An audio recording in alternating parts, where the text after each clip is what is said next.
Welcome to the Volusia County Council meeting. The meeting will begin in 10 minutes.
Welcome to the Volusia County Council meeting. The meeting will begin in 5 minutes.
Welcome to the Volusia County Council meeting.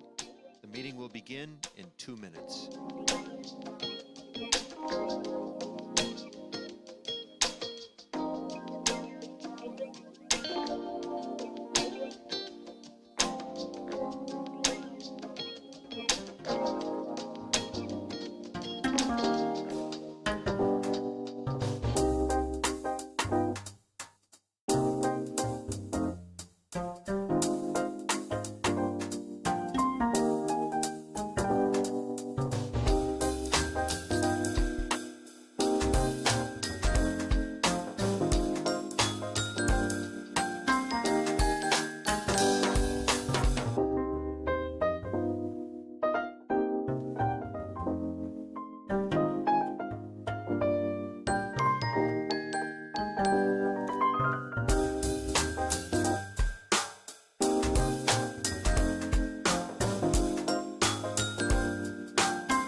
Okay, good morning.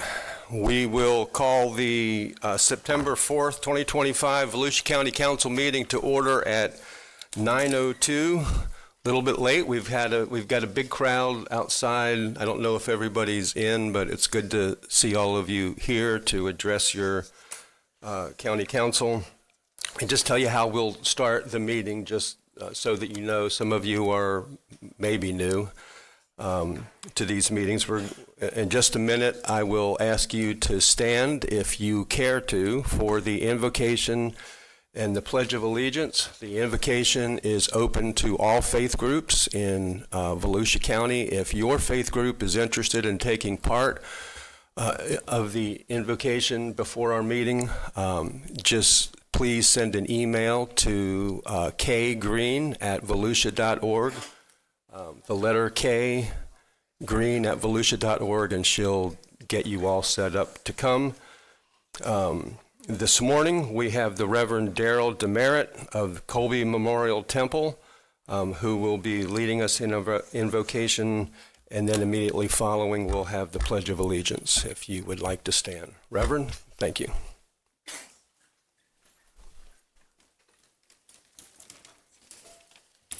Well, thank you for that introduction, and thank you for the invitation to be here with you this morning. It certainly is my pleasure. Please join me in a moment of silence as we assume an attitude of prayer. Loving and infinite God, who watches over all that is, we thank you for your ever-presence with us. We ask that this morning in your presence that you guide our council members as they consider the challenges and opportunities that they have before them. We ask for your support in their collaborative efforts to do what is best for Volusia County, its residents, and its businesses for today, tomorrow, and into the future. We ask this in all grace and gratitude. Amen. To the flag of the United States of America and to the republic for which it stands, one nation, under God, indivisible, with liberty and justice for all.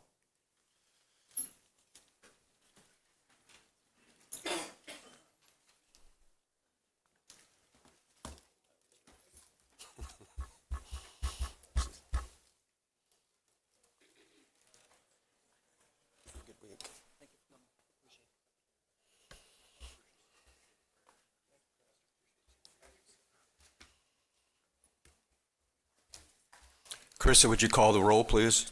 Mr. Reinhardt. Here. Mr. Robbins. Here. Mr. Santiago. Here. Mr. Dempsey. Mr. Johansson. Mr. Kent. Here. Mr. Brower. Here. So we have a full dais.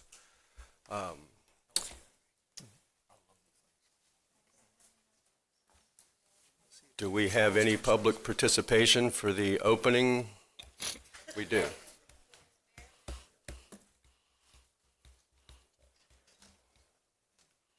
Tell Jeremy we've already taken all that we can get.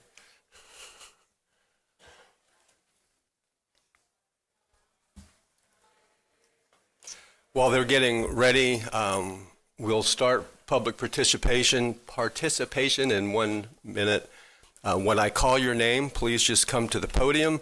There is a button on the left-hand side that will allow the podium to go up and down, because we need a microphone right before your mouth so that we can hear you, but all the people watching online can hear you, and the recorded version people can hear you.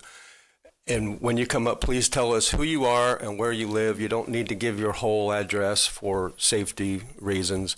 And we just ask that you would talk about subjects that this council can do something about, take action on in a future meeting. And we also just ask, you have the freedom of speech in America, and we're very protective of that. We want you to have freedom of speech. I just ask you to be respectful of those around you with your language, and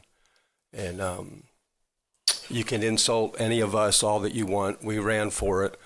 But please be kind to one another, and let's work together. So, nobody wants to be first, but somebody always is. And today it's Adam, is it Maher? That's what I was going to say. And you will be followed by Maureen Letta. Adam Macker, 313 Dirksen Drive in DeBerry. I'm so disappointed in my country on a federal, state, and especially local level. I'm here to discuss the blatant and pathetic corruption of the Volusia Sheriff's Office, Internal Affairs, and most especially Sheriff Mike Chitwood, who is under the thumb of a demonic criminal enterprise. As a recovering addict, I stand here before you with Almighty God as my witness and can honestly say, when Chitwood was police chief in Daytona, we used to get our cocaine from the same place. Judging by his actions and appearance, he's clearly still suffering from the same affliction. Then last September, he abused and publicly arrested a 12-year-old boy as a publicity stunt for his political campaign while running against James Powers. Of course, those charges were all dropped. For God's sake, I have a source who was a DeLand social worker for 6 years and has evidence of Mike's involvement with child trafficking. And of course, let's not forget about the financial crimes facilitated through the clerk's office. The investigation Sheriff Chitwood has elected to delay now for 2 years, because he knows these crimes are connected to a much larger insurance scandal with powerful public officials unlawfully collecting on death certificates. This is a massive problem here in Volusia. And I want to be clear, I'm speaking not only to the council, but especially to the audience. I have already handed out completed citizens complaint forms. All you have to do is fill out your name, address, and phone number, bring it to 123 West Indiana Ave, which is right upstairs. The sheriff's office will provide a notary, sign in front of them, and working together, we will finally rid our beautiful town of a very demonic force, and this will force their hand. Now I want to recite a little scripture that's very close to my heart and keeps me strong and will hopefully give you the strength to submit a complaint against the sheriff of over 600,000 people. It's Ephesians chapter 6, verse 10 through 14. Finally, my brethren, be strong in the Lord and in the power of his might. Put on the whole armor of God, that ye may be able to stand against the wiles of the devil. For we wrestle not against flesh and blood, but against principalities, against powers, against the rulers of the darkness of this world. That ye may be able to withstand in the evil day. And having done all to stand, stand therefore having your loins girt about with truth, and having on the breastplate of righteousness.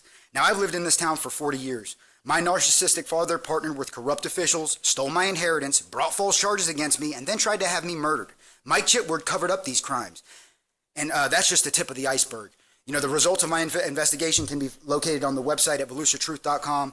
I happen to know, and probably I've emailed almost every public official in this town. The only person to ever respond was our county chair, Jeff Brower. So I believe he's the one man that actually wants to help us, but we have to make his job as easy as possible.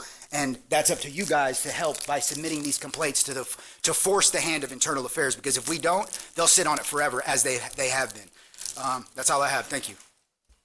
Thank you for your comments. Maureen Letta, and you'll be followed by Mike Poniatowski. Hey, good morning, Council. I'm Maureen Letta from District 3. I live in unincorporated Volusia County, and it's Spruce Creek Fly-In, District 3. I'm speaking this morning again that I oppose the creek crossing development. I was recently at a town hall meeting at our country club where people in attendance don't want this developer's dream to become a reality. You may say there's nothing we can do to stop it. You can stop it by voting no on Chapter 72 later. As our elected representatives, you have the power of the people behind you. I believe economics and money tell the whole story, full stop. I pray to God every morning that our county council and our staff, yes, the staff, will disapprove of the new plans put through by the developers for creek crossing development. I also pray that each of you, if you haven't already, visit Charles Street and Russell Road and Quiet Place in the Country to see for yourselves the water flow. Come to our area without a fellow council member or staff member. As you all know, the lawyers and the planning board are appointed members, and we have a Florida Sunshine Law. And I believe Jan Albert is the woman to hear from, not Ben Bartlett. Ben Bartlett's information on Volusia Org website, and I told him this, is not in my wheelhouse. Not in yours either, I don't think, as far as environmental stuff goes. It is too technical for me to understand, and I don't know why you hired him. I wonder why you did. Danny, you posted on Facebook, on Samsula News and Community site on Facebook, a letter from Interim Growth and Research Management Director Carol McFarlane that begins with, due to the high level of public interest in the creek crossing PUD development along Spruce Creek, staff is providing a recent update on recent discussions with the applicant. Why would county staff meet with developers to just discuss possible options? Developers wish to resubmit the application and proceed as a conservation subdivision under the property's current zoning classification, which does not require rezoning. The PLRDC put off until February the developers, represented by Mr. Storch, 9 variances for a burrow pit on Colony Road. And although many people are going to now have to wait until February because the lawyers have spent a lot of time and money on the proposal, really? Let's not all have the dump trucks. Let's not have the cement. Let's not have more flooding for people. Please handle this current proposal of creek crossing development with volunteers who know the technical information. Each one of you, I'm speaking to you, have the power to need to put a stop to this. And thank you very much for listening. I do hope that later on, item 6 about ordinance 72 will not be changed. Thank you. Thank you for your comments. Next, we have Mike Poniatowski, and you will be followed by John Nicholson. Good morning, Mr. Chair, Mr. Vice Chair, members of the council, staff. My name is Mike Poniatowski, and I'm from the Tomoka Farms Village. Your vote on amending Chapter 72, the Code of Ordinances, means public hearings and zoning exceptions will be eliminated. Mr. Chairman, point of order. What's your point? I believe our rules call for this time is only for items that are not on the agenda. His comments should come when we bring up that agenda item. Okay, council, what is your feeling for that? People have come to speak to us that probably don't want to wait all day. They work, but they made it an attempt to be here this morning. Mr. Chairman, those are our rules. Your job is to govern that. My job is to allow the public to speak when they come, so I'm asking the council what their decision is, if they want to hold hard and fast to the rule, or if they want to listen to the public. Based on your pulling of the heartstrings already, and I get your strategy. I'm not pulling anybody's yes, you are. heartstrings. So is it going to be two Okay. times of speaking, or are we going to hear everyone right now for that item? I'd like to hear from the council. Are we going to follow the ruls, or are we not going to follow the rules? We're going to hear from everyone who, I would prefer to hear from everyone that signed up. There's 719 people. And I have no idea if they plan on speaking again, but we can deal with that when it comes. So, council, what is your, Councilman Kent? Thank you, Chairman. Yeah, I put my name up just because I want to follow the rules and be recognized that way. I have not had the pleasure to meet the gentleman speaking. I have nothing positive nor negative to say about him. But we have rules that govern this council in these meetings. And the rules clearly state, if you're going to come up and talk, you can talk about anything you want, unless it's on the printed agenda. And at that time, we ask for you to please speak at that time. Okay, I will speak when the item comes up, but I can talk about something else. Sure. All right? Great. Okay. Thank you. Thank you. Appreciate that. Clock. So let's talk about local plans. Local plans are enshrined in the Comprehensive Code of Volusia County. Local plans are plans that citizens worked on for years with councils of the past, going back to the early 1990s. In 2009, the Tomoka Farms Village local plan was enshrined in the Comprehensive Code of Volusia County. There are 13 local plans enshrined in county law. Those local plans protect the pristine value of most of the areas that have local plans, like the Tomoka Farms Village, the Osteen local plan, the Enterprise local plan, the Samsula local plan, the Pearson local plan, among others. There are local plans that don't really have anything to do with pristine rural character, but these local plans are important. We fought for those. We worked with the county councils of the past and the staff of the past to make sure that our wishes are protected, that our lands are protected in perpetuity. So we need to make sure that whatever you do, however you vote, that those local plans are not subrogated to other issues, such as changing the Code of Ordinance, such as SB 180, which, by the way, needs to be repealed, not amended. SB 180 needs to go because it's a travesty and it usurps home rule from you gentlemen and the council and the staff and the people out here in the audience. As you can see, there's plenty of them that are worried about that. So I want to make sure that when you vote, you understand what you're doing to the citizens that elected you. Our local plans are important. They protect our neighborhoods, they protect our homes, they protect our posterity, our children, and our grandchildren. And that's why they were enshrined in the Comprehensive Code of Volusia County. It's very important that you think about that before you vote yes or no for anything coming before you later today or in the future. Because local plans were put in place for a purpose, to protect us, to make sure Volusia County is protected for all time. Now, if you want to live in a Fort Lauderdale, go to Fort Lauderdale. But we don't want to pave and build on every square inch of Volusia County. We need to preserve, and you need to preserve as much of that land as possible so that when your kids grow up and your grandkids grow up, they will want to stay in Volusia County because of its pristine, rural, and economically feasible architecture. Thank you. I'll be back for agenda item 6. I appreciate you listening to me today. Thank you. Thank you for your comments. John Nicholson.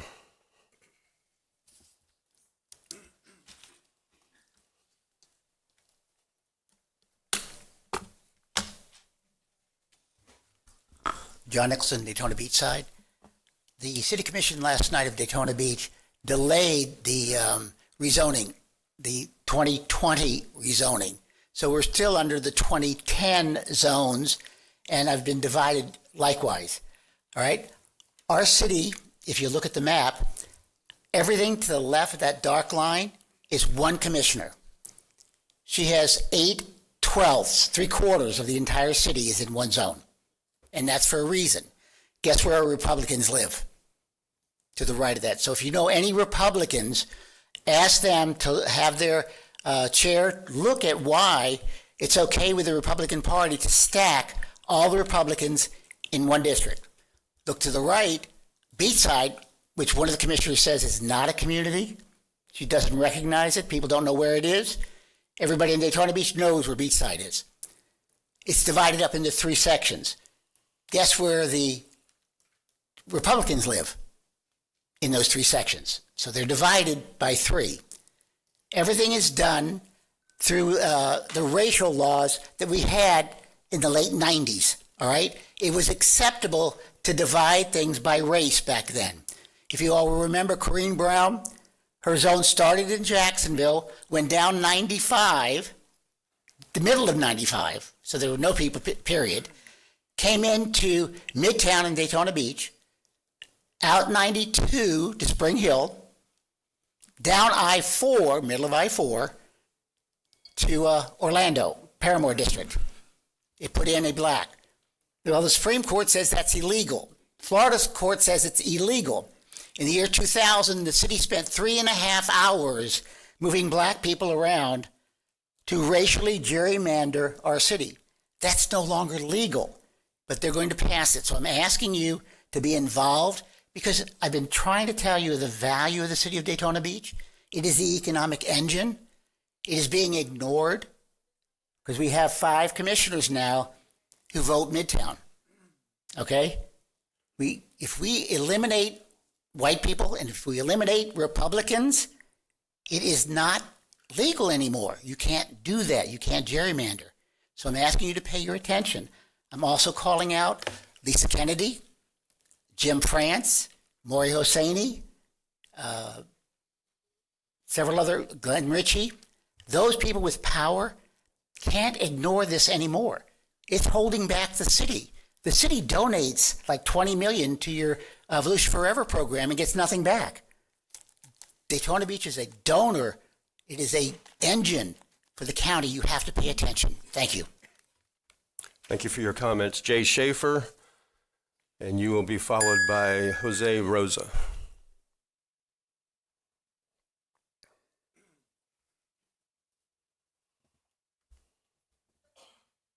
Good morning, Council. My name is Jay Schaefer. I live in Spruce Creek. Fly in, and I'm opposed to the development that's trying to take place between Quiet Place and Spruce Creek. I look at the area as being the drain. You block the drain and you're going to have water build up behind it. There's a natural flow that needs to be kept there.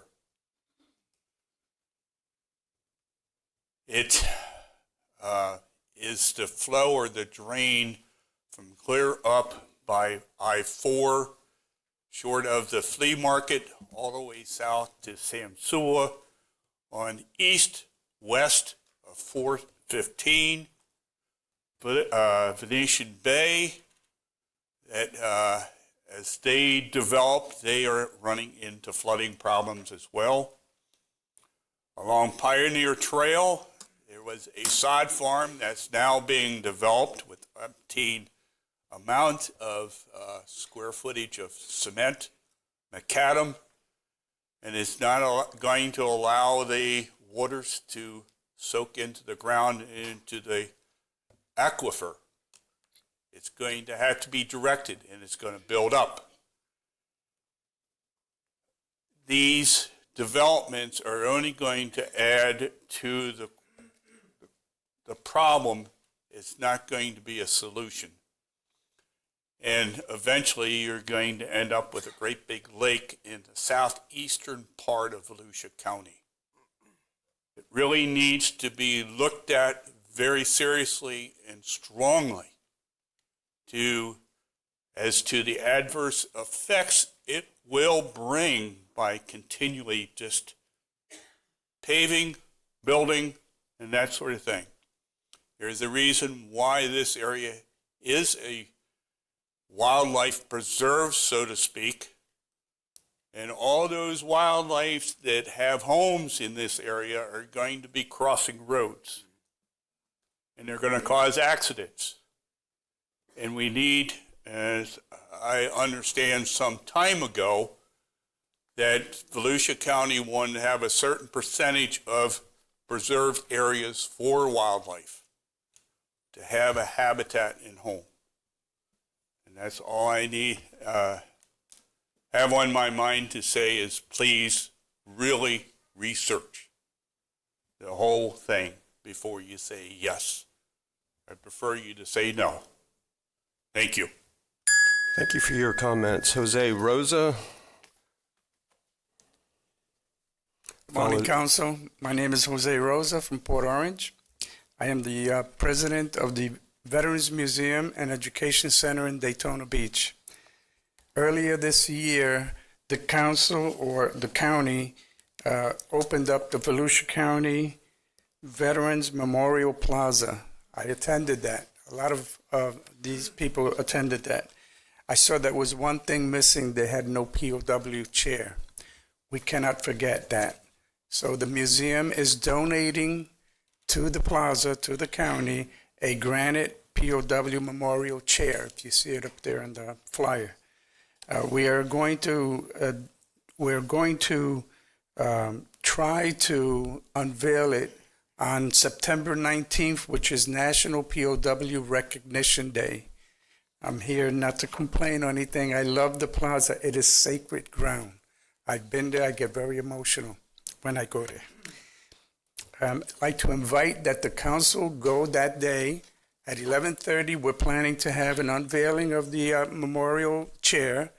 I'd like to invite the county and the community to go to that event. It is a very important event, and I'm not blaming the county for not having a chair. I know that there was a lot to be done with it, but we took up the burden of putting up the chair. Beautiful chair. I hope that the community comes out. It is very important. We cannot forget the POWs and MIAs. Okay, and that's all I have. Thank you. Thank you very much for informing us. And staff, if you would have, I don't know where Terry is, but just send those dates to all council members so we can see if we can clear our schedules. Debbie Forrester.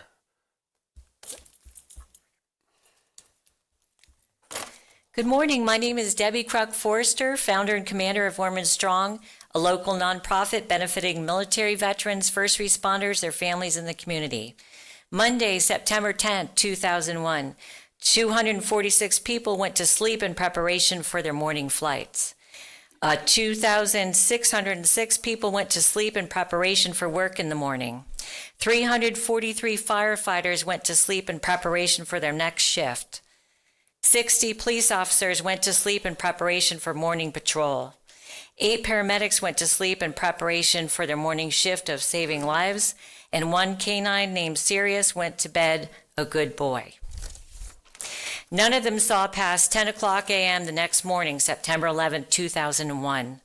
In the blink of an eye, their lives were cut short.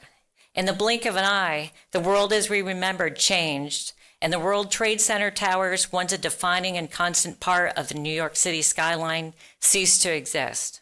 Our group, Ormond Strong, will be hosting an event beginning at 8 o'clock a.m. in Ormond Beach under the southwest corner of Granada Bridge. It's across from the Ormond Beach City Hall. The event will begin at 8 a.m.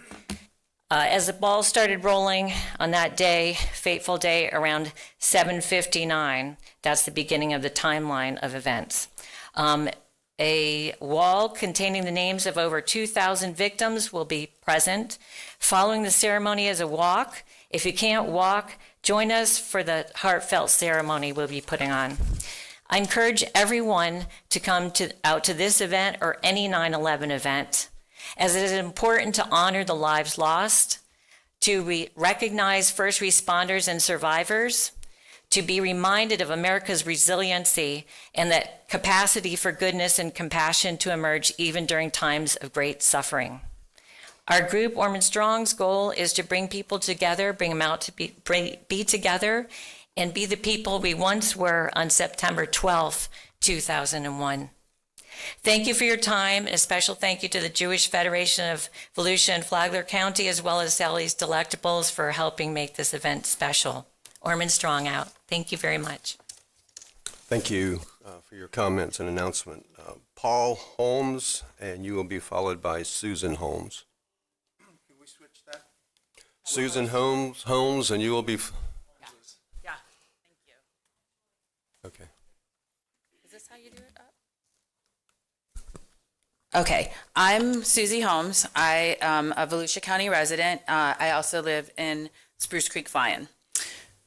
So I'm going to say a picture is worth 1,000 words. In this picture, you can see this is, let's go this way. This is District 3. Taylor Road right here is the border for District 3, and Danny Robbins is our representative. You can see here, this is the Spruce Creek Flyin, and the runway is right here. And here you have Spruce Creek Farms, Quiet Place in the Country, the Flyin again, and down here is an area that was recently annexed by Port Orange, and I'll get to that in a minute, why that's important for what I'm going to say. There's a proposed development to go in on the west side here, and I just want to point out that Spruce Creek, the actual river Spruce Creek, borders Spruce Creek Flyin on two sides. It's all through here on the west side, and then all across the top on the north side. So all this area is Spruce Creek. We have tributaries that come off of our land into the creek right here. This is where the proposed development is going in. 130 homes between Spruce Creek Flyin, right up against these homes along the river, and then back here, this is to the south side, there's homes that are included in this 130. This area is currently farmland, and in heavy rains, this is like a sponge and it's flooded all of the time. They can see it behind these homes right here. Now, Port Orange is also looking at the same time of doing a development here. It's called Vintage Acres, and it's going to be 130 homes. This is also farmland that often the water comes up high here, comes right across here, and this is like a lake in heavy rains. So that's why I think it's important that while you're looking at this project, to remember this project is going to affect all of the surrounding neighborhoods also. So there's also in here, there's 5 acres of wetland that they're planning to put homes right over in their proposed development. And you have committed to requiring developers to contain their own stormwater in post-development, and I don't see how that could possibly happen when these waters are constantly going over to get to the creek, how they can contain their own water and not affect us. They'll be essentially blocking the water and flooding our area. So please leave the zoning as is so that these homes that are already here in these neighborhoods can stay. Thank you very much. Paul? I signed up separately, so I've got another 3 minutes. Thank you. My name's Paul Holmes, and I'm the POA board president for the community at Spruce Creek. And we have certain criteria or guidelines that we use at our board meetings and as a community. And they're pretty simple. It's 3 items. Be neighborly, use common sense, and be transparent. that's the way we run our community. And we were hoping that maybe that would flow over to you guys, because I think it's just a good idea to think about that whenever you're dealing with the community. So let's start out with be neighborly. I don't think that these developers are being very neighborly by possibly, and these are my opinions, by possibly flooding out the surrounding communities. That's not being neighborly. That's not being nice. That's putting profits over the community, and I don't think that's what we want to do in Volusia County. Second, use common sense. Does anyone know why this whole area has never been developed, and there's developments everywhere around this one thread, this one creek? Everywhere else is developed. Does anyone know why? I'll tell you why. In my opinion, it's a really dumb idea. Okay? Developers have been looking at this for years, and lots of developers have said, no, that's a dumb idea. That's going to cause all sorts of problems. You don't build houses on a river. That's what they're trying to do. This is, I know we call this a creek, but it's actually a river. When we have big storms, and we have them often in Florida here, we've had 2 big hurricanes. This becomes, and we have the photos, and we'll be showing you, this is not our first, this is only our first day here, but we're going to bring you photos, and we have evidence. This is a 1,000-foot wide river, and that's how wide it is. It covers all of this land. These trees that are on the creek, and it is a creek when it's dry season, but it's always running, they're 16 feet underwater. It's 16 feet right here. And this development, they plan on putting, this is a tributary, there's 2 tributaries in here. One of them is called Outfall Number 7, and we've been using Outfall Number 7 since we built the place, and that goes directly into the Spruce Creek River, and they plan on building dozens of houses on that land. It's a river. It's not a little creek. It's not dry. Thank you both for your comments. Jill Gallup, and you'll be followed by Deborah Mars.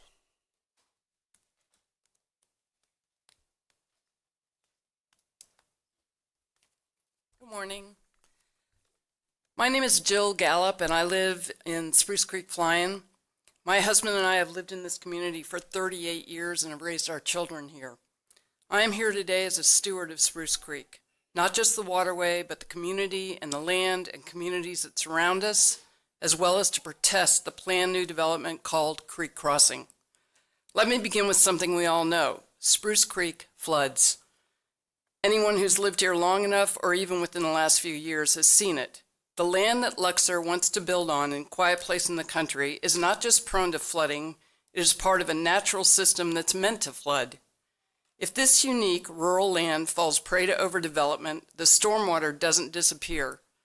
It just flows in a natural progression onto our roads, into our homes, and our backyards. Currently, our roads and ponds are flooding with heavy rain, not to mention hurricanes such as Irma, Michael, Ian, and Milton. We have seen this countless times before. Overdevelopment of Volusia County has already worsened stormwater runoff, strained our infrastructure, and increased flood insurance for working families. More concrete means more water with nowhere to go. This is not hypothetical. This has been proven time and time again, and Spruce Creek cannot afford to be the next cautionary tale. Flooding is not our only concern. The term conservation subdivision is an oxymoron. The word conservation means to preserve or to protect something. This will not be the case if our flooding history is ignored. And the name, Creek Crossing, says it all, doesn't it? I am led to believe that the new bridge required to access this new community called Creek Crossing is planned to be about 2,000 feet long, with about a third in Quiet Place in the Country coming onto Creek Crossing Road, which is only 20 feet wide. The road will have to be widened and will encroach on property lines. Additionally, this will need to be a 30-foot wide 2-lane bridge, 15 feet high, and the bridge supports will be sitting directly on the wetlands. What is especially troubling is that this is not just any land. It is part of the Spruce Creek watershed, which feeds into one of the few remaining natural blackwater streams in the state. It is a delicate, interconnected system. Disturbing one section risks damaging so much more. Spruce Creek is an outstanding Florida waterway that must be preserved. We are opposed to reckless development that ignores the warnings of scientists, environmentalists, and longtime residents who have witnessed firsthand the consequences of poor environmental stewardship. More concrete begets more flooding. We ask you, the council we elected, to protect us and our heritage, to say no to destruction and development disguised as growth. Say no to creek crossing PUD. Thank you. Thank you for your comments. Deborah Mars.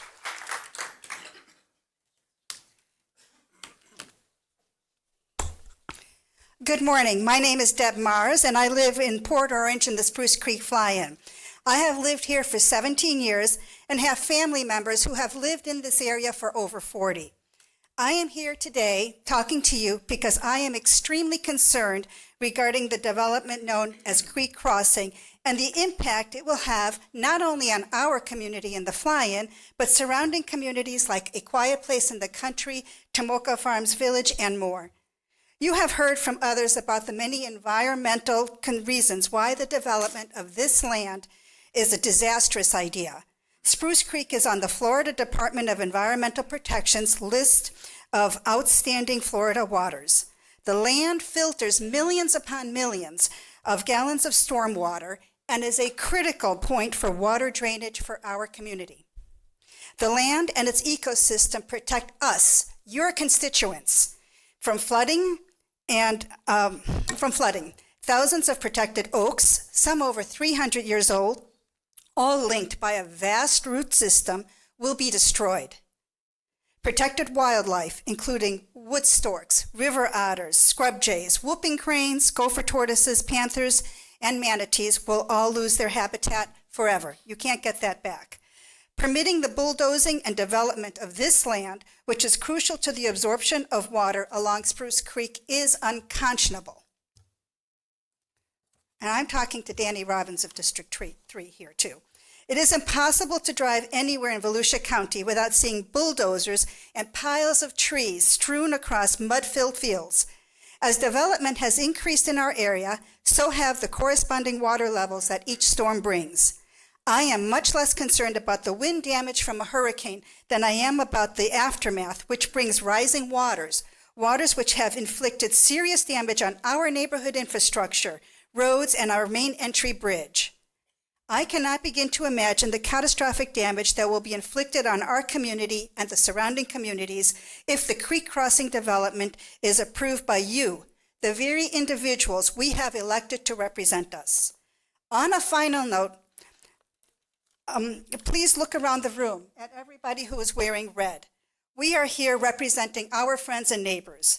Please keep in mind that the decision you make regarding creek crossing development will affect the lives of thousands of your constituents. When it comes before you, please say no to creek crossing. And thank you so much for allowing me to come before you today. Thank you. Thank you for your comments. James Heffelfinger. And you will be followed by Elizabeth McClune.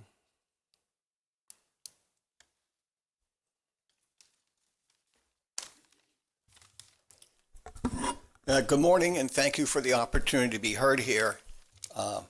My name is Jim Heffelfinger. I am a resident of Spruce Creek. Have been there for 4 years now and love it. Love Volusia County. It's a wonderful place, and I feel very fortunate to reside here. By way of a background, I'm speaking in opposition to the development of Cross Creek, and I'm here to present a developer's view on that, which is what I've been for over 50 years. I've developed property in New York City, New York State, New Jersey, Texas, Colorado, Turks and Caicos, and North Carolina. When I look at a site, I use a scale. On one side of the scale is what benefits will this development bring to the community? And there are many, and they're obvious. It's going to create a lot of jobs. It's going to create a tax base for the county. And there'll be service jobs after the place is developed. On the other side, you have heard and will continue to hear the negatives. And the negatives far outweigh any possible benefit from this development.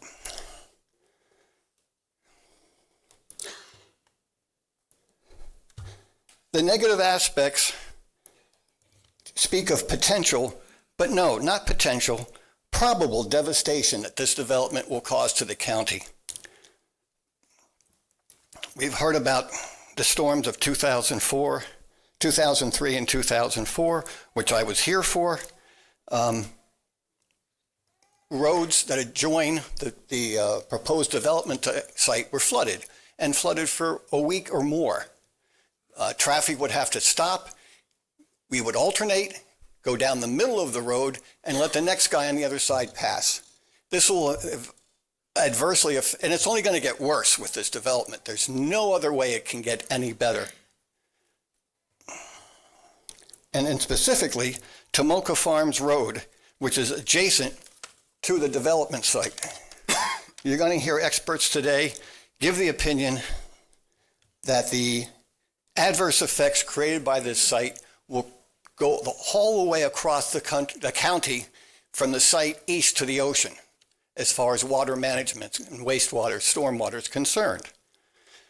As a smash it, pave it, and develop it builder, it all but pains me to acknowledge there are certain parcels of land that just shouldn't be developed. They should be left in their natural state. This site is at the top of the list of those sites.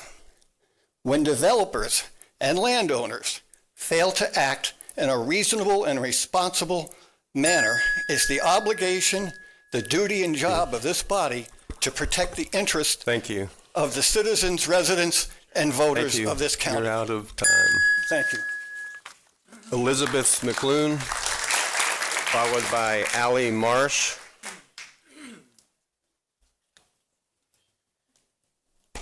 Good morning. My name's Elizabeth McClune, and I live at Spruce Creek.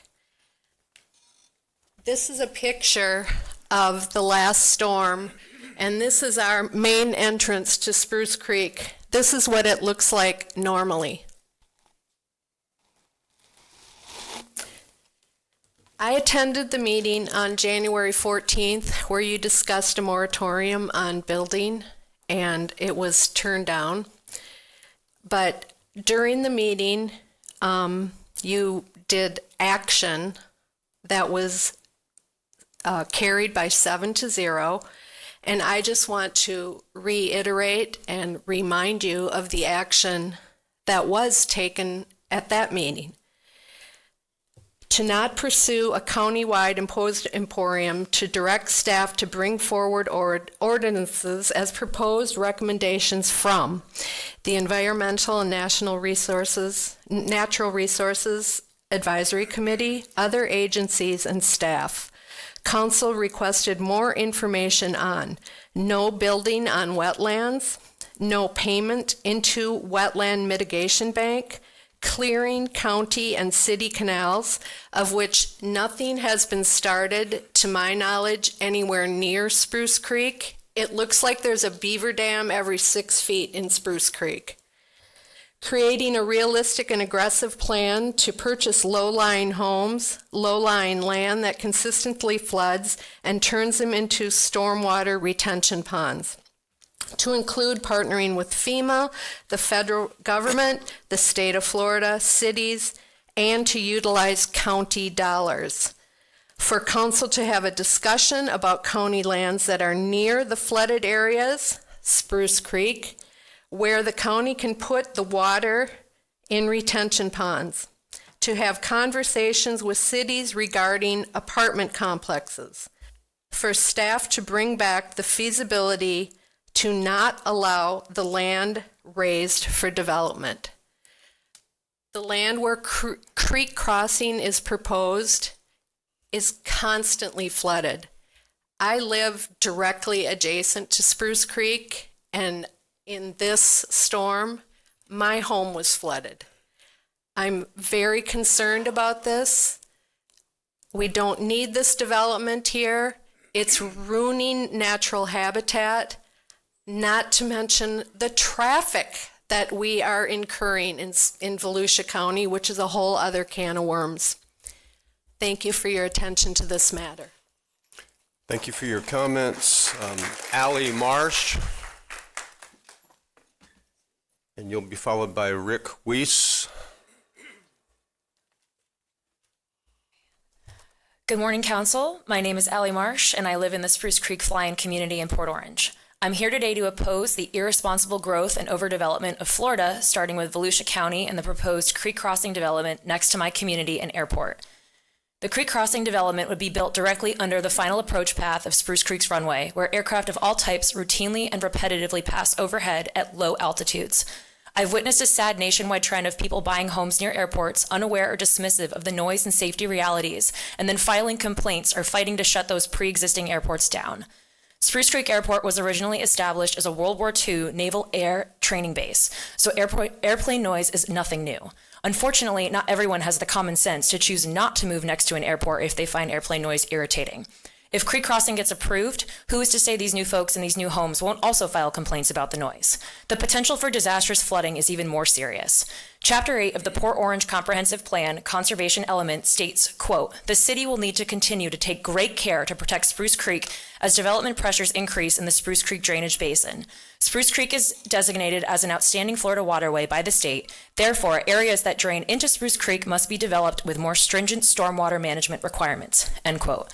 Hurricanes have done too much damage to list in 3 minutes, but this past July, it took only a mere 6 inches of rain to emphasize just how much our land already can't handle the current drainage situation. I seriously cannot believe someone looked at that land and thought building 130 houses would be a good idea. As one of the 20-something-year-olds in this room, I'm speaking out for future generations. There's a saying that goes, "A society becomes great when old men plant trees whose shade they know they shall never sit in." I'm calling on the leaders in front of us to plant this metaphorical tree for future generations by protecting this precious piece of land. I would love to see Volusia County make every effort to purchase the creek crossing land and turn it into a nature preserve, whether through Volusia Forever Fund or in partnership with residents who would like to make financial donations.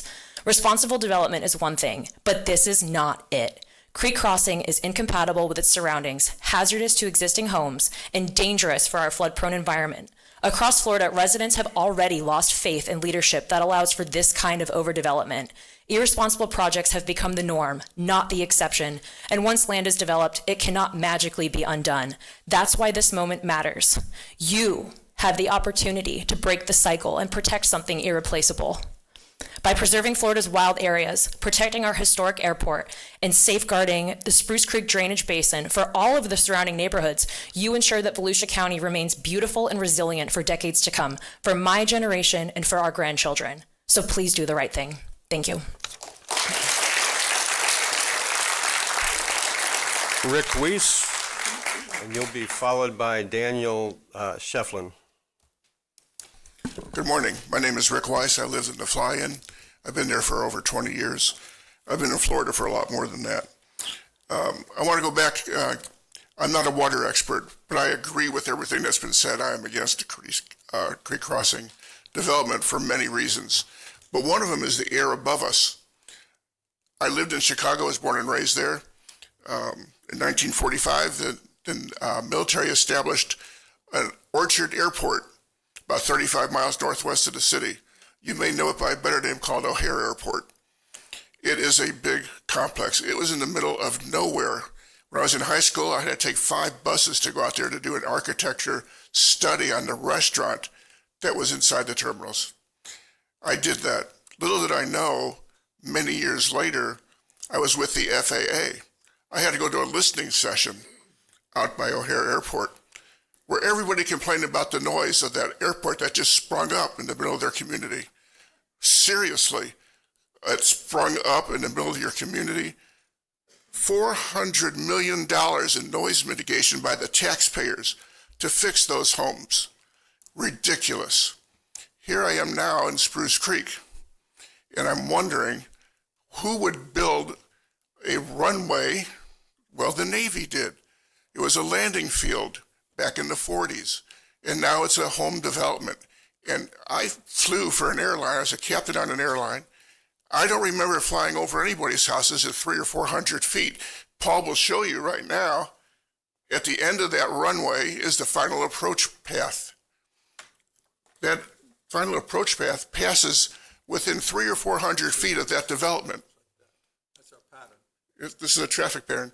And you can see the slope takes you right over those homes. The FAA owns the airspace, not Volusia County, not any of us except as taxpayers, of course, but we live under the FAA rules. Right now, we are forced to be at 1,000 feet or below, roughly, because of the Daytona airspace rules. But to fly the airplane and take off or land, we can be as low as 300 feet or less over those homes. You don't think they're going to complain about the noise that airport just sprung up in their community? Are you kidding me? Noise will be a big issue in the coming years, and y'all, if you're still on the board, hopefully, that you'll be able to contend with that. And I don't know where you're going to get the money for the noise mitigation for those homes. That's not going to be pretty. And not to mention, I hate to mention this actually, but the safety issue of an airplane on final approach or taking off. They go fast. We have over 400 airplanes at Spruce Creek, a lot of jets. It's been there for years, and it's probably not going to change. Thank you for your time. Thank you for your comments. Daniel Shefflin. You'll be followed by Brian White.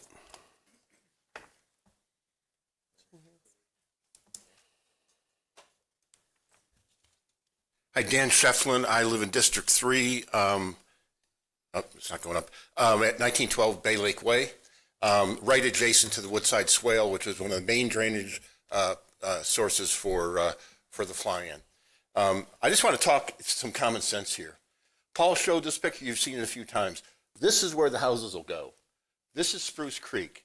This is our western flank. Every inch is covered by this development. Houses start here and go to here.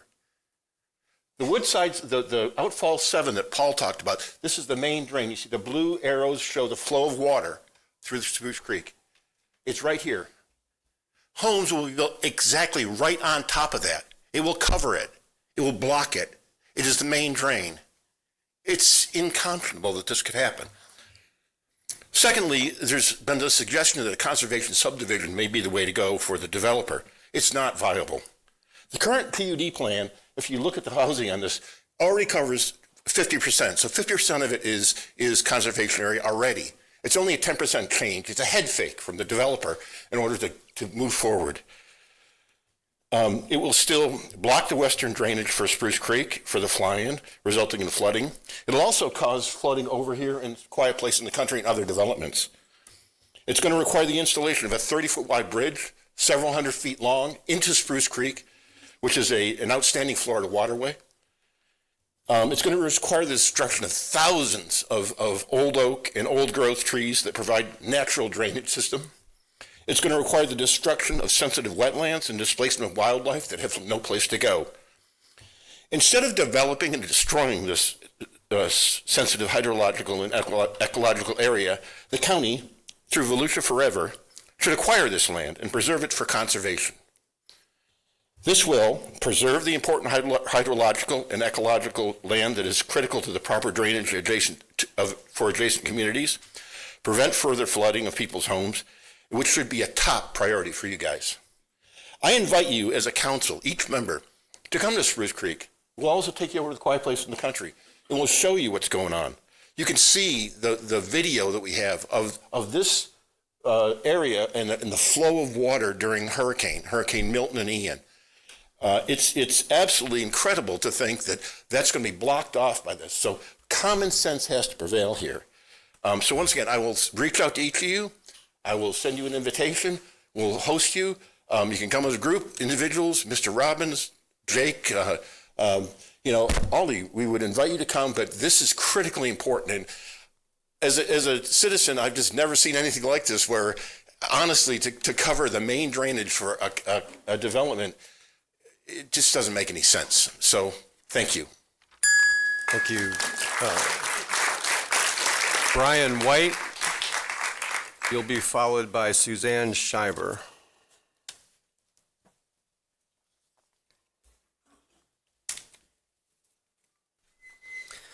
Good morning. I'm Brian White from District 3. I'm speaking to formally notify you of my grave concerns regarding the proposed creek crossing development in Port Orange, which directly borders the Spruce Creek watershed. As you're aware, Spruce Creek is designated as an outstanding Florida water under Florida Administrative Code. This designation is the highest level of protection afforded to water bodies in the state. The law is clear. No degradation of water quality is permitted in an outstanding Florida water, regardless of what the baseline standards are. The creek crossing project as currently presented poses significant risk to Spruce Creek through increased stormwater runoff, loss of natural filtration, and pollutant loading associated with the impervious surfaces that will be installed. These impacts are inconsistent with the protections required under the OFW law. Allowing degradation of Spruce Creek would not only violate state law, but would also set a dangerous precedent undermining Florida's water protection framework. I'm the owner of White Family Associates, which holds certified USDA organic propagation and conservation land in Turnbull Bay, hydrologically connected to the Spruce Creek system. As a business owner and land steward, I'm uniquely and directly affected by this project. Any degradation of water quality threatens the health of Spruce Creek and places organic certification farming operations and business livelihoods at risk. Organic certification requires strict safeguards against contamination and pollution entering this watershed, would result in irreversible harm and loss of certification status. Accordingly, if Volusia County approves this development without requiring full compliance with the OFW protections under state law, I will have no choice but to take legal action. I'm prepared to pursue relief under Chapter 120 Florida statutes and the Florida Environmental Protection Act to enjoin unlawful approvals and enforce the protections the law demands. Florida courts have consistently upheld that citizens affected landowners have standing to enforce these statutory rights. The county has both a legal obligation and a moral imperative to uphold OFW protections for Spruce Creek. Approving this project in violation of these requirements would not only expose the county to litigation, but would also represent a profound failure to safeguard one of Florida's most ecologically and culturally significant waterways. I respectfully urge you to act in compliance with state law and deny any approval of Creek Crossing project unless and until it is demonstrated with clear, independent, and enforceable evidence that the project will not result in any degradation of Spruce Creek. Anything less represents a dereliction of your duty to the residents of Volusia County and a betrayal of the protections promised by Florida law. Thank you for your attention to this matter. Trust that you'll uphold your duty to protect our community. And I'll be submitting a copy of this letter into the public record. Thank you. Thank you for your comments. Suzanne Shiver. And you, Suzanne, you'll be followed by Catherine Levinson. Good morning, Council. Suzanne Shiver, Dream Green, Volusia. Switching it up here, nothing to do with creek crossing, but important matter. On April 15th, the FDEP sent a notice of denial for the environmental resource permit related to the Ormond Beach fuel terminal, its stormwater, and its wetland impacts to Belvedere terminals and others. Many documents and emails from January, March, and April of 2025 are associated with this letter. We request a public update on the fuel terminal. The fuel terminal has been an ongoing concern for the residents of Ormond Beach and the surrounding areas. I emailed a request for a meeting with Attorney Soria on August 22nd, and yesterday I heard back from him explaining that he's been out of town, which I understand. I caught up to him last night at a meeting that we were both at, and he stated he knew about the FDEP documents. But there's no ill intent here. The residents simply do not want a fuel terminal on Hull Road, and that sentiment has not changed. To summarize, this is a straightforward request made in good faith that we ask Mr. Rechtenwald or Attorney Dyer to provide a public update for the residents pertaining to the FDEP permit. Now, the conversation last night went something like this. The county does not give opinion on items that are not county related, and this is FDEP. I'm not asking for an opinion, I'm asking for an update. And on the county website, the page is gone from the main page. So if you look at that still exists, you can see that the county has weighed in on other items relating to the fuel terminal that were not so-called county related. So kindly, I'm asking for an update on what has occurred this year pertaining to the fuel terminal. That's all. Thank you for your time. Thank you for your comments, Catherine. And you will be followed by Jeremy Karaginas. Chairman, point of order. Yes. What's your point? I'm prepared to make a motion to extend the audience comments times. I think our rules say it's an hour and then we start our meeting. I'll make a motion at this time, if it's okay with you, Chair, to extend audience remarks. Chair, how many more do you have left? 5. Till we get done 15 with minutes. these. Till we get done with these 5. Second. All in favor? Aye. Any opposed? So I'm just asking everybody, keep to your 3 minutes. Go. Good morning, everybody. Good morning. You guys all know me, Catherine Levinson, and I'm on Miller Pond. And I say that because here we are, almost 1 year. We've got a few more weeks. And then we have this lovely anniversary of Milton, Hurricane Milton. And since Hurricane Milton, after, the 3 weeks after, as we flooded, because it took 3 weeks for the water from Orange City to all flow into us, since then, our water has gone down, as was told, but not too much. We are still at the Hurricane Ian level. So in other words, if any rains happen at all, we are going to be flooded again, really bad. Already, I have 3 acres, and I would say probably 3/4 of an acre is underwater, including the fence line, which I'll probably lose. I guess basically what I'm saying to you is that at 3 years, we have the same flooding that we did. And if one storm comes during this season, which I've been saying every 2 weeks to you guys, we're going to really flood out again. And, we have been in a flood situation for the last, 3 weeks that our whole county is under flood warning. So that's not changing. And it rains every day, and Orange City still dumps their water into us without regard. So my question that I'm up here asking today is, Mr. Reckenwall, I'm going to call you out a little bit. What is the plan? It's almost a year, and we just want to know. We've been coming here every 2 weeks. What is going to happen? We know the flooding is going to happen again. What is the plan? Sometimes you speak about it. I just want to know. That's all. Thank you. Thank you.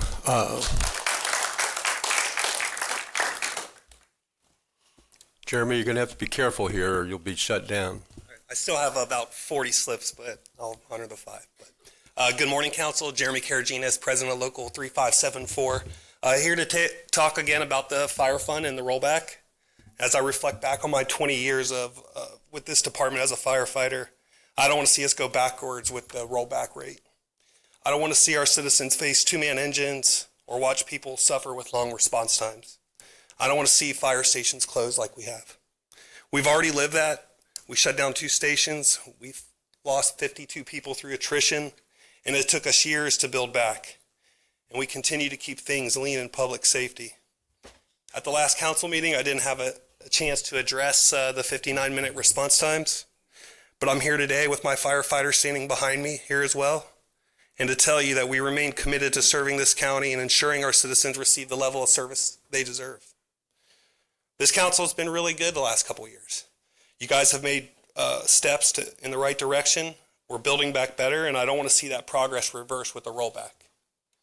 Maintaining a flat millage rate on average is $35 per household to keep the level of service we have and increase it. That's not an expense, that's an investment in safety and reliability for every household and visitor in this community. Other counties and cities are doing the exact opposite, trying to keep up with the growth, increase call volume and demand. They're hiring more firefighters and paramedics to improve response times, rebuilding and relocating stations. We can improve the service delivery by adding ambulances staffed with firefighters that can serve dual purpose. We can add tender drivers to help with water supply issues in the west side of the county. We can move those stations up quicker and sooner so they can respond to those emergencies without a delay. Every delay means citizens wait longer in their moments of need, and firefighters are stretched thinner across the larger areas of this county. For a modest cost, we can maintain readiness, protect our community, and ensure that no one is left waiting when they call 911. I'll close with this. The decision before you isn't about the numbers on the page. It's about people, your constituents, my firefighters, and whether they can count on us to respond when they dial 911 for $35 per household. The answer should be yes, and thank you. These are the best firefighters in the county and in Central Florida. They really appreciate you guys and everything you guys have done for us. So with that, we're headed out of here, but just remember, they're citizens here too. So have a good day. Thank you for your comments.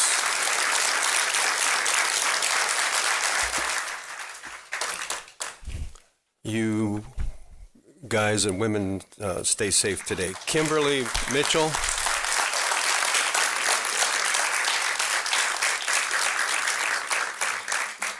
Is Kimberly in the house? Pardon me? I didn't hear the name. Kimberly Mitchell.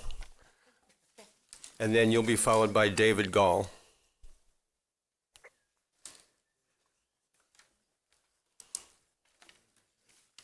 You're not wearing red. I didn't get the memo. Hi, I'm Kimberly Mitchell.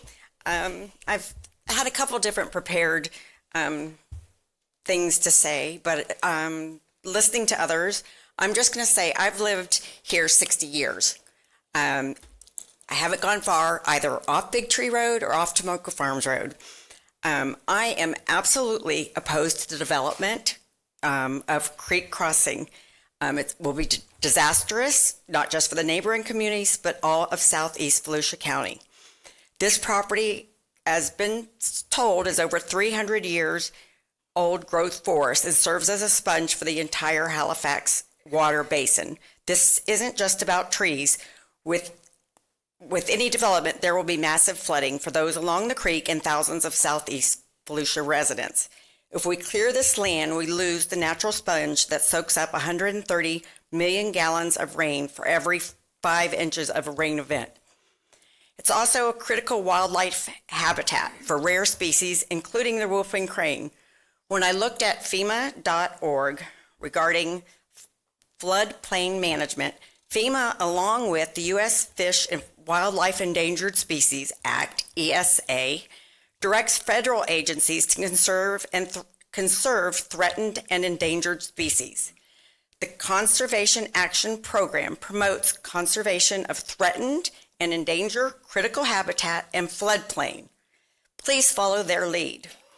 I want to also reiterate that the protected waterway with the designation Spruce Creek is with the outstanding waterway, as Brian White has explained. My understanding is this has now been changed to a conservation development, which is extremely alarming with even less safety measures in. I grew up here, and it's heartbreaking. I remember putting boots on off Tomoka Farms Road, and that was the only way we could walk around our neighbor, water boots. As time went on, I loved the growth. Couldn't believe what was happening. And then now I want to cry when I drive around and see all the trees cut down. I went to my brother-in-law's for this past hurricane. He got flooded in Ian, the 100-year flood. Well, in the middle of the night, I stepped into a foot of water. We were airboated out of there with his mother that has Parkinson's. It's going to flood again. And if everybody keeps building and allowing this to happen, I mean, the writing's on the wall. Let's just please stop the development and definitely creek crossing. Thank you. David Gall, and then the last speaker will be Joseph Mosca. Good morning, Council. My name is David Gall. I live in Spruce Creek Fly-In subdivision. I am completely unprepared to speak today, and I'm a very poor public speaker, so please listen to my intent and not my words. You've heard from developers here who've stood up and spoke about the creek crossing development and said, hey, this is a dumb idea. You've heard from a lot of people talking about the watershed problems and said, this is a dumb idea. You've heard people talking about how the developer wants to change it to a conservation subdivision, which is a regulatory conceit. It's a misnamed piece of legislation that actually undermines the words of the title of the bill. The conservation subdivision is anything but a conservation measure. And I would urge you to vote against creek crossing development for these reasons. Also, Spruce Creek Fly-In, as a community, was voted into existence by this very council many, many years ago, back in the 80s, and was reaffirmed in 1995 under our PUD. This is a contract between the county and the homeowners in Spruce Creek development. And part of that contract is that you will preserve the airspace rights that the airport represents at that community. There's been some discussion about noise. I know people are sensitive to noise and they don't like airplane noise. But when I sit in my backyard, I can hear the New Smyrna Beach Raceway. I can hear the Daytona Beach Raceway. I suffer that noise willingly because I understand it's part of the economics of this region. Part of the economics of the Spruce Creek Fly-In is that it is an airport. It was voted into existence by this council, your predecessors, and has been contractually obligated to you to maintain it as an airport. Also, the drainage of the Spruce Creek Fly-In has been obligated to you to maintain it in accordance with the PUD agreement. I urge you to vote against the creek crossing development, which would abrogate both of those obligations on your part to maintain Spruce Creek Fly-In, the oldest and busiest private fly-in community in the world. It's a jewel. It's a place that people wish they could come to, and it's an economic engine for this county. I urge you to preserve it by voting against creek crossing. I see that we also have a new development in Daytona Beach under the finals for the runway at the Daytona Beach Airport. Same situation, exactly the same situation. I urge you to vote against that development also. And if you listen to the report from Jan Albert, the hydrologist, she will tell you that that development will also contribute to flooding at Spruce Creek. My final point is all of these developments, including the Pioneer Interchange, are upstream on Spruce Creek from the Spruce Creek Fly-In community. Thank you. Thank you very much for your comments. I'd say you handled that public speaking thing pretty well. Joseph Mosca.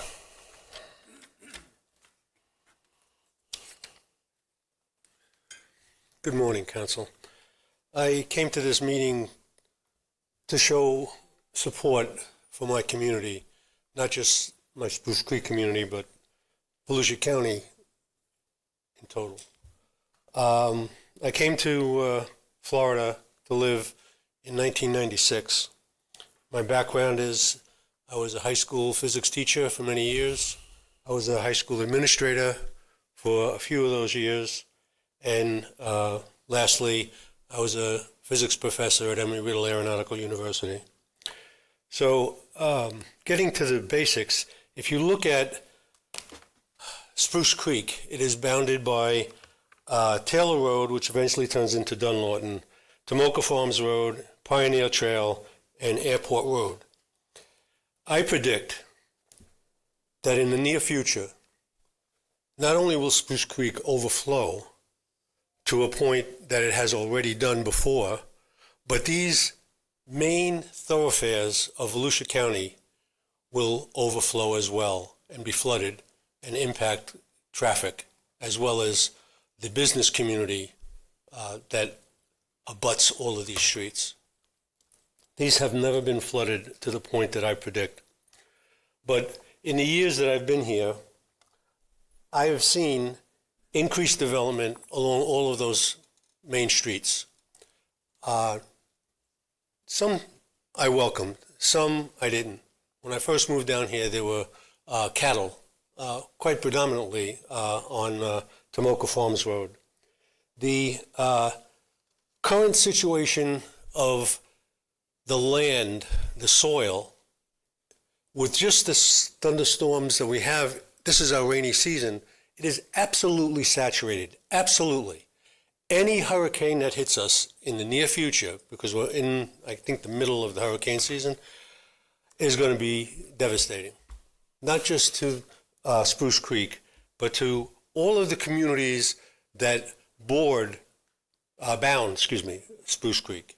And this is something that is historically happening more and more frequently.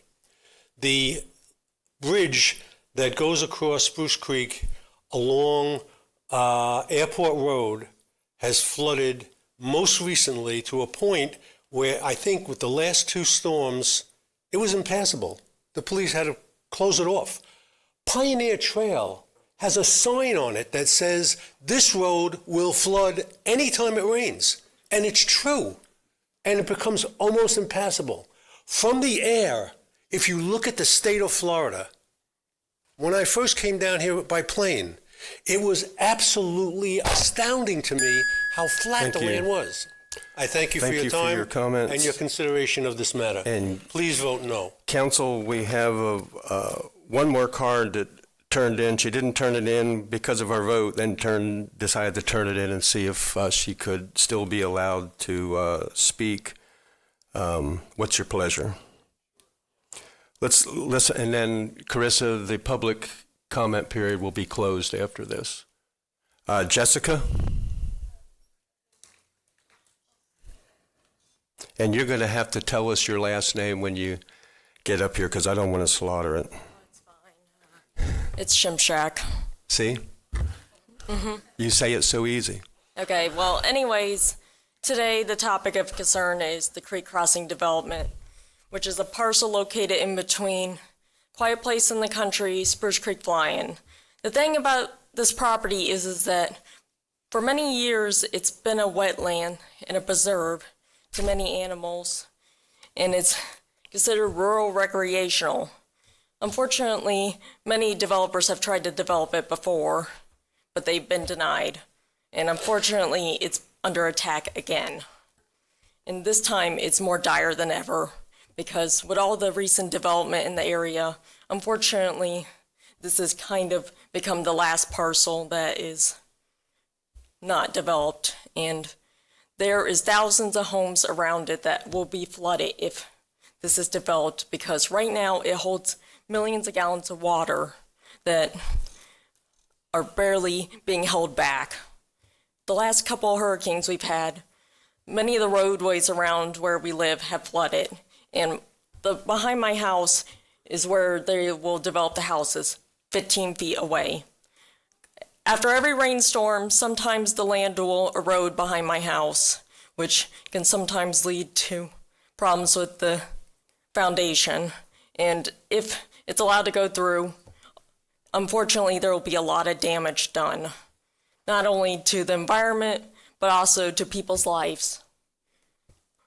My parents moved here back in the 80s, and they built their house in 94. At that time, the original owner of the property wanted to go through our property to develop on it. They were denied because it wasn't part of the Spruce Creek Fly-In. But now they want to go through other people's properties like Quiet Place and Whispering Creek. It should not be allowed to go to the PLD-SAR. It shouldn't be allowed to be a conservation commission, because then they will be allowed to get away with more. They need to be kept accountable. And you need to look out for all the animals that live there too, not just the humans, because I don't know about you, I don't want a bear digging through my trash, okay? And the poor deer wandering aimlessly through my neighborhood. Please keep this in mind on your agenda. Thank you. Thank you for your comments.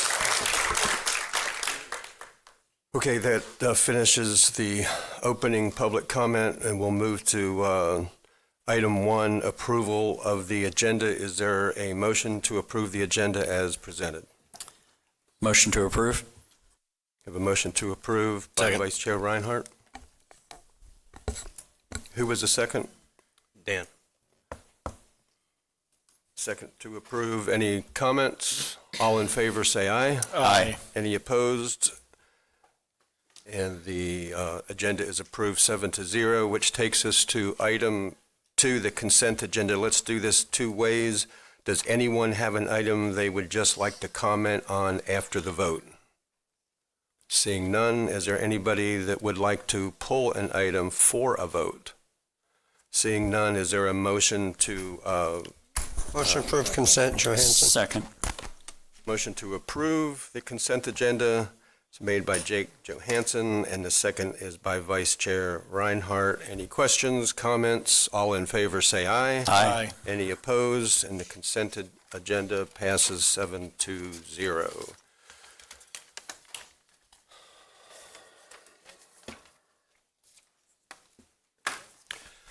Okay, and that takes us to item 3, which is an interesting item, council direction for a Division of Corrections inmate farming program. Right. Well, good morning, Council Chair, Council members. Randa Matusiak, Director of Public Protection.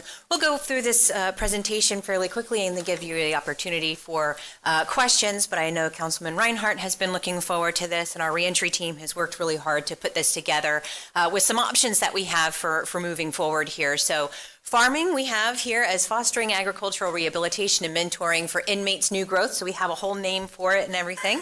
But really our project overview focuses on cost savings to the jail, some food security and making sure that we have access to fresh vegetables, and then job skills additionally. Some other benefits here would be the opportunity to provide the opportunity to be outside for the inmates. That has some mental health benefits to it. Again, those other programs that this kind of project might be able to generate to really focus on those job skills, and then again to offset the jail's budget. So we're really hoping, or we're proposing here to implement this in potentially 2 phases. So the first phase, we're looking at some row crops. That is an easy kind of starter and entry into this type of program, and then potentially a chicken program after maybe some time with those row crops, and to be able to bring that back and evaluate it. So the first one for the row crops or the gardening program, to expand what we currently have for gardening, because we do currently have 2 greenhouses and some outside hydroponic areas where we do grow some lettuce currently, and we do actually have some mangroves growing. That's a 3-year process, but we do have that. So this additional row crop that we're proposing is to be able to set aside some area that we have in a current rec yard. We would need to improve some fencing and build a sally port there and have an access road, but we feel like that would be a good opportunity to go ahead and start this expansion of the gardening program. Currently, we spend about $4,000 a month on vegetables, so we would be looking at these top really 6 or 7 vegetables, so lettuce, cabbage, carrots, potatoes, cucumbers, bell peppers, onions, all that good kind of stuff that provide fresh vegetables for our inmates. And again, that's about $4,000 a month. Now, what we don't expect is to be able to recover fully $48,000, a year in the type of production that we have. But we're looking at about $150,000 for startup costs. Again, that's that security, a refrigeration unit, a pole barn, and then some recurring costs. The benefit here is that we can do this with our current staffing. So this is really just fertilizers and those types of things, and then building some money in to be able to have some maintenance on equipment as needed. And then our potential savings we're looking at, if we're looking at 100% crop yield from what we're expecting, and we've worked with UF to be able to identify what the best rotation of crops is, to be able to kind of maximize that. But ideally, or best case scenario, we'd be looking at about $27,000 that we could sell back basically to Aramark, our food provider, for a net annual savings in here of almost $7,000. So it costs about $20,000, almost $21,000 to run, and then with a savings of $27,000. So that's kind of what we're looking at on a net annual savings. For this, again, the benefits here is that there's no additional staff, better inmate participation, because it will be a fenced-in area. We won't be limited to just those inmates that are approved for outside work.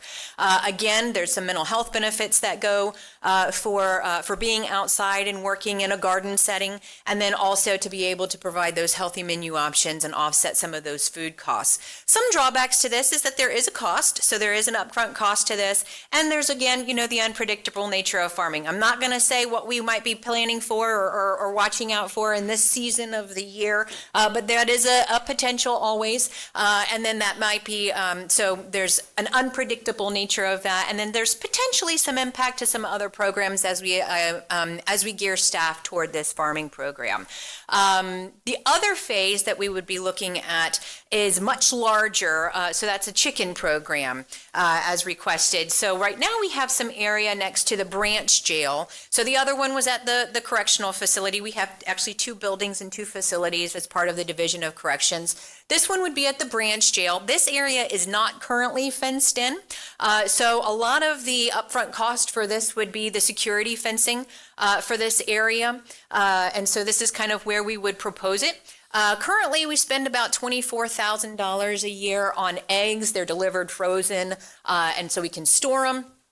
This would cost close to, for the startup cost would be significant. Again, most of that is fencing, security fencing. So anywhere between $442,000 to $470,000. That's a lot of the fencing, and then the purchase of the chicken coops. But the recurring costs here are really what we're looking at. So 158 to 179. Again, that's dependent on the number of chickens that we have out there. But what's necessary with this program is that we would need additional staffing. So with our current expenditure for eggs at $24,000, we would not be able to recoup those costs. So there would be a net annual cost to the county to be able to do the chicken program.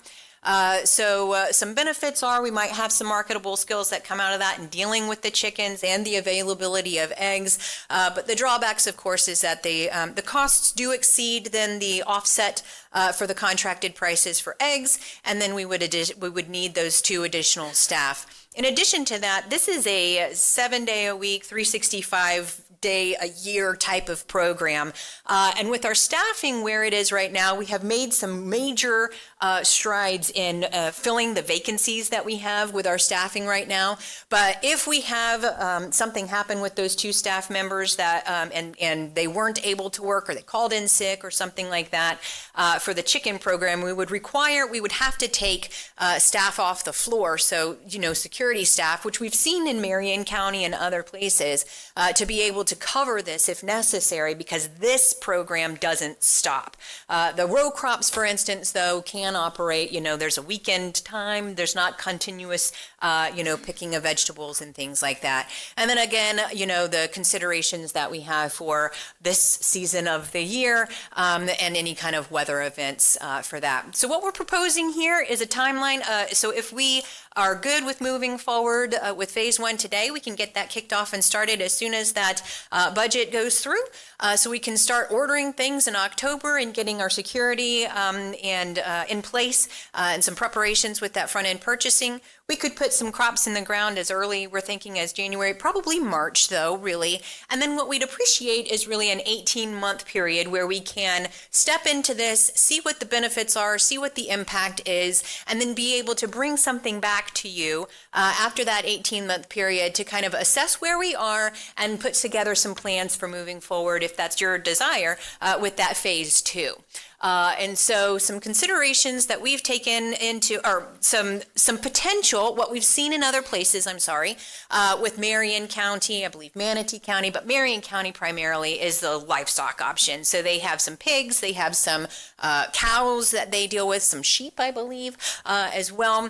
Some considerations to that is that Marion County does operate an off-site location, farming location, and we just don't have room on site to be able to accomplish this. So we would have to consider, some additional land to be able to do that. So that's a limitation.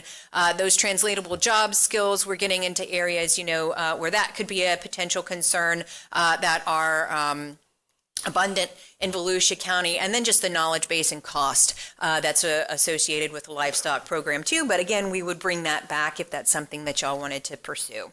It got covered there, but that's supposed to say questions and any kind of direction then.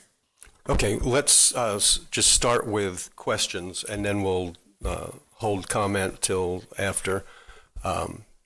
Matt, you have questions? No, I'm going to defer to my colleagues if they have questions by more Councilman Kent? Yes. Can you go back to the slide of the proposed vegetables that will be grown? You didn't see your favorite? There's a couple. You plan on being in corrections? I don't plan on it, but I know from being born and raised here and having some pretty hardy backyard vegetable crops that we do around the year. I was just wondering, are all of these going to be done from seed? So we do have, yes, by seed. Yes. Okay, I wanted to make sure that, we have a plan in place to grow them by seed. It will make things much cheaper and let you all have better control. And then I wanted to just put this out there and ask, why not, these are some crops that do exceptionally well in Florida. Eggplant, collard greens. I'm thinking of things that people like to eat as well, especially here in the South.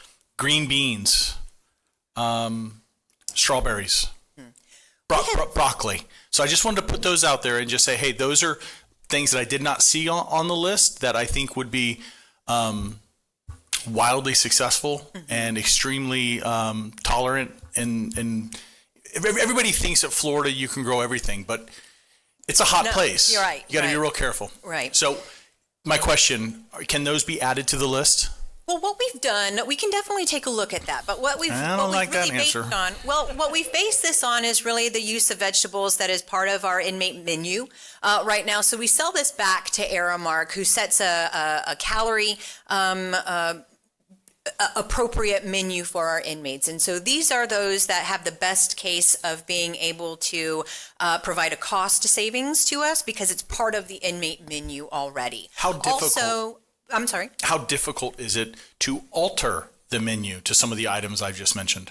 So we can alter the menu, but it is kind of set, and it is done through Aramark. Something that's a little bit different from us versus Marion County is Marion County operates their own food program. So we do have nutritionists that work through Aramark to be able to set those menus. The other thing is we have worked through the University of Florida to ensure that this set of crops we can rotate out. So one is planted while another is grown, and I think it does help with the soil then and the nutrients in that soil, and we've kind of planned out a calendar in accordance with that in working with UF's extension office. Okay. But we can always look into expanding the crops that we have. Vice Chair and the rest of the council, that's something that as we go through this, if you have any interest in the things that I mentioned, I'd love to hear it. If not, I can let it go. It sounds like our government, our hands are tied a little bit behind our back because of this contract with Aramark back and forth and selling cases of food back. I'm real big into letting common sense rule the day, and they lost me when they said frozen eggs. So, anyway, those are my questions. I have more comments later. Thank you. Okay. Councilman Johansson, do you have questions? Yes, sir. Is there any indication that this program helps with recidivism as well? I know there's a mental health while you're in prison thing, but I like anything that Matt proposes that keeps people from coming back. Is there any study that shows these people? So there have been there are research pieces that do address the benefits of farming programs, but they do tend to focus on the mental health benefits of the farming programs. Now, in terms of research that's done with regard to recidivism, it does focus on job skills. And so, as we mentioned, this might be able to generate some other programs like irrigation that does focus on some job skills that are marketable in the community. But as far as, just the initial program and out there planting and picking, that is not a high skill, need in the community and not one that would. So it's not this program specifically that we would be looking at job skills for, but it's maybe something like an irrigation program that would be developed. Are we doing, and we're doing some hydro? We do work in hydroponics, and we do have currently a master gardening program that does then earn a certificate. We're doing that now. We're doing that now. All right. That's all I have. Thank you. That brings up Councilman Robbins for questions. Thank you, Chairman. A couple quick questions. You had went through the initial startup costs. You had also mentioned that we have to, and I didn't see it on there, we have to add a road, a sally port, and additional fencing. Do we have a cost or a rough idea? Is it going to be a hard sally port with a roof? Is it going to be open, like chain link with the barbed wire? How's that going to work? It would be fencing, but it would be secured. It would be jail, security grade fencing for sure. So double fencing, I believe, with the top. So it's jail grade, I guess, is the best way to put that without getting into too much detail on that. But yeah, it would be. It's not a structure as much as it is a fencing. What's our cost on that approximately? Got that here. Wrong form. So on the fencing, about $25,000 for the fencing. And what's the road cost? $25,000. And the additional fencing, how much is that? So the $25,000 is a sally port and fencing. Okay, for the perimeter. For the total. Yeah, that's in this. Are you referring though to the row crops? Right. Yeah. So that's $25,000. Yeah. So we have 25 and 25, and then how much for the actual crop area? The crops. So the crop area. So there's. I don't know if I understand your question, but the other cost from that is some equipment. So we would need to purchase a rotary tiller, some irrigation parts. What's that total cost for everything else except for this? The total cost for the upfront cost is about $156,000. So a couple of big items in that is also a refrigeration unit. We don't have the capacity in our current kitchen refrigerator, and then also a pole barn with a storage shed to be able to store this equipment. So just clarify. So we're at 156,000, and then we have an additional 25 for the sally port and 25 for the road, or does that 156 include both? It includes. So that 156 is all of the startup. So when can we expect to get in the positive for that if we're at 100%? Well, it's about $7,000. 156 divided by $7,000, I suppose. And I'm not that good to do it in my head, so about 20 years. Okay. All right. And that's if everything goes right at 100%. That's 100% crop yield. We have an acre. So just to clarify, I don't think I expressed this. It's in the slide, but it's an acre that we have to work with in the current rec yard at the facility. We only have that acre instead of the full rec yard because we do not need that additional space for an emergency evacuation if necessary. Have we looked at other ways to possibly do this cheaper, like bare bones, without some of these? What I'm trying to get at is get a positive cash flow as quick as possible. Sure. In the best scenario, because I want to support this, I'm going to support it. I just want to see the numbers. Yeah. So one of the things that I think what you're getting at with the additional fencing and the sally port and all of that kind of stuff, this area, because it's a rec yard, is fenced right now. But to be able to get equipment in and out of there, so to be able to, remove the vegetables and get materials there, that access road is necessary, and just the equipment to be able to do the program is necessary. And then the additional, so securing the fencing and the sally port and all of that kind of stuff is necessary to this level because we will have inmates of all that are not necessarily qualified or wouldn't have otherwise been qualified to work outside. Sure.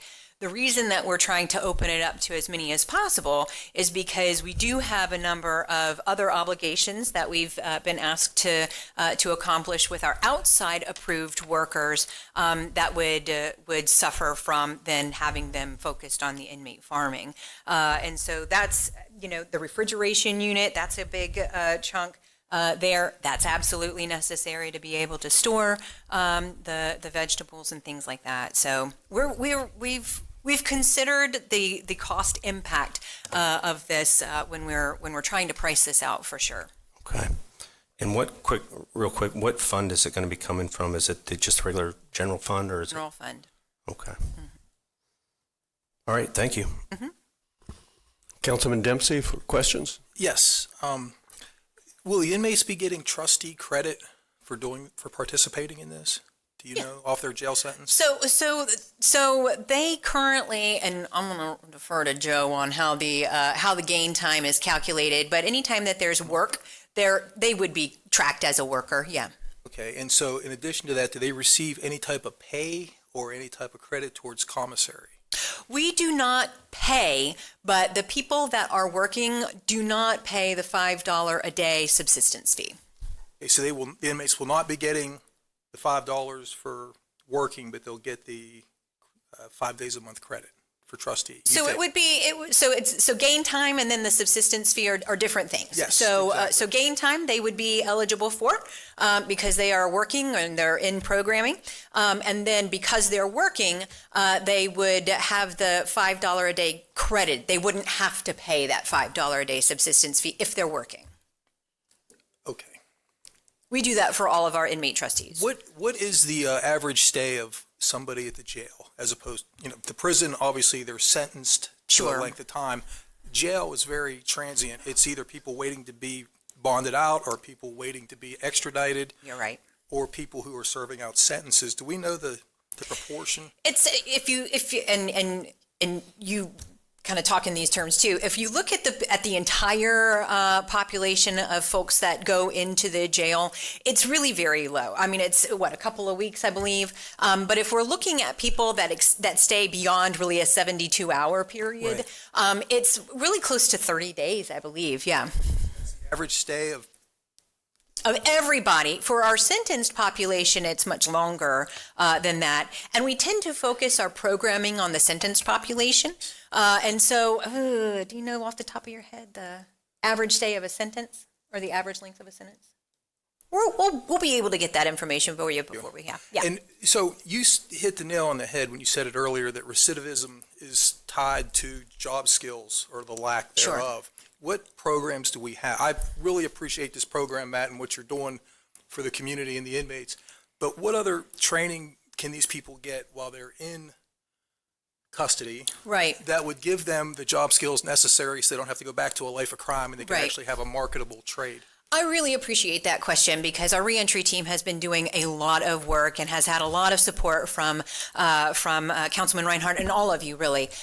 So we have, just off the bat here, has gotten a lot of attention just recently. We've got a barber program for males. We have a cosmetology program that will be starting for the females. We have a virtual welding program.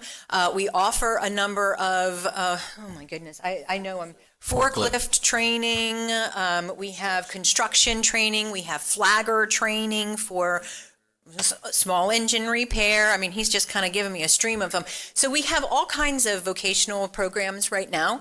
And then in addition to that, our reentry team, it's much larger than just job training. We do offer a number of programs then for people to be able to take maybe court-ordered programs, so anger management or budgeting and finance and things like that, so that is not an added burden on them when they are released and they're going through and trying to fulfill the obligations of probation and things like that. They're already got that one taken care of so that when they go into the job market, they don't have to continuously ask off, for these types of programming. So our reentry team actually focuses on that as well. And then, of course, we have the Second Chance initiative with Councilman Reinhardt and Port Orange Chamber of Commerce that has brought employers into the jail to be able to do some interviews and provide some information for inmates that are going to be released soon after that. And we're trying to make that has become a quarterly initiative with that one. So there's employers that come to that in addition to Daytona State that comes to that to be able to offer information on classes and programming, the Volusia Recovery Recovery Alliance comes to that, so that there's resources for folks when they are released for any of those other types of issues that they might be facing. And then, I also want to brag about, we've had 2 recent graduates for the entire GED program. So one we got to celebrate in-house, one was released before we had the chance to celebrate her.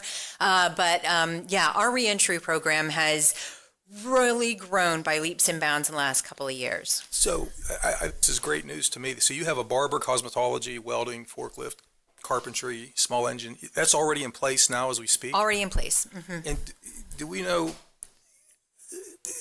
are these people getting placed at the Second Chance Initiative? Do we know what the placement rate is? So we have a harder time tracking folks once they've been released.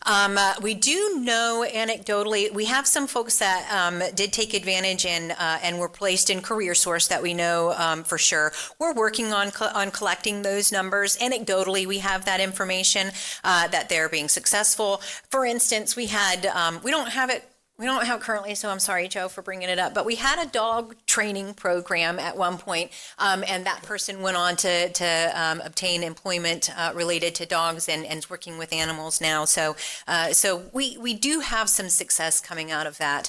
And as we can get people kind of connected to services too, there's opportunities for them to network and find employment as well. Hey, thank you for all that information. Yeah, Appreciate you. Okay, the deputy county manager has been up. I know you don't have a question. Do you have something to add about the questions that were asked? I do, yes, sir. Okay. Thank And you. then before you start, Jake, do you have another question? You're ready for comment? Okay, go ahead, deputy county manager. Thank you, Mr. Chair. And to Mr. Kent's comment earlier about the other crop alternatives that Aramark doesn't currently use, those are crops that are used by our vendor at the Ocean Center, the Oakview Group, who has expressed interest in potentially purchasing through this program.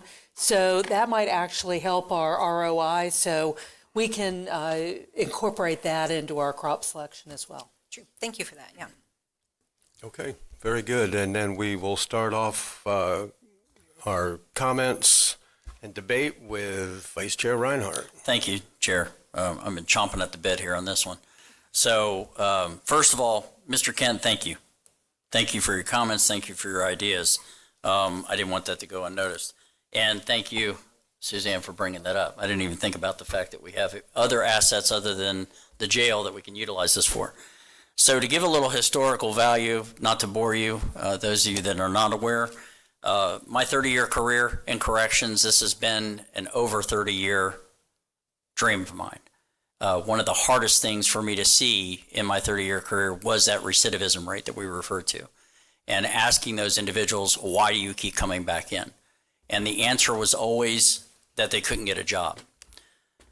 So during my tenure at council or at corrections, I was part of a jail inspection team for the state of Florida, and we inspected other jails throughout the state. So let's go back 30 plus years. And I went to Manatee County. So their farm has been in existence a lot longer. They started out with some egg-laying hens, some hydroponics, and an in-ground farm. They are now, or back then, back 30 years ago, they were doing engine repair, painting county vehicles with a paint booth, embroidery, sewing. The list goes on and on, but they had to start somewhere. They were asked the same questions that were being asked today with respect to the finances. And I respect the fact that you asked those tough questions. I got a little worried because I don't want that to be something that scares people off from this. Like any program that we start, whether it be for dogs, whether it be for motocross, whether it be for whatever. Yeah, I'm pulling on you. I really want to sell this. It takes that, and the idea of bringing up the hard sell about the fact that the startup costs, that's one time. And George and we talked a little bit earlier about the possibility of the use of the inmate welfare fund. That's something we'll look into. Inmate welfare funds come from inmates buying commissary. They're never going to stop buying commissary. Trust me. They're going to continue to. So you're always going to have that. So the profits from that have to go into what they call the inmate welfare fund. The inmate welfare fund is designed to purchase things or do things for the betterment of the inmate population. What suits the inmate population better than this idea? So that's why I brought that up. So we started this idea when I got to council. It was a dream of mine, starting this Second Chance initiative in collaboration with the Port Orange South Daytona Chamber, knowing that the farm was going to take a while. I've been talking about it for 2 years, knowing that staffing levels where they were at. Joe DeMore, I commend you. You have brought our staffing levels up exactly where they need to be, and probably need to be a little bit better, but we're doing there and we're getting there. Something I never thought or imagined would be possible in the 2 years that you've done it. So I commend you, sir. Thank you. And Randa, thank you. And the people in corrections for doing that. Not to try to get off track. So I didn't want to just sit on our hands while we're doing this, so we came up with the Second Chance initiative. And it started with a phone conversation with Chris Laurenti talking about the possibility of a welding program. When Daytona State picked up the phone and called me and said, hey, I got an idea. So we all went out there to New Smyrna Beach to their campus and looked at this virtual welding program. It was huge. Since then, other people come to the table. The barbering program, the cosmetology program, the forklift driving that you've been doing, the engine repair that we've been doing with Coach. All these things can fall under that Second Chance initiative. That was my dream. That was my goal, is to give inmates who are our brothers, our sisters, our neighbors, the opportunity to succeed. They're our neighbors. They're not going anywhere. We don't want them to. They made a bad choice. We're not talking about the hardened criminal being out there doing these types of programs. We're talking about individuals by the grace of God, any one of us could have made that mistake. I know, I spoke it for 30 years. So that being said, I wanted to give them the opportunity. That's why I wanted this program. So yes, don't let the startup costs scare you. Look at the benefits that are not monetary. Look at the benefits of helping the mental health aspect. We have a growing inmate population with respect to mental health. You asked a question about the average stay for an inmate. My figures are a little bit more. Average stay of a non-sentenced inmate at 45 days. That could be off. I know that the cost per day to house, an average cost per day to house one inmate per day is $111.95. That's the average cost for one day for one inmate. So how can we reduce that? One of the biggest eaters of our budget is the general fund. Part of that, if you reduce it down to go to corrections, that's the jail operation is a big part of the general fund. Let's break that down. Mental health costs. We can't really control that at this level. But what's the next cost eater? No pun intended. Food. It teaches them a skill. Farming is a skill, folks. It also helps address the mental health issue. It's a win-win-win all the way around to me. So I appreciate the comments. Yes, lost me on frozen eggs too. So I would like to see all these programs get started. And I appreciate the fact, and I agree with you 100%. It needs to be staged. We can't build Rome in a day. So it needs to be staged. And I appreciate that. And I'm willing to go that route. But also look at the science of farming. It's not just picking crops. Look at the science of farming. Those that are farmers understand that. The recidivism, all these things. And I'm going to leave it at that. So thank you. Councilman Kent. Thank you, Chairman. And Vice Chair Reinhardt, I applaud you for bringing this up. And now I know that you know why, excuse me, over 2.5 years ago when we had our first meeting here, I came out of the gate on that first meeting and had 3 items because you just said it. You know, it's been 2 years you've been talking about this, and look where we are today. I applaud you for staying steadfast with this. And Councilman Robbins, listen, I'm going to applaud you, and I'm going to tell you why. If there's one thing that's consistent about you, is you will always bring it back to the dollars and cents, and you bring it back to this elected body, and you ask those tough questions. And then, you know, since I'm just doing nothing but compliments right now, you've got Don here, who I love that mind from not only the lawyer, but also an inmate about what options are we giving, how long is the average stay, and then, you know, another question, if staff can answer it later, not right now during my 5 minutes. Oh, it's not up yet. Perfect. Thank you. I won't be much longer. Is how many inmates do we have that are there for 9 months plus? Because Suzanne, I don't know what is going on with you and me over these past almost 3 years, but you are becoming one of my absolute favorites. You have great answers to things. You're a taskmaster. You're tough as nails when you need to be. But I loved your answer, not just because I agree with it, but maybe because I agreed with it. The Ocean Center is an option to sell these other crops to. And I love that outside of the box thinking. Yeah, you had an answer, because my thought was this, Mr. Reinhardt. So these other items that we can't coordinate with Aramark to buy back, why aren't we selling at a farmer's market type thing? And now I'm going to tell you something else where I think this should go. Just hear me out on this. But I think we should have 20 European beehives out there. Honey sells for between $12 and $14 a pound. Each hive will produce a minimum of about 60 pounds a year, upwards of 100 pounds. So you have 20 hives producing 60 pounds a year. That's $16,800 a year coming in, selling that county honey. Okay, there's your name for it, your county honey. And it would fly off the shelves. Not only that, Mr. Reinhardt and the rest of this council, without honeybees, humans have 7 years left to live on this planet.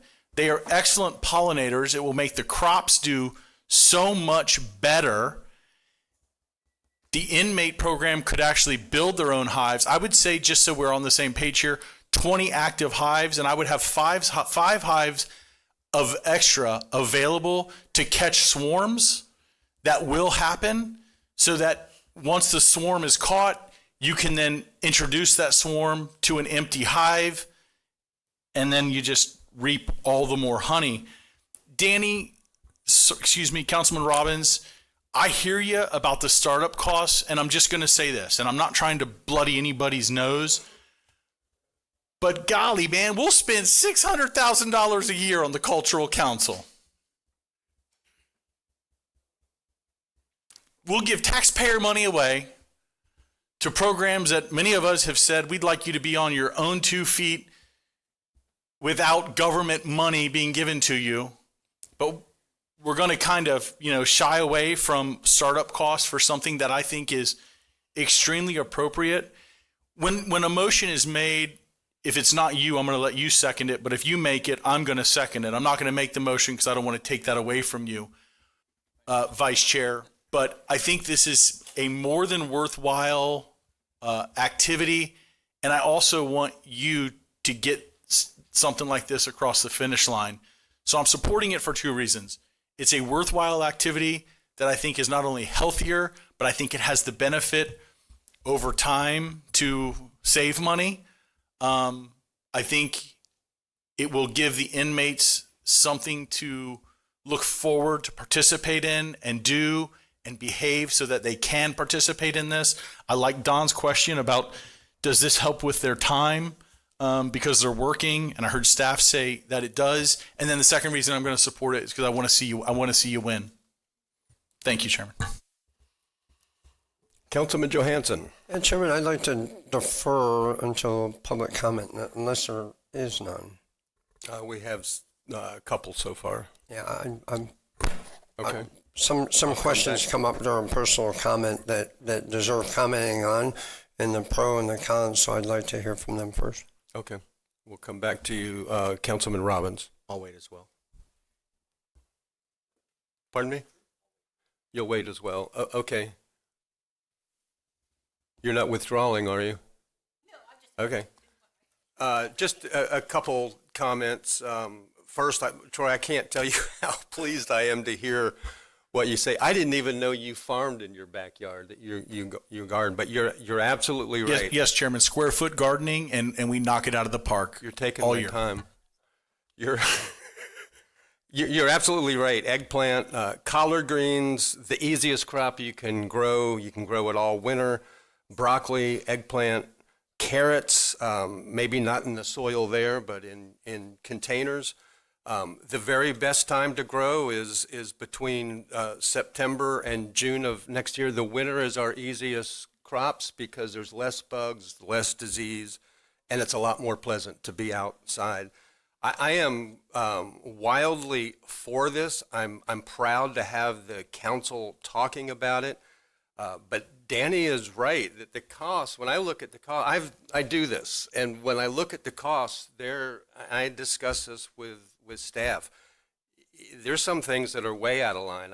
I talked to my sons about chicken coops because they build them, and I said $48,000. Could be $24,000 per coop, and I said, my God, please tell the council we'll build all they want for $5,000 that holds 100 birds and feeds them and waters them and has an egg collection system, which is really important, where they can pick the eggs that aren't full of manure, because that doubles your labor costs. So you can build a coop so that the hens don't sleep in the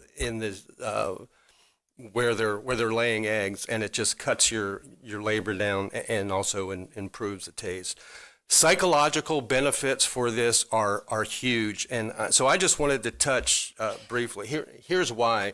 The only thing that worries me is the average stay is 45 days, which is good. I don't want people to stay in jail, but I don't know how much they're going to learn about this, but I can tell you the psychological benefits will still be there. There is nothing like the self-pride in growing something living, whether it be a chicken or a plant. And I can tell you from raising kids who did this, they are all tremendous workers now. One of the reasons for that is because of direct-to-consumer farms.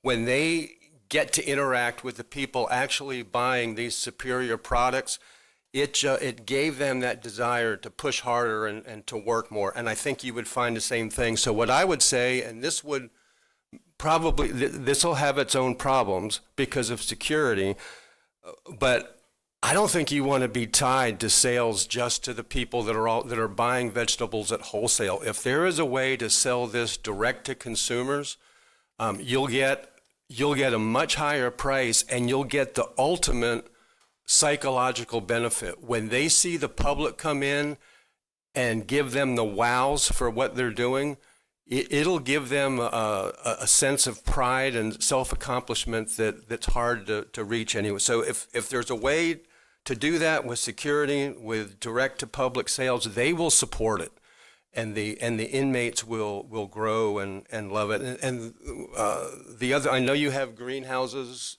now and add more. I would add flower production to that, just potted flowers. They will blow out the door faster than anything, faster than collards, which are probably the most popular. There's a lot of other things you can do in a greenhouse. You can grow microgreens. You can grow all kinds of things that the public's clamoring for. And I know that you're getting a lot of these costs and information from UF, and I appreciate that. I'm glad you are. I went there, but the University of Florida is not a leader in regenerative agriculture or direct-to-consumer farming. But we have some of the best farmers in Central Florida in the country, because everybody thinks Florida's easy. It's not, because of our heat. I don't want to farm in Minneapolis, but it's hard here in Florida. But there are people here who would help us, give us direction, and including me. I would donate time to see this going because I believe in it so much. I think you've hit a home run here, and I think we ought to do it. My concern is going to be at the cost when it comes back to us. I want to see it go on, and I will give you names of some farms that are working around the world and doing stuff just like this for third world countries to help them become self-sufficient. We should take advantage of that. So I'll stop with that. I'm going to support this to take it to the next step, but cost and setup so that chickens don't die and vegetables don't die, because that's going to have a negative effect on the inmates. Councilman Dempsey. Yeah, I'm in support of this, Matt. I just wanted to kind of add this. I've been doing it 35 years, both as a prosecutor and defense attorney, and the one thing that I maybe count on as a defense attorney is repeat business. And so we get a lot of people who do some DOC time, and they come right back. So I may be talking myself out of some work here, but the one thing that I've asked some of my repeat offender clients is, don't you get skill training while you're up there at the Department of Corrections? Don't they have some sort of, at the state level? But from what I'm hearing is that it's not that good, and that they don't do a very good job of re-educating these inmates so that when they get released out into society, they're not going to go back to a life of crime, that they'll have some sort of skill set. So I would like to try it at the local level. I mean, we like home rule, and we all like things done more locally than from the state level of Tallahassee. So I was thrilled to hear that we have a barber school, cosmetology school, welding, and small engine repair. I'd like to see even more. I'd like to see us get to where Pride was back in the day when they were doing fire engine refurbishment and other stuff. And so to do that, though, the transition is so short. That's 45 days on average. There's a mindset in the criminal justice system right now that the county wants inmates to go to DOC, so the taxpayers of Volusia County aren't paying for the inmates. And there's this ideology that we're overcrowded, and that we would prefer these people to be sent off to Department of Corrections as opposed to a county jail stint. And I'm routinely asking judges for a 270 or a 364 jail sentence to give them a longer stint here. And I think if we could do this and get the message through staff or whoever, hey, the county does not want you necessarily sending all these people off to DOC. We want them to stay here. Instead of a year-to-day prison sentence, give them a 364 county sentence. And now we got that person. We've got that person in a closed, captive environment, and he's got the ability to maybe earn trustee time, gain time, the ability to maybe get credit for commissary. He gets to stay local where his family is.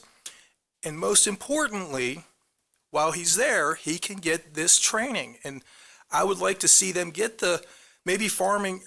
It's great that they're supporting themselves and paying for their own food and making some money off of it, but I don't know if there's much of a demand in Volusia County for chicken help and farming as there is for welders or carpenters. I mean, we need skilled trades. From the developers I've spoken with and other small business owners, you can't find help. And that's a big problem. Skilled labor is a huge deficit in this county. So if we could get this captive audience in these 1-year county sentences, get them their training, and then track this stuff through the Second Chance Initiative. I know colleges do it all the time, their placement. You have these job fairs, and what kind of placement are we getting? I would love to know how many of these inmates who go through one of these skill training programs at the county jail would actually get placement.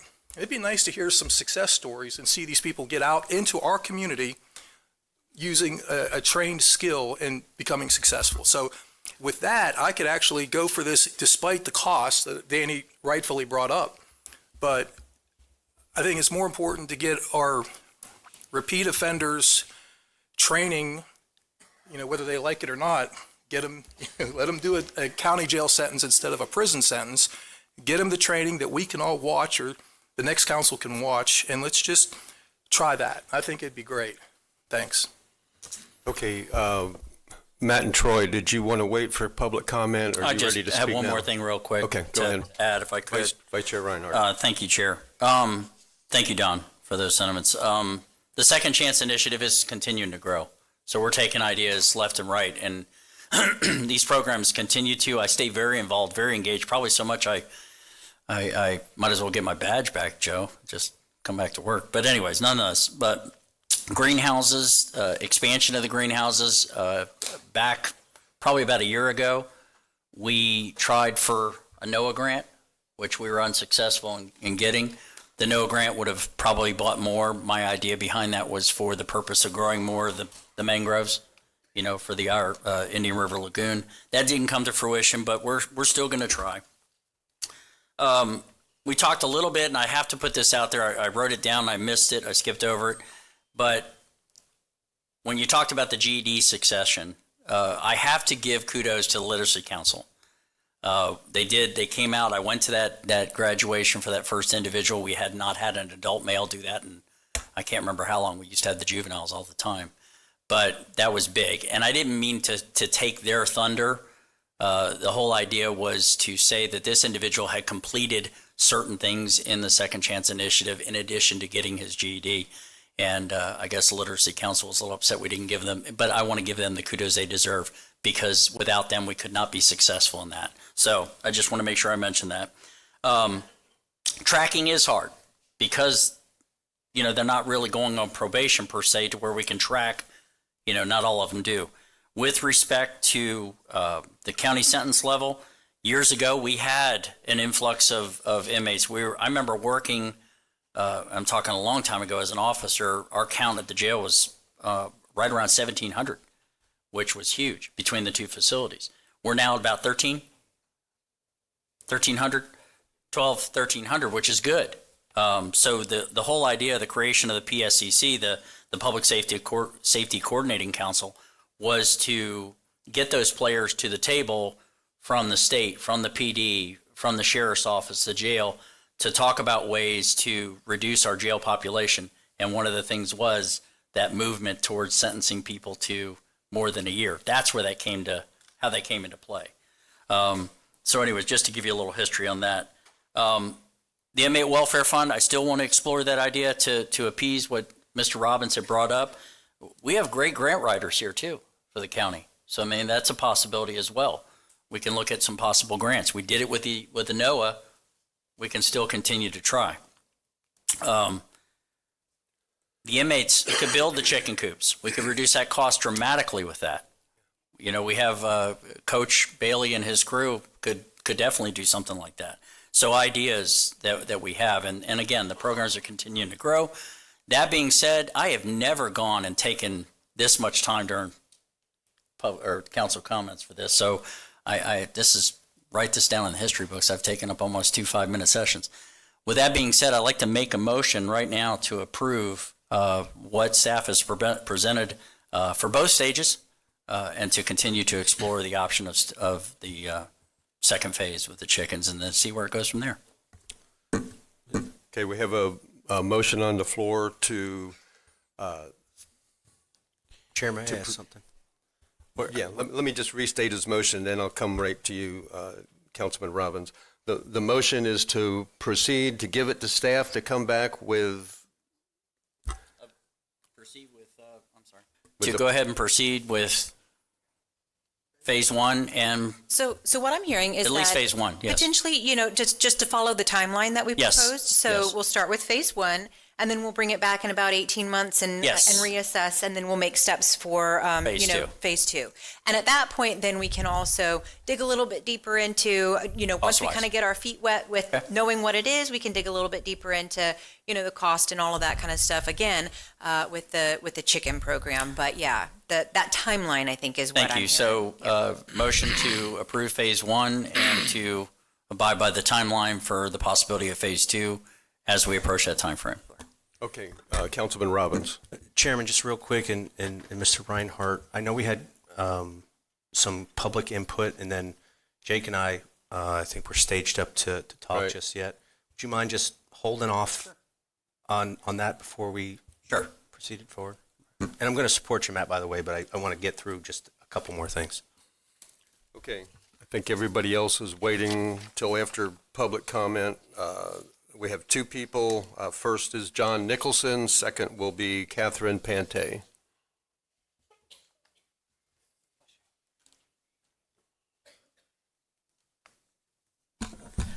John Nicholson, Daytona Beach side. I absolutely support this. It used to be used all the time. Idle hands, devil's workshop. That's one of those kind of things. It really does help to keep them busy. Secondly, you've already done some things that you didn't quite mention about watching the costs at the jail. First Step Shelter. One of the whole reasons why they pushed First Step Shelter was to find an alternative to sending these minor offenders to jail. $100 a day. All right, that's $40,000 a year. And some of these homeless people were going constantly to jail. Repeat, all the time. So we're saving they're saying several millions of dollars. You're donating $400,000 towards the First Step Shelter, and the jail is saving several million. Is that a good deal? Think about it, all right? Secondly, you've got a farm, which is going to cost $500,000 eventually. Hydroponics, I think it's $79,000 for a container. When you do one thing, something else pops up. When they were doing tiny houses, they were talking about containers, converting them into housing. Well, during the conversation, they came up with a hydroponic container. Costs $79,000. Produces all your vegetables and your lettuce and whatnot. What I'm saying, that's dirt cheap, actually, $79,000. But when I was a kid, I saw a movie. There was a poor guy that came from Holland and couldn't make money. So he specialized in asparagus, became a multimillionaire, all right? Why not specialize, get hydroponics, specialize in the lettuces that the high-end restaurants use, and make money? There's no reason why we cannot make money off of this. I mean, enough money to support all the other ideas, okay? With regard to your welding, there's a place on Orange Avenue. Needs aluminum welders big time. Nobody teaches aluminum welding. It's all TIG, all right? But they need aluminum welding. They pay, he was getting $30,000 a year when the average was 15 in Daytona Beach. So aluminum welders make a lot of money. There are welders needed. There's apartments going up on Beach Street, big sign, welders needed. There'll be several more apartments going up downtown. We have, believe it or not, we have apartments all over Daytona Beach going up. So welders are really needed. So this program is absolutely needed. Thank you. Thank you. Catherine Pante.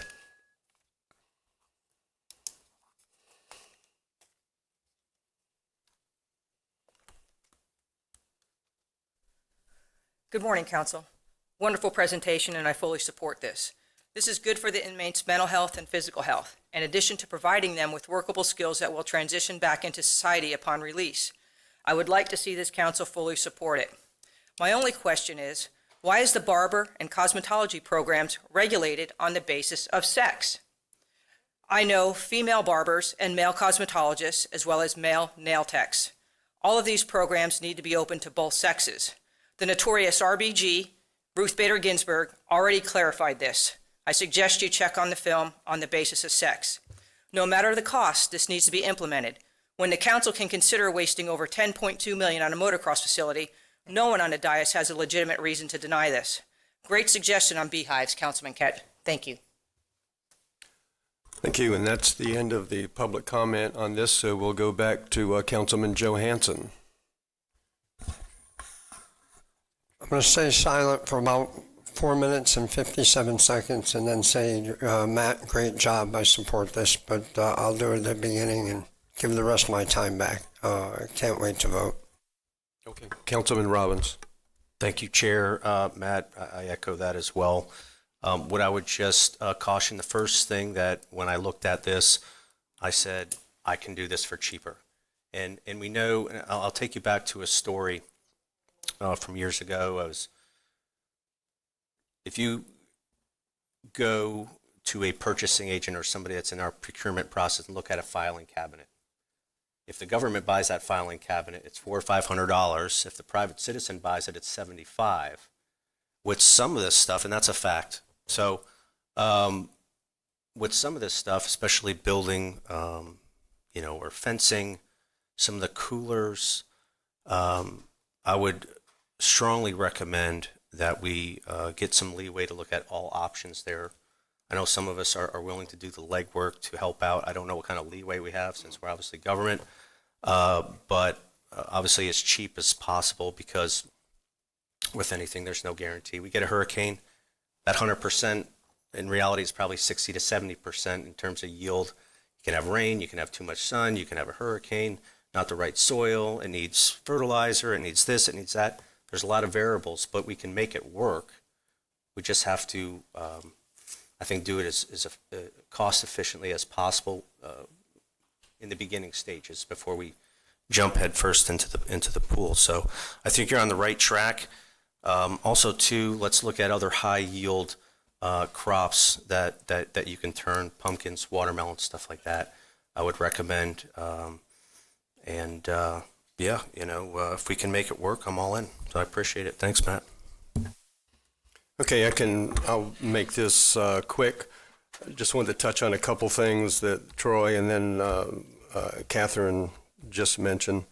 If you're going to grow vegetables, you do need pollinators, either bees and butterflies, preferably both.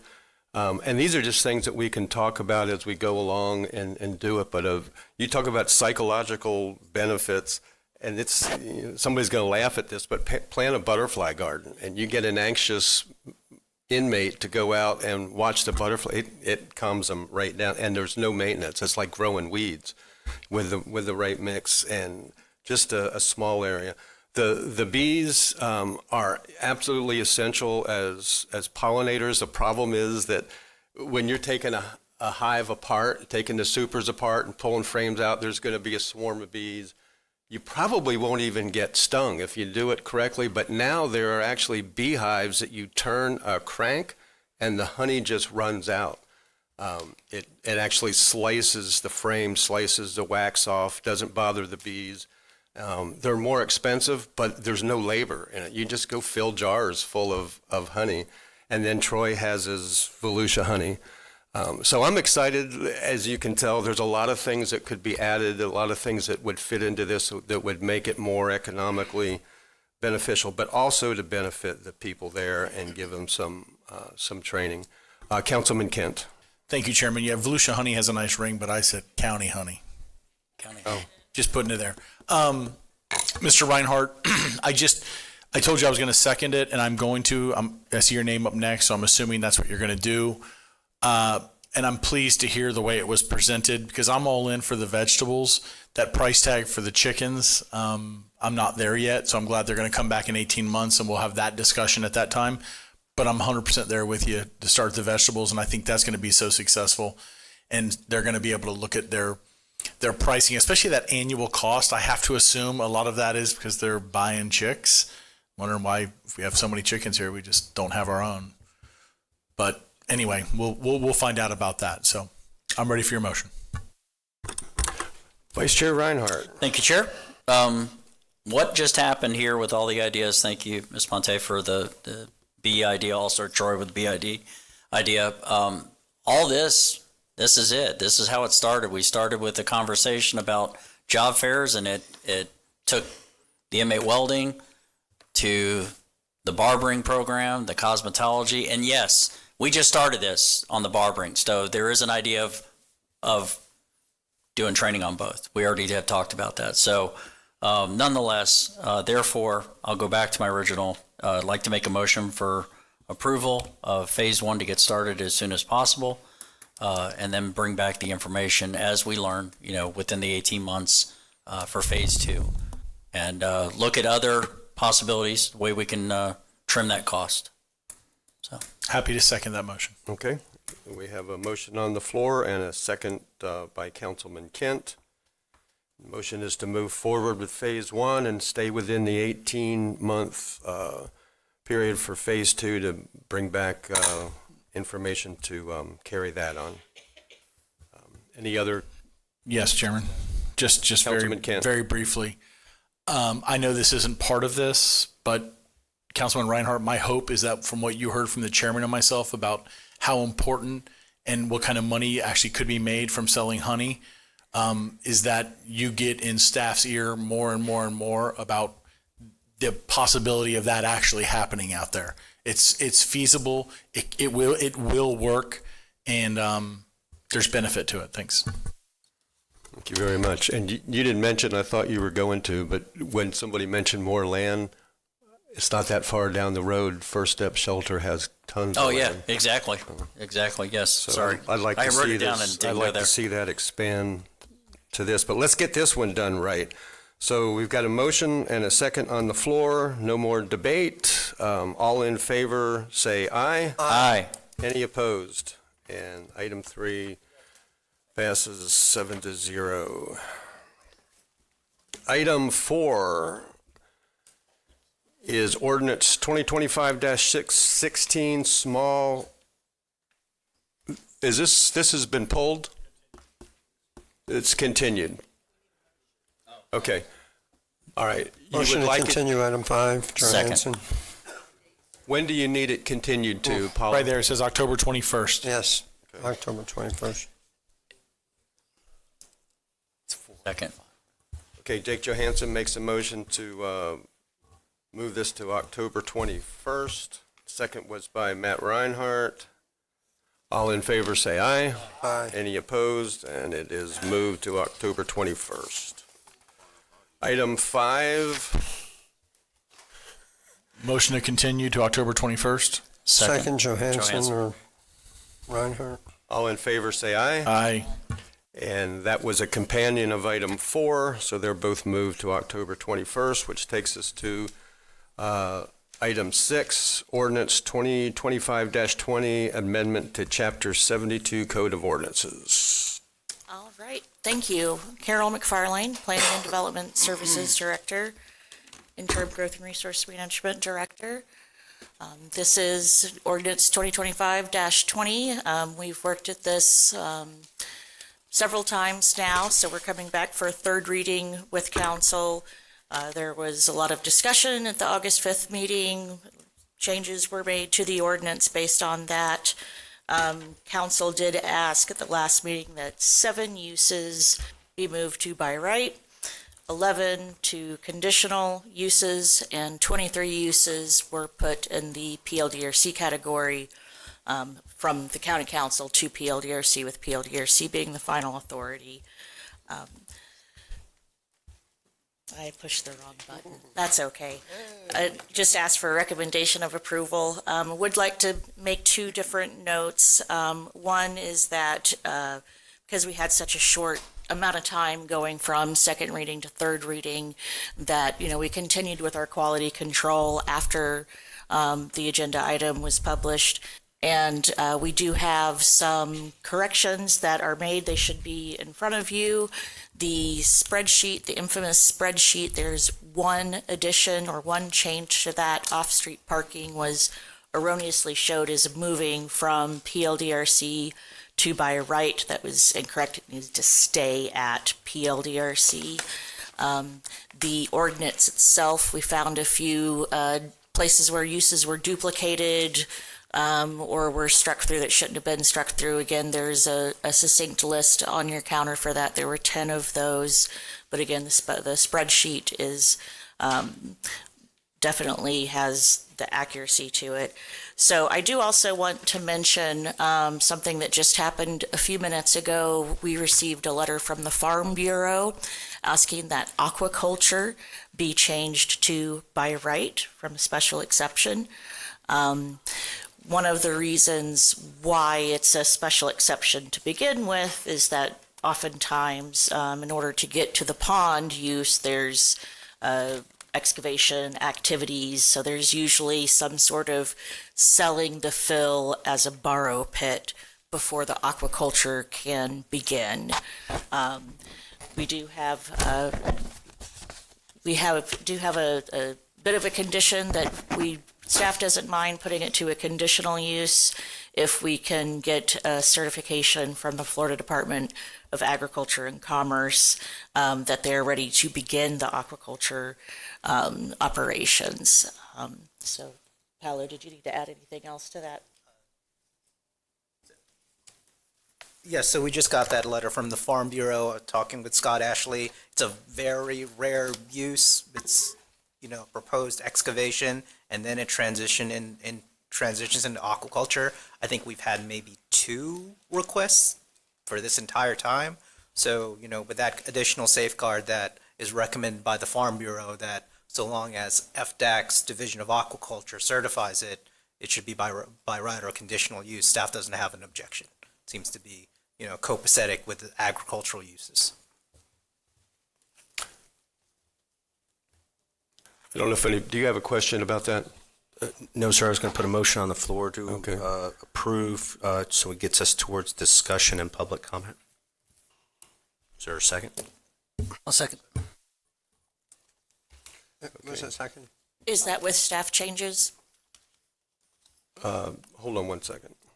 I have a motion to approve as presented by Councilman Robbins, second by David Santiago.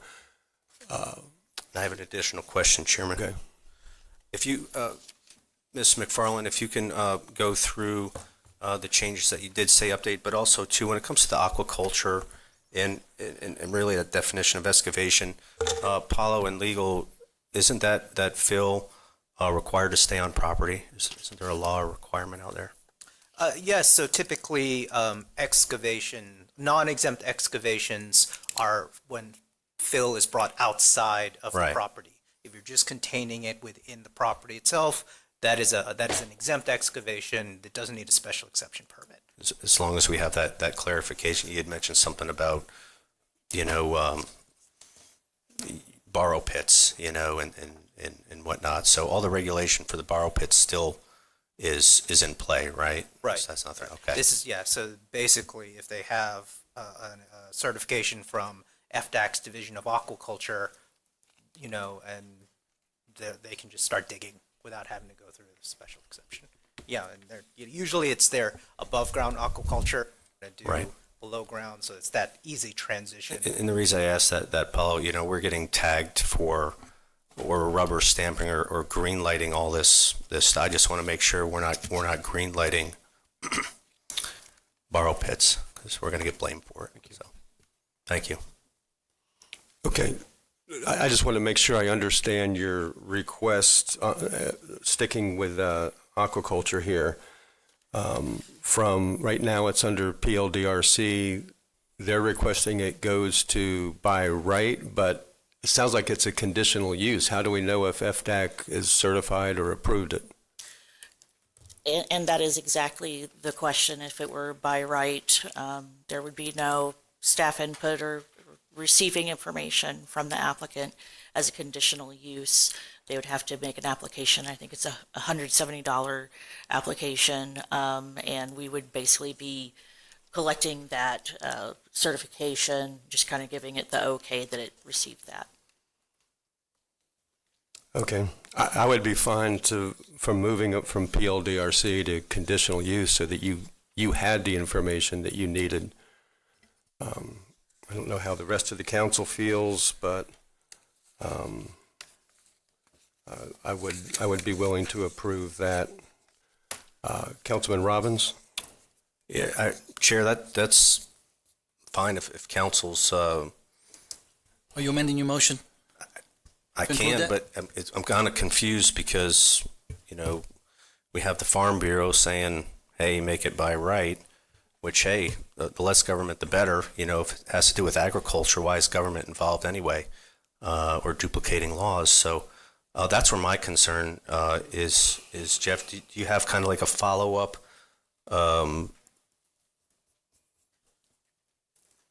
Or are we just going to wait till, is your hang up like FDACs or? Well, no, but it just came up, and so I think that would be the proper way to do it. But right now, since the motion is to approve everything as presented, I'm a no on it unless we make some changes. So I'm going to propose some changes to it as I was hoping we would go through some of these, but I can't, I'm a hard no on the way that it's presented. That's one change that I could live with, and there's some others that I'll propose. I don't have a problem with it if our the Farm Bureau is okay with it going by right. I'll support them. They're a lot of time they're experts. That's what they do. So we would be asking for that certification regardless. I mean, if based on what the Farm Bureau is asking for, they're asking for it by right, so long as there's a certification, which is conditional use because it's staff driven. Right. But they're putting this self-imposed condition on the use. By right and conditional use are very adjacent to each other. They're all sure. They're staff approval. There's no public hearing. It's just they are proposing by right with this condition, which is in fact a conditional use. So initially, I don't have to change the motion then, right? Or keep it? No, I don't believe you have to change the motion. I mean, we're going to do this. And Carol, just to finish up on my questioning, what other items did you modify or have to take out? Spreadsheet, of course, was modified for the one use, the off-street parking, to be consistent with what the council had asked for on August 5th. The updates of Scrivener's errors in the ordinance itself is to put hunting camps back into the FR zoning that was inadvertently left out. The second one on page 06-15, if you're keeping up with your item, changed to add raising of crops as a permitted principal use in the RC. 06-20 was to take mobile food dispensing vehicles from conditional use back to a special exception. Right now it's a special exception, so it's just going to move to, or stay in a special exception, which was discussed at the August 5th meeting. 06-22 removed bed and breakfast from the PLDRC review for A2. It was in there twice under special exception and conditional use. Council had discussed keeping it as a conditional use, so that has been updated. 06-23 added fixed wing aircraft landing fields and helipads as a special condition in the A2 zoning. 0-25 reflected that A3 zoning does not allow for camps, fishing, or nonprofit camps. That was a Scrivener's error. 06-52 was boat docks containing more than 500 square feet of area. It was inadvertently put in the special exception category. It was moved to the conditional use category. There's just three more. 06-70 removed tennis clubs as a permitted principal use to a conditional use. It was listed again in two places. 06-78, any retail sales and service located within a principal building, again duplicated. It was in the B1, and that needs to be put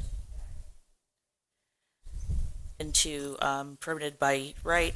06-113 and 114, slaughterhouses needed to move to be in the I2 zoning as a conditional use. That wouldn't be for slaughterhouses. Why wouldn't that fall under ag? Because it has a direct relationship or correlation. Why wouldn't that, for instance, be on any piece of property? Why is it just isolated to industrial when the ag laws are contrary to that? Does that make sense?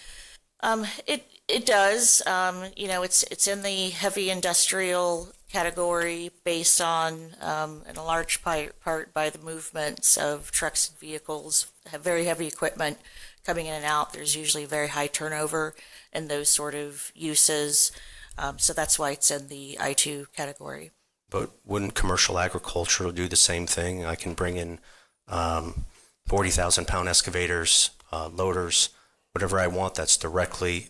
Carol, what I'm trying to do is stay in line with our ag laws, strengthen them, promote this agriculture, because really the ag laws, this would be just an additional law for them that would hurt ag. We have like 2 or 3 packers in the whole United States, and that's primarily the reason why our beef is so high. So if we can ease some of these in, it's under ag, it's in direct conflict. I think if we limit it to just I2, it would get challenged and we'll lose. So council, I have no problem with, what was the previous zoning classifications, A1, A2, A3? RA, the MH, For slaughterhouses? yeah, what was the, do we remember what it was? Just I-2. Just I-2. I don't believe that's an agricultural use as so much as it's an industrial use. And just to help Carol in the questioning that's being asked off the dais, you know, some of these industrial uses may be appropriate on large acreage agriculture where their impacts on adjacent properties may be mitigated by distance to adjacent property lines. But just as a reminder to council, A1 and A2 zonings are 5 and 10 acres. I believe your A3 and 4 are smaller lots, 1 and 2.5 acres. So those type of industrial uses, and you'll see them elsewhere on here, on those small lot, although their zone districts are agriculture by name, they really serve as a more rural residential area in many of our Volusia neighborhoods.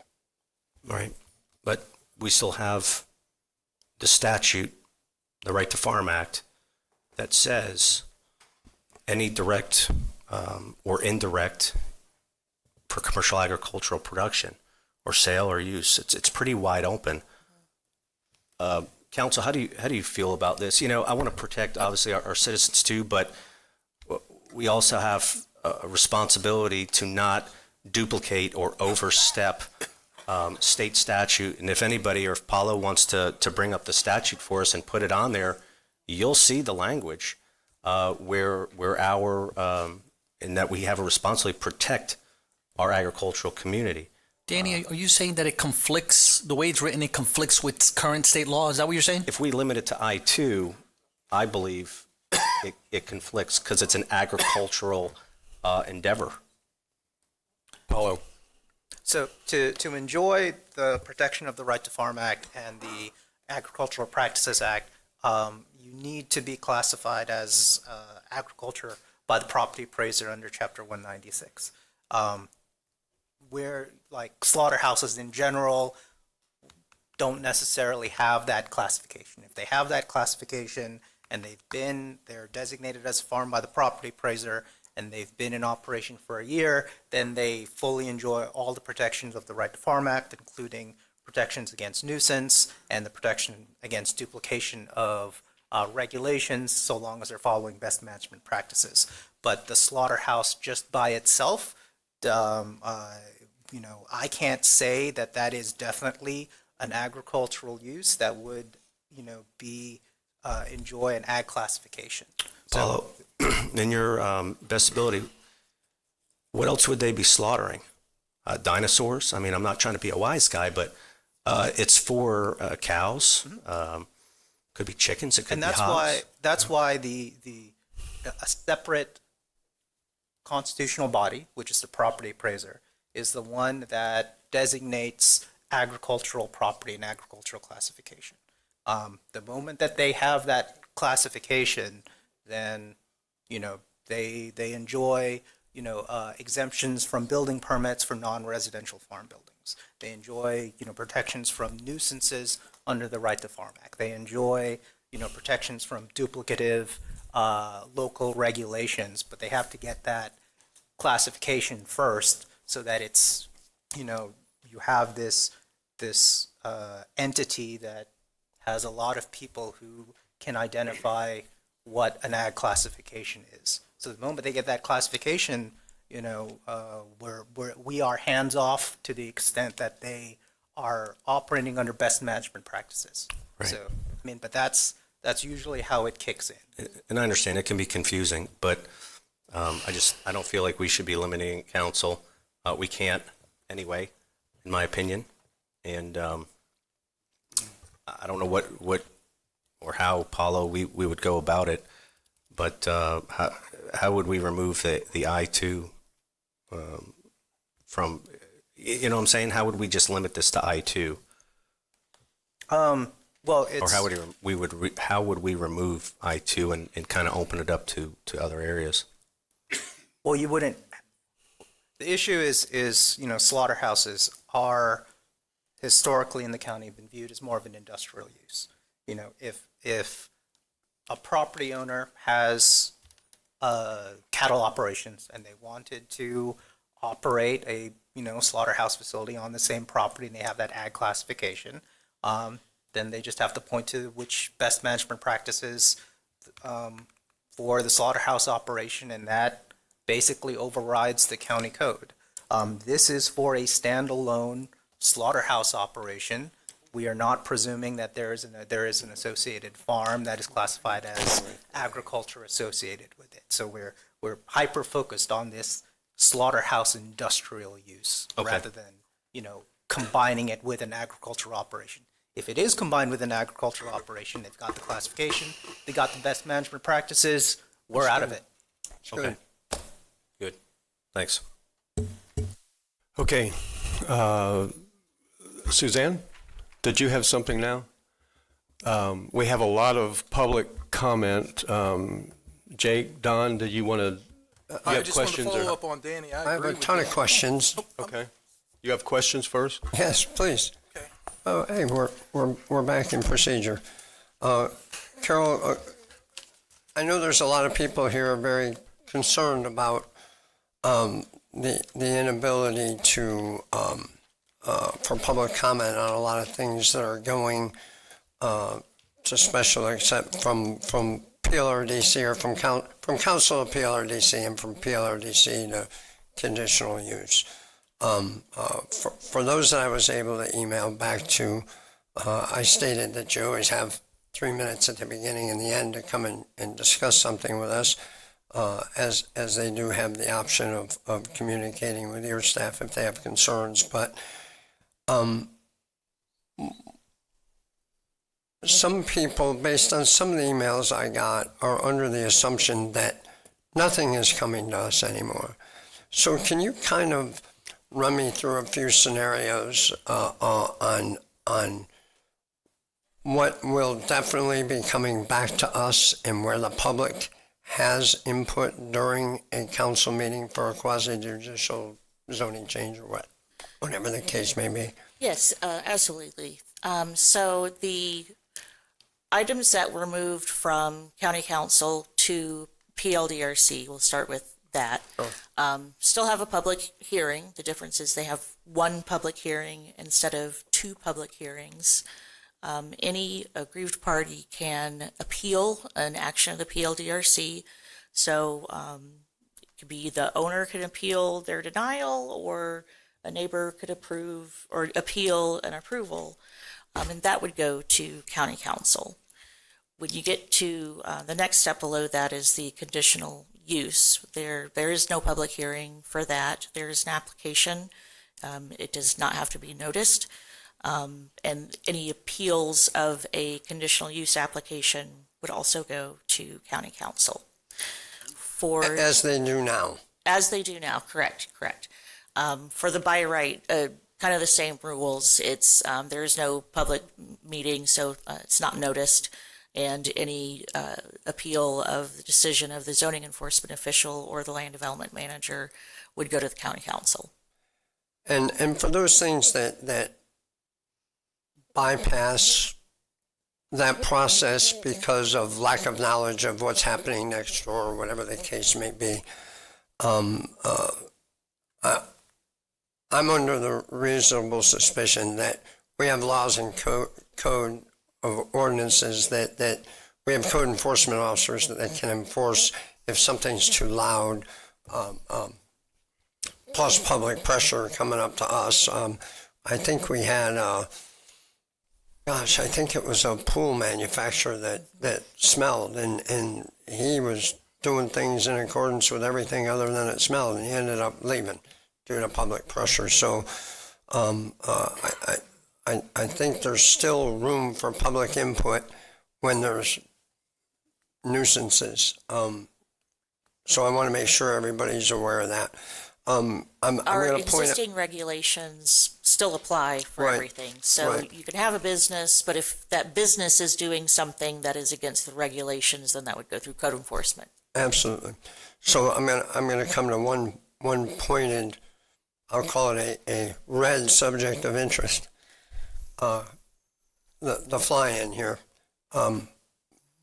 If we haven't seen it yet, don't know. I know, but I don't know legally. or professionally. When that goes through the pipeline, it will most likely, given its circumstances, go to PLRDC at a minimum and probably come to us, correct? That is correct. Right now, they have submitted a plan unit development rezoning. Right. So rezonings are not the subject of this ordinance, so. At all? Correct. Any future land use amendment or rezoning continues to go through the three public hearing processes. Large-scale comprehensive plan amendments go to PLDRC and 2 council meetings. Right. Whereas rezonings and small-scale future land use map amendments go through PLDRC and county council. So the specific project, Creek Crossing, submitted as a PUD. So if that continues down the pipeline, it's been in an incomplete status for a very long time. It has never been scheduled for a public hearing. It's just not at that point yet. So that would have a public hearing if they continue the path that they've already applied for. They have told us that they were thinking about going to a conservation subdivision. Of course, that would require some changes to the plan that has not gone through any kind of technical review. So if that were to happen, conservation subdivisions do not go to a public hearing. They were not written previously as having gone through a public hearing. That specific use is not mentioned in this ordinance.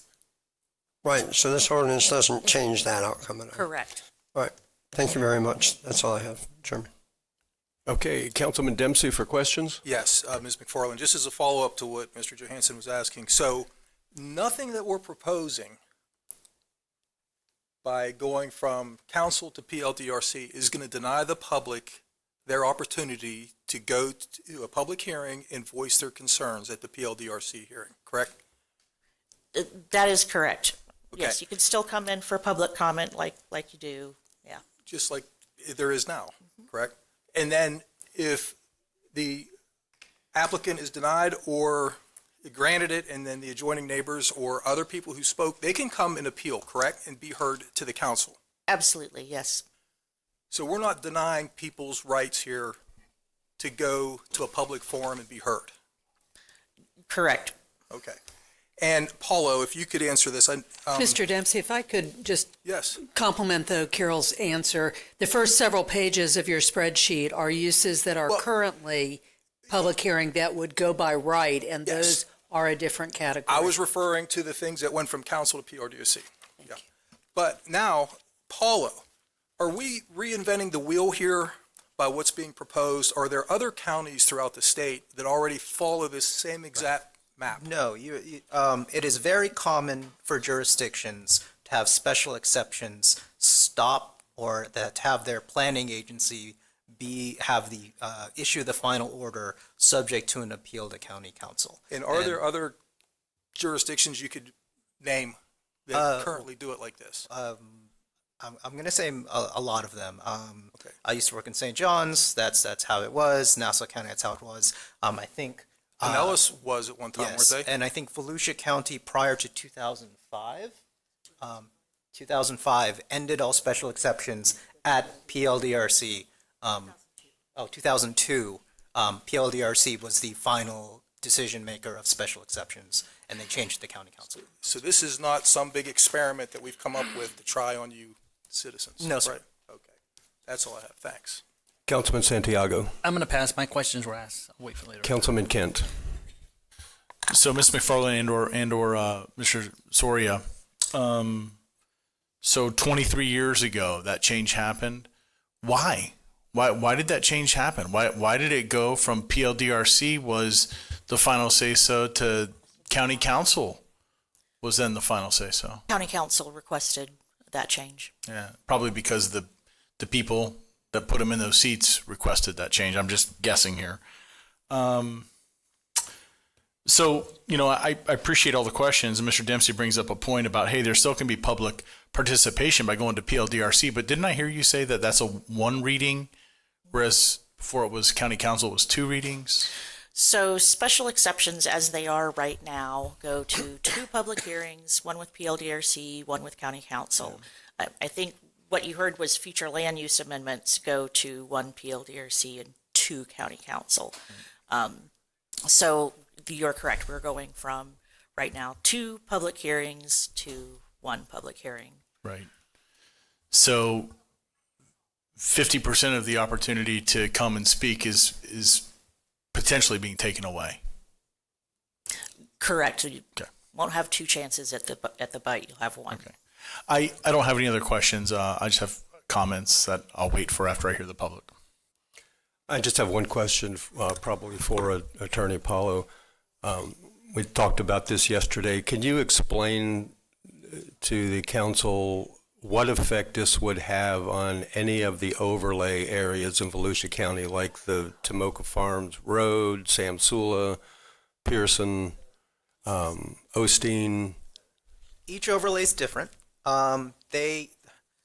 Your zoning districts and the uses on the zoning districts operate independently from your local plans. Your local plans are policies that guide 2 things primarily.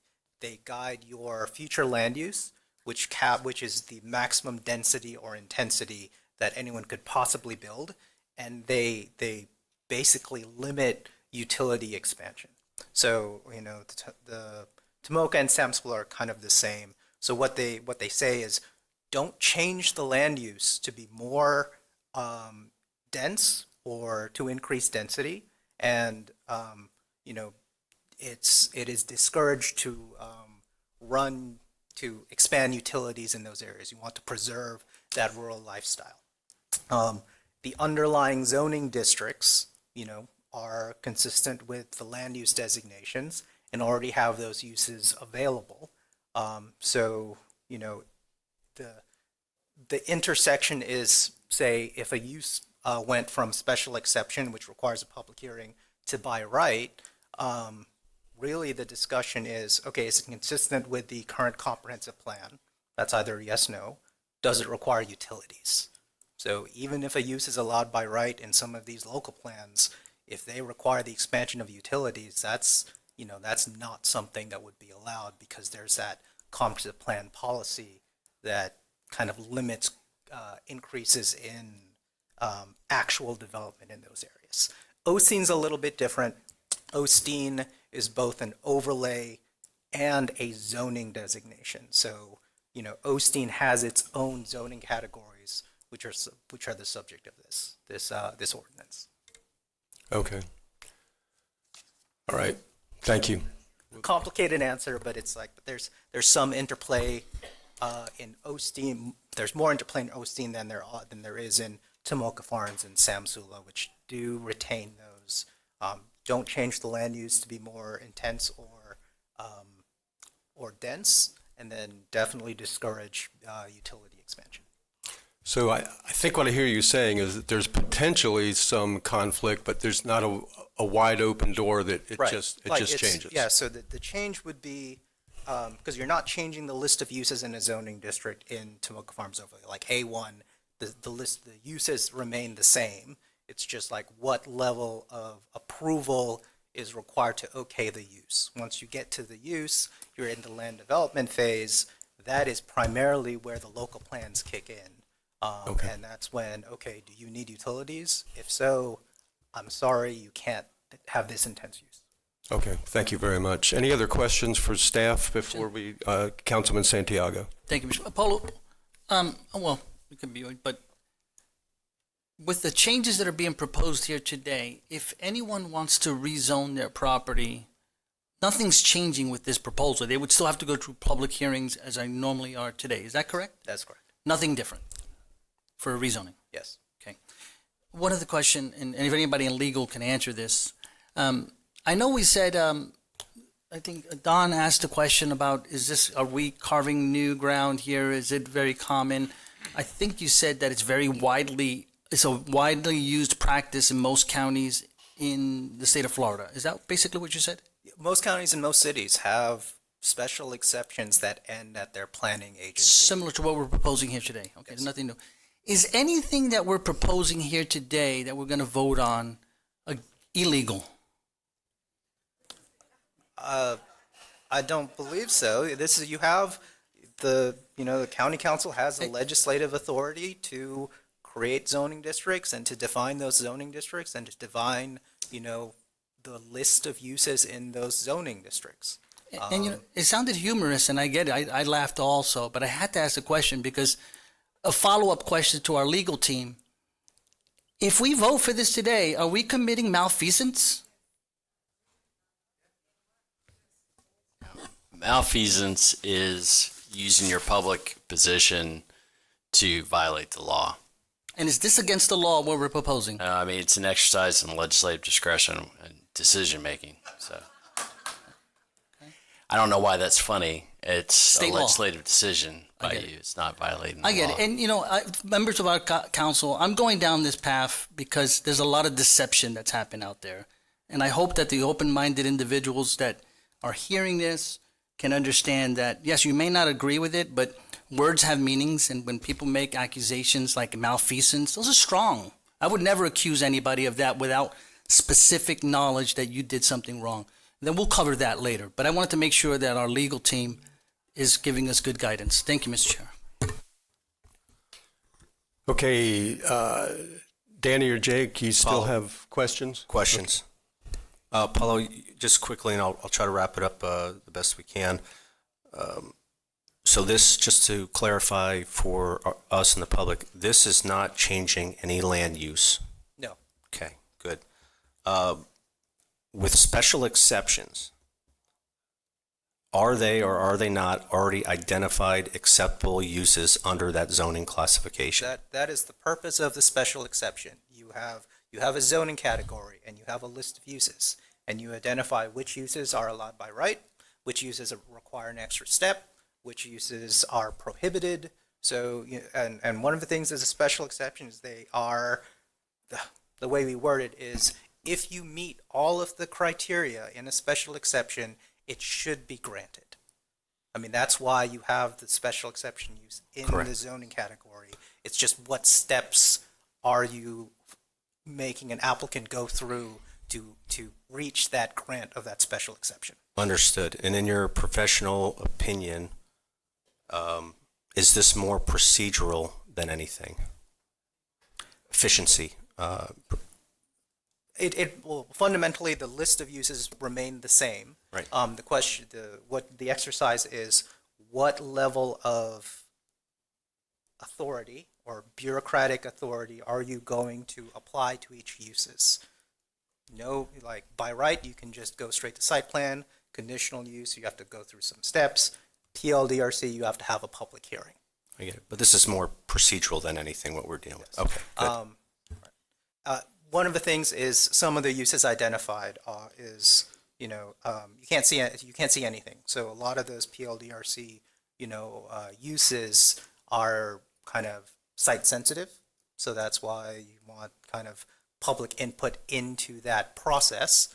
And then for, a decision maker who can weigh in all that public input and render a special exception order with appropriate conditions to mitigate some of the effects. Thank you. If you leave it at PLDRC, subject to an appeal to county council.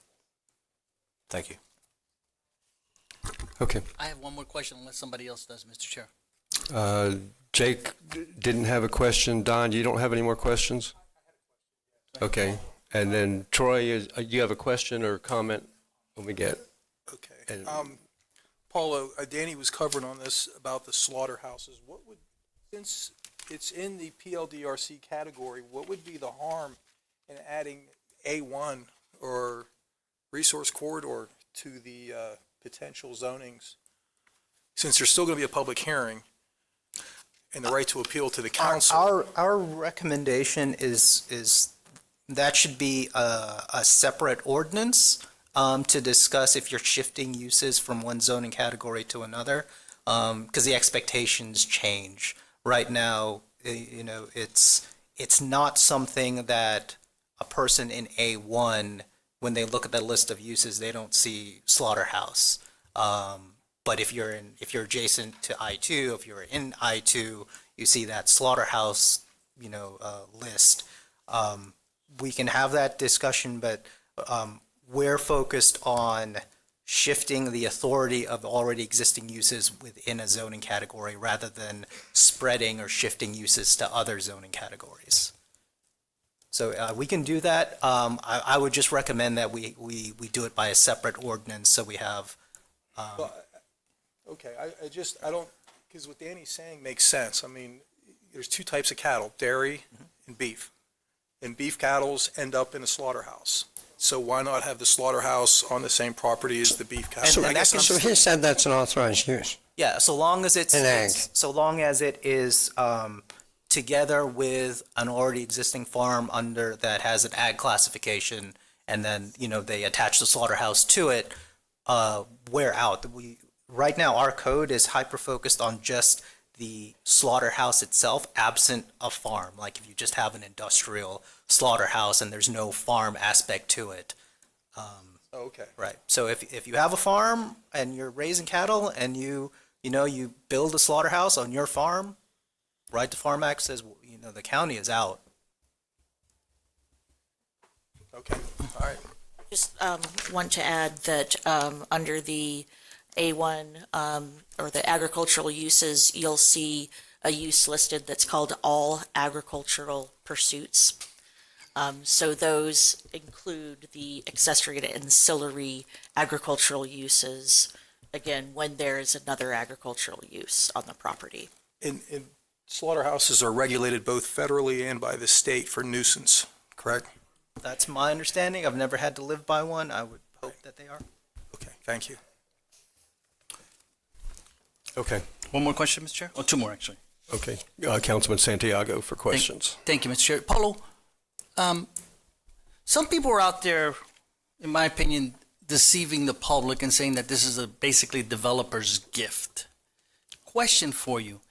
If a developer wants to come in and create a housing subdivision, right, would that still come to us as it normally does prior to this? Yes, that's assuming you're talking about a plan unit development or Yes, sir. rezoning, this ordinance does not affect that. So that would, nothing we're doing today would change that process, is that correct? That's correct. Okay. And just to make it more specific, on an environmental subdivision, that some have Conservation subdivision. Conservation subdivision, as many have discussed here today. It looks like there's a lot of opposition to it, which I'm not very familiar with the project. I've said that a few months ago. But when that time comes and it starts the process, those that object to it can appeal to this county council and have a public hearing to debate that issue. Is that correct? Yes, they would have to appeal the To the conservation council. subdivision order. Yes. Correct. And nothing that we're doing here today affects that in any way. Is that correct? That's correct. You can deny this ordinance and it doesn't affect the conservation subdivision regulations. I see heads shaking, so I'm going to repeat it. Nothing that we're doing today would stop individuals that object to conservation subdivision to speak to this council and voice their grievance. Correct? That's correct. Okay, thank you. Okay, any more questions? Let's hear from the public. We've got a lot of people that have been sitting here a long time. You'll have 3 minutes. Please keep to the 3 minutes because there are a lot of people. First up, we have Maureen Letta, and then Connie Colby, and then David Jewell. So if the other two would move up to the front, we'll keep moving. Hi, it's Maureen Letta again, and I am urging you, even though I know what you said, I'm urging a no vote on a change to Chapter 72 of the Code of Ordinances. There's no reason for this. And I would like to get an explanation in layman's terms, which I think you kind of asked, but I printed out the 228-page ordinance with deletions and additions, and only on appeal one time do we get to come before you. You are our elected people. We elected you for a reason. We elected you all for a reason. I hope you're all listening. And we did not elect the staff, and we did not elect the PLDRC or whatever the name of that group is that I went to their meeting. That's ridiculous that people on County Road on 415 have to wait until February to talk about a borough pit when your lawyers and developers can get all that money. We don't have the money. That's what they did. They're waiting until 9 variances. Mr. Storch got up there and he told everybody at that PLWC meeting about that. It's disgusting. I'm just angry. And you can hear me in my voice. You are our representatives. And I believe that you aren't being, I would like to hear from you in layman's terms on Facebook. I want to hear from you. I respect everybody. We've elected you. But I have to know this. If I don't know, and you just ask the lawyers and the lawyers and the lawyers and the developers, then you don't know either. We don't know. We have to listen to people that know the business. It's hard. I don't think you're made enough money. You're not paid enough money. All of you are not paid enough money for the job you have to do. You have such a responsibility in all your people, to listen to all your people. And the emails, the texts, all that you get, it's absolutely outrageous that you're not paid more money. I think you should all be paid more money for what you're putting up with. And we are angry because we get to talk to you once on appeal, and there's no reason for you to vote yes on this. And that's what I want to say today. I'm just angry. That's it. Connie Colby, followed by David Jewell, followed by Jan Albert. Good afternoon. Connie Colby, Ormond Beach. I wasn't going to start here, but I also listened to the LP, whatever they are, online. And one of the things that struck me is that the one person that wanted to do a burrow pit, I think, or something like that, he wanted 9 variances to a special exemption. And rather than deny that, they gave him more time to come back. So I don't know how that's going to work, because they also told him that if they denied him that day, that it was the end of it. So that's not exactly what I think I'm hearing today. Anyway, in my opinion, if it ain't broke, don't fix it. I don't know that I've heard a lot of people coming before the council asking to have anything changed in Chapter 72. What I see is 228 pages creating a free-for-all. And that bothers me a lot, because the document itself is kind of difficult to understand with all the underlines, the scratch-outs, and the direction to move to other sections of the chapter or the whole document itself. What happens with this recommendation is that rather than reducing red tape, it eliminates protection for some of the other people who lose their rights then.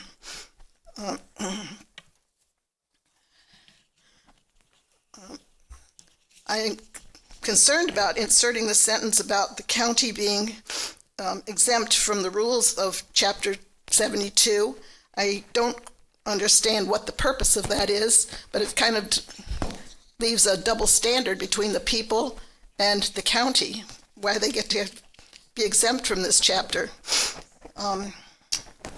So in my opinion, please don't spend a lot of time changing Chapter 72. Thank you. Thank you. David Jewell.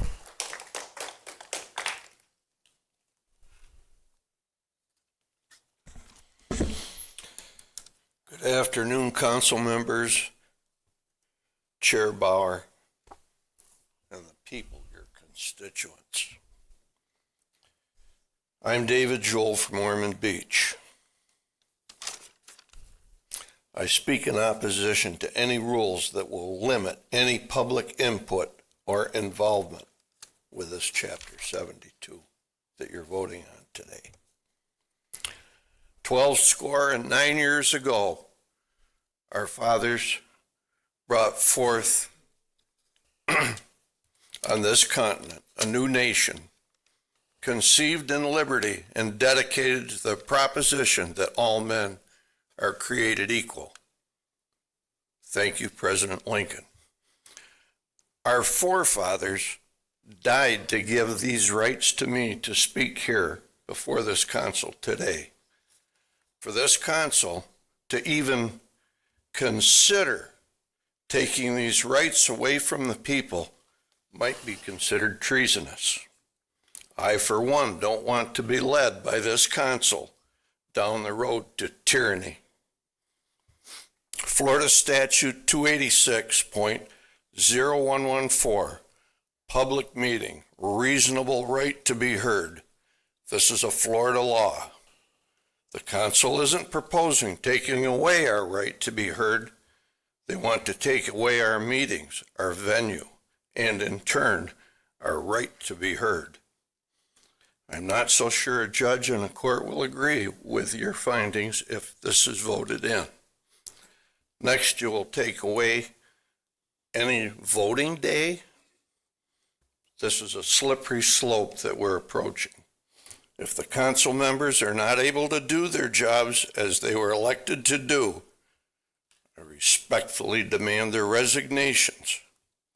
Thank you. I yield. Jan Albert, followed by Mike, is it Donaldson? You write like me, it's hard to tell. And then Victor Lopez. Jan. Hi, I'm Jan Albert. I live in Quiet Place, and I've been a real estate appraiser for 53 years. I've been before many, many city bodies, governing bodies across the United States. I hear what you're saying, that it's not changing anything with respect to the 72, but it is in the sense that you're only going to get the one chance. And I know none of you need to be reminded that you were elected and all of that stuff. Everyone's already said all that. I do appreciate that Mr. Brower and Mr. Reinhardt sent a response to my letter yesterday that they understand the nature of the three-way system. I also appreciate that Mr. Robbins answered me in great detail about his theory on trying to streamline. And I do understand the need for streamlining, and also there are times for special exceptions, but I'm afraid that this is a dangerous slippage, and it's going to end up, the SB 180 was put forth to ostensibly help homeowners to regain their properties faster, build faster, and what's happened with it is a massive amount of unintended consequences.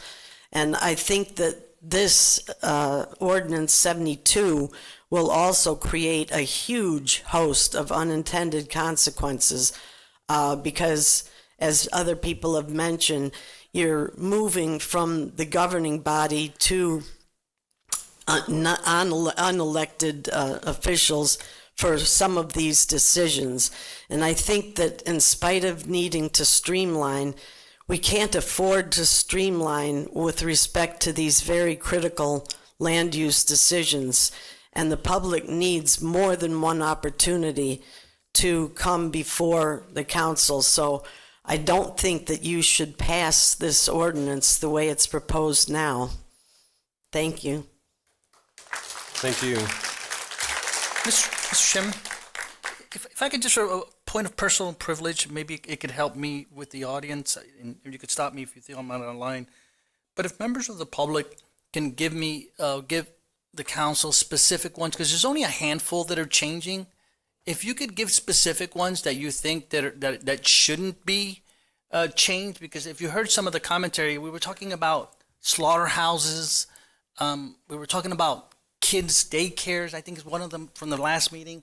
There were very limited amount of changes that are being proposed here. But if someone can help me, Mr. Chair, say this one is bad, we shouldn't do, because none of them are subdivisions. So I want to make sure we're still not confused about that. Give me a specific one if you could, please, because I think there's still some confusion. They can choose to do that if they want. There's actually 25 items that have been moved that came before council that no longer will. 25. So no, I get that. That's why I'm asking if they can tell us, which ones they may be concerned with. Okay.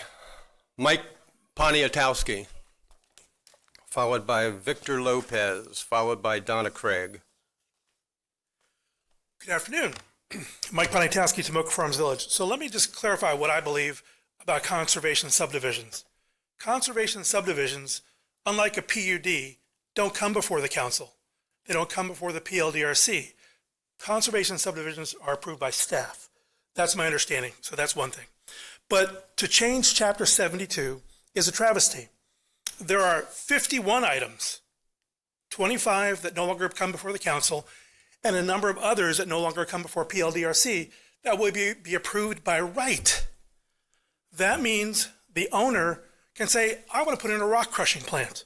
I want to put in a concrete plant or something else. And by right, I'm allowed to do that. I'll have to get permits, but it's now by right. It no longer comes before the county council. It no longer comes before the PLDRC. And we as citizens no longer have the right to ask questions or challenge that or even be noticed for those 51 items. And there's 51 on that 128-page list, whatever it was. One council member went so far last meeting to say that we could hire attorneys, file injunctions.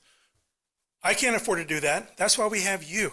That's why we have the checks and balances of the county council and the PLDRC to do that for us, where we can challenge them up front before the dirt is being turned.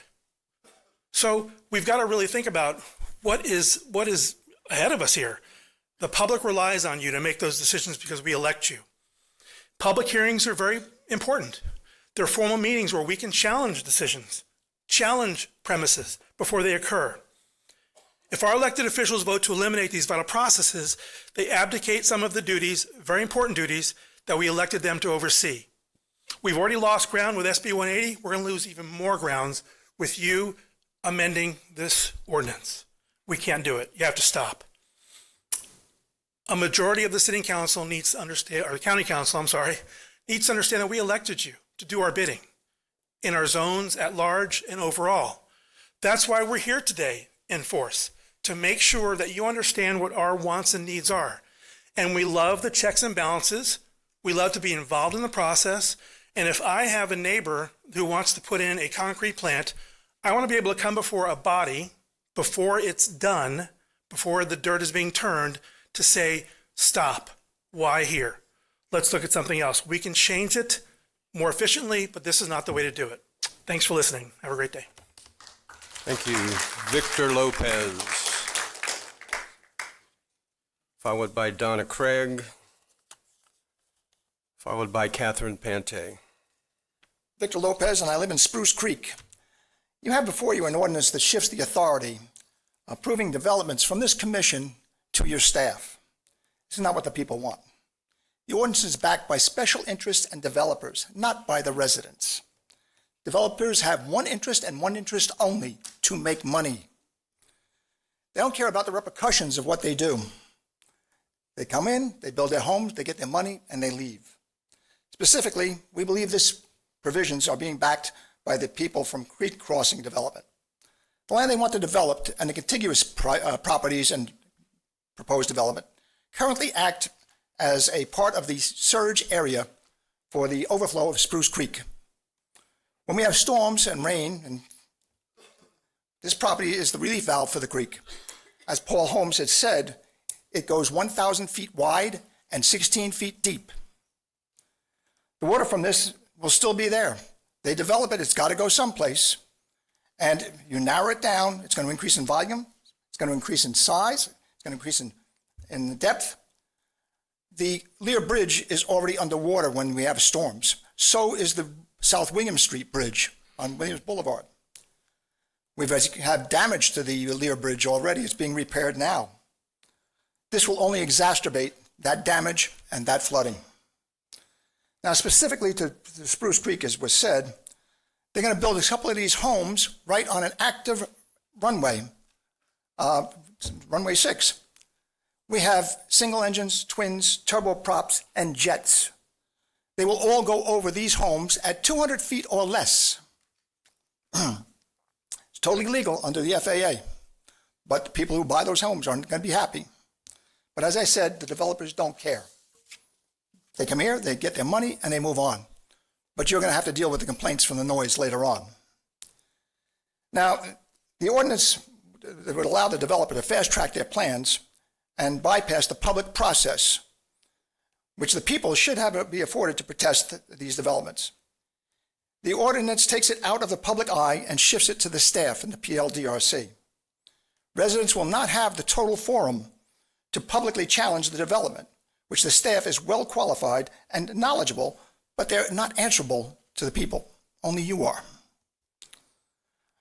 I understand that one of the commissioners has said that we should hire an attorney and fight this in court. Well, that's great. I practiced tax law for 30 years, and I'll tell you that litigation is probably the last resort you want to go down. And yes, we will hire attorneys. We'll get a little law firm. We will fight it if we have to, but it's not what we want to do. Litigation profits only the attorneys, not the litigants, and I know I made my living that way. I moved to Volusia County 2 years ago. Thank you. 3 minutes flies. Donna Craig, Catherine Pante, and then Gary Singleton. Good afternoon. Donna Craig. I'm from Ormond by the Sea. And full disclosure, I am an appointed member of the PLDRC, as well as a normal citizen of the, I hope normal citizen of the County of Volusia. And one of the things, well, I have a few points that I want to bring up. One is that as far as the misrepresentation and the misinformation that's floating around, those are largely based, I think, on well-founded fears that the public has about the process that we have going here. I know from my own personal experience, I've been before elected bodies before, as well as this county council. At one meeting, the group that I was with who were there to discuss a specific issue were referred to by someone behind the dais as those people.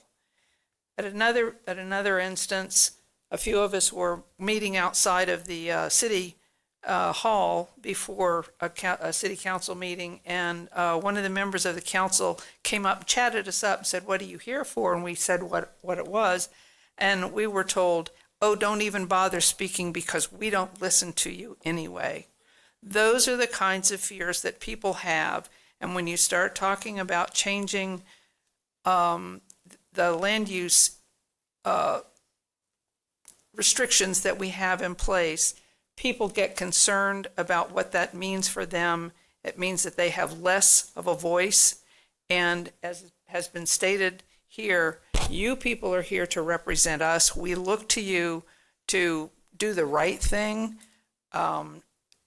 for the majority of the people. We live here because we love it here. The natural resources are plentiful. We'd like to leave it that way. We want this to continue to be a beautiful place, a place where we want to be and not have it paved over. So please be wise in the way that you approach this issue. Thank you. Thank you. Catherine Pante, and then Gary Singleton, if you want to move down to the, well, there's no seats on the front row, and then Ann Gunter.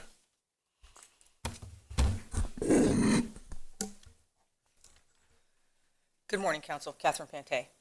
I stand in strong opposition to the proposed changes to Chapter 72 of our County Code of Ordinances. Public hearings are essential. They provide notice, give residents and applicants a chance to be heard, and ensure transparency and accountability in land use decisions. Removing or weakening this process strips away a fundamental safeguard of procedural due process. Special exceptions exist for a reason. These uses are not permitted by right. They require additional oversight to ensure they are compatible with surrounding neighborhoods and do not endanger public health, safety, or welfare. At the August 19th meeting, Volusia County Urban Planner Carol McFarlane cautioned against moving I-2 zoning to staff-level conditional use approval, noting that prior cases have been very, very controversial. This was not idle commentary. It was a clear warning. Yet instead of acknowledging this concern, Councilman Robbins, you publicly mischaracterized the issue on the news, suggesting that making special exceptions by right somehow cuts the red tape for residents. Respectfully, that is not the truth. It is gaslighting. Residents are not building car washes or tanneries on their private residential properties. This change serves developers, not the public. Further, Councilman Robbins and Dempsey claim there is an appeals process. However, this process requires a person to hire their own attorney in order to contest a project after it has already been built. This is unfair to the affected residents. I am not aware of a city or county in Florida that has made special exception uses by right, nor regulated them solely to an unelected advisory board. The standard is submit an application, appear before the PLRDC, and then go before the elected council. Anything less silences the very residents you were elected to represent. This proposal undermines due process, erodes public trust, and may even cross into legal or ethical violations. I consider a few of you on the council to be reasonable, and I'm appealing to those few to abandon this ludicrous idea of amending any special exceptions in Chapter 72 Code of Ordinances. We have these procedures for a reason, to protect communities, provide public notice, and give residents a voice. At a time when many municipalities would like to strengthen land use protections to combat flooding and irresponsible growth, but can't because of SB 180, Volusia County should not be rolling them back. Let's be clear, amending Chapter 72 is not cutting red tape. It is a gift to developers by the Volusia County Council at the expense of residents. In the same fashion, SB 180 is a gift to development interests by the state of Florida. Added, certain council members are asking leading, pointed questions to solicit the answers they want on record. This is not accurate information to the public, and we only get 3 minutes with no opportunity to refute their questions. Thank you. Gary Singleton, followed by Ann Gunter, followed by Steve Gunter. My name's Gary Singleton. I live at 1998 Spruce Creek Circle. Gary, we can't hear you. Oh, sorry. Gary Singleton, 1998 Spruce Creek Circle. What you're about to do today is the single most egregious assault to date on the public's right to participate in their government. Every single use listed as a special exception was excluded from original zoning because of their impact on safety, health, traffic, flooding, and environmental protection.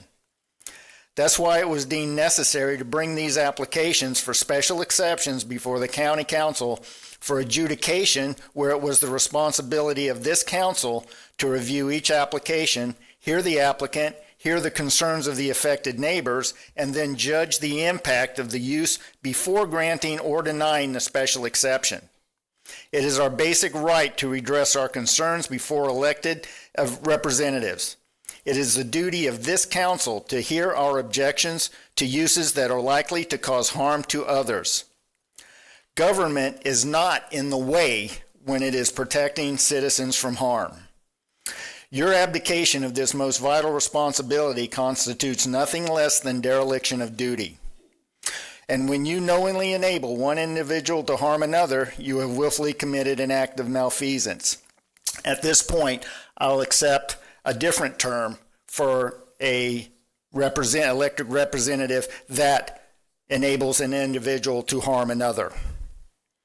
We know what you're doing, and we know why you're doing it. By right does not give notice to the public, does not allow participation by the public. The PLDRC is accountable to the county council. Only this council is directly accountable to the people. No amount of gaslighting, no matter how well orchestrated, will change what we are witnessing today with our very own eyes. We will not forget, and we will not forgive. Ann Gunter,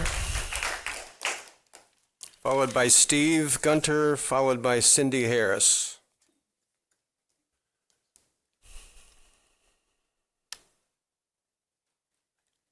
Thank you for the opportunity. I'm Ann Gunter from New Smyrna Beach. I have attended many Volusia County Council meetings, but this is the first time I decided to voice my opinion because I'm so alarmed by the amendment to Chapter 72.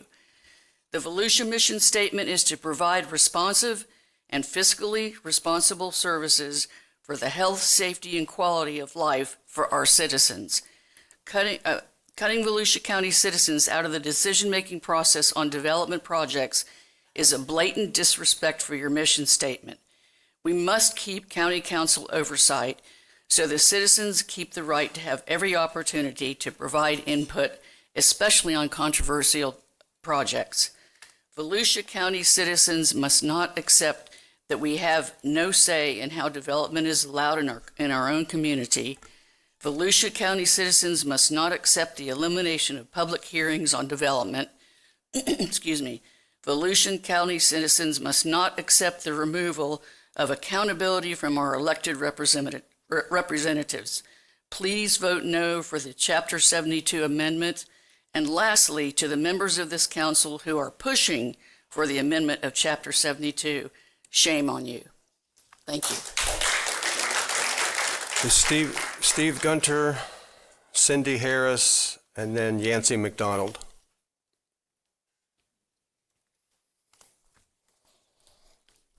I don't know if it's morning or afternoon by now, but thank you, Commission, for allowing us to speak. Steve Gunter, New Smyrna Beach. It's troubling to see the citizens being cut out of this decision-making process. I know that Kent and maybe it was Dempsey saying that, we're not being shut down on anything, but basically I think the commissioner is saying that Chapter 72 is eliminating the red tape, and to we citizens, we see that a code for silencing the citizens. We've seen how authoritarian governments have silenced their people piece by piece, trying to chip away at their voices. Yet, there we are, Volusia County, the same mindset is creeping in, taking away the public's by right ability to weigh in on projects that will reshape our neighborhoods. This 3-minute participation, this is not a courtesy, it's democracy in action. The citizens must have a chance to shine a light on the development projects, raise concerns, and hold leaders accountable. The idea of some unelected staff members could hold the pen of power and approve or deny projects behind closed doors is very dangerous. Who are these people? Who are they connected to? Developers, lobbyists? I don't know. With public oversight, that becomes nothing. Without public oversight, that becomes nothing more than a backroom deal. We already have a process. The planning and development, they review projects. It goes to the commission. They weigh the pros and cons of the projects. But the most important step in this is the input of the citizens out in the sunshine where it belongs. This government belongs to the people. Silencing the public in favor of developer interests is unacceptable. Volusia County must keep decisions in the open where the elected officials and the citizens both have a voice. I say no to rewriting the chapter for these special exceptions. Thank you. Thank you. Cindy Harris, followed by Yancey McDonald, followed by Charles McDonald. Cindy Harris, District 3. Good afternoon, gentlemen. It is not okay for a neighbor to damage a neighbor's property because of original zoning.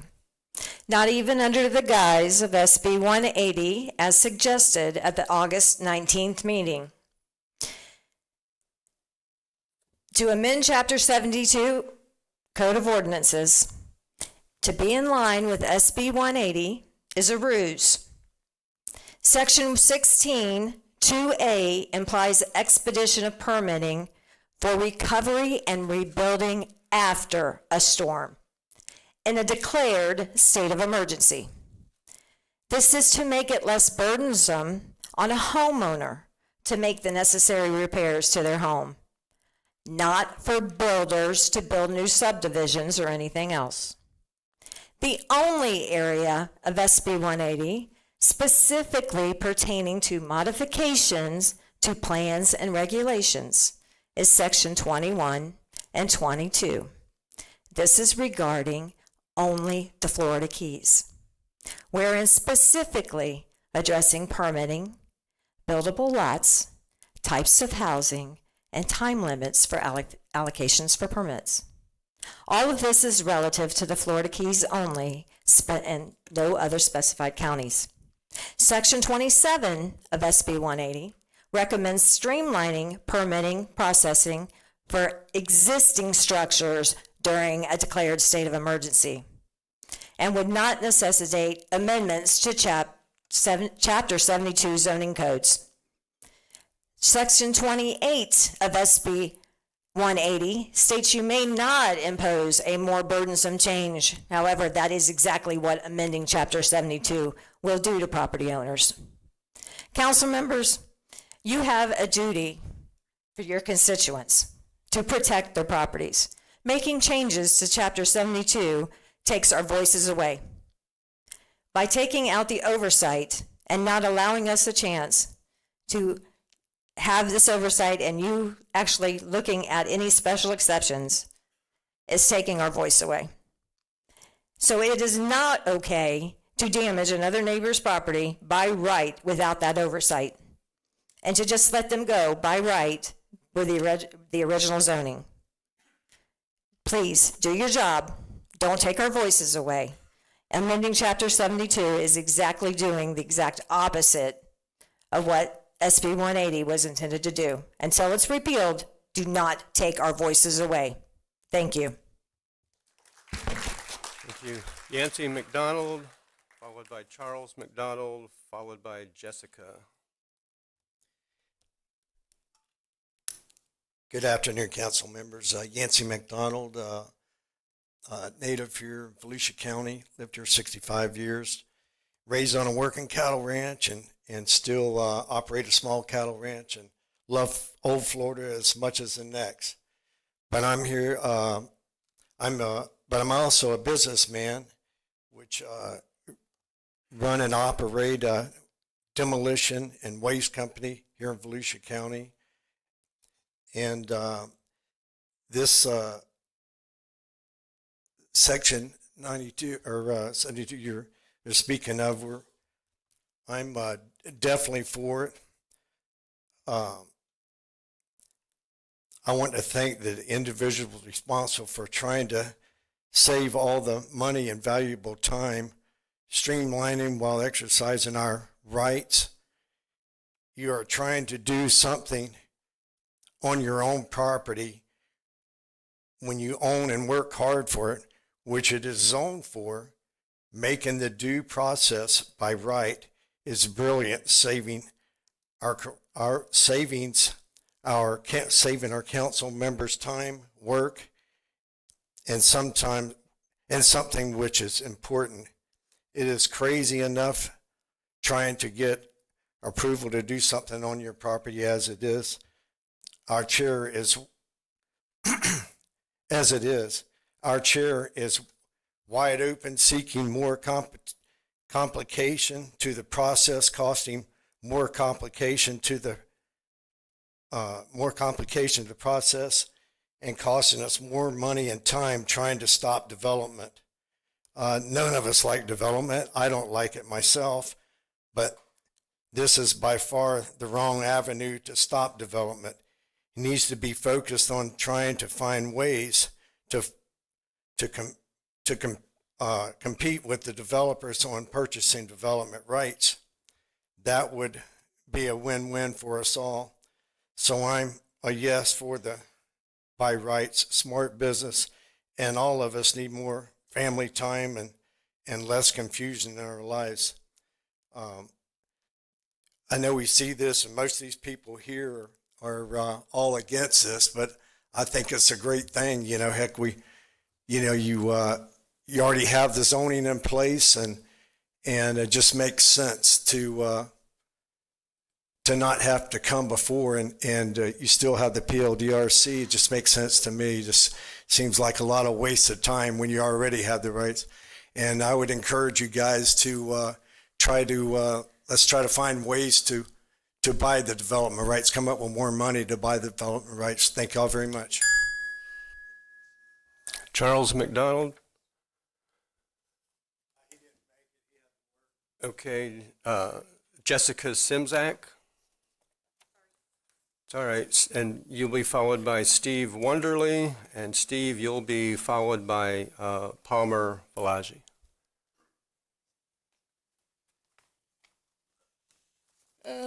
Okay, I'm sorry. I was just reading some of the paperwork. Okay.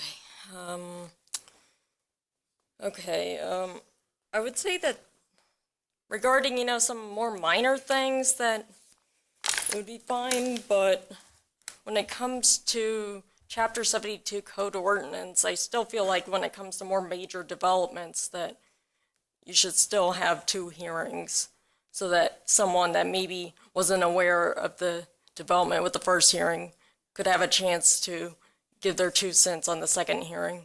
I feel like at least you should inform everyone who will be affected by said development so that they have the opportunity to go in and give their 2 cents, because it's not nice to do things and not tell anyone, and then they have to deal with the consequences and the fallout afterwards. Well, the developers just walk away and with their money, and they're happy. So long story short, I mean, if it's a more minor thing, then fine. But if it's a major development that's going to affect thousands of people, I would suggest taking into consideration, like with multi-family unit dwellings and apartments, that you should probably have 2 hearings and give people as many chances to talk as possible. Because there might be something that may have not been thought of during the first hearing that comes up in the second hearing. Anyways, that's all I have to say. Thank you. Steve Wonderly, Palmer Valaji, David Gall. Good afternoon. Steve Wonderly, Daytona Beach. This ordinance is moved at a fast pace, 3 readings in just under a month. It has a lot of moving pieces, and there were quick revisions after the first 2 readings, and we ended up with a document that had errors. A draft ordinance where the text didn't match the summary table, and so it wasn't clear what the requirements were. I dug into the document and I saw several of those errors.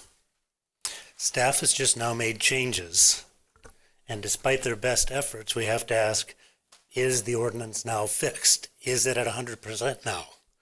We don't know at this point. Council has just been made aware of the changes, but the public has never seen the current version. The public has never seen this current version, and we deserve a chance to look at the new version, to study the new version, before the council votes on it. The value of the public comment period is limited if the public doesn't have the current document to look at. If there are still errors, what might happen down the road when someone wants to do something that was supposed to have been changed to by right but wasn't? Or if something was changed to by right that shouldn't have been? This ordinance will impact activities involving millions of dollars. It's worth getting it right initially. We need to hit pause and make sure the document is now right before council votes on it. Thank you. Thank you. Palmer Balaji, followed by David Gall, followed by Kimberly Mitchell.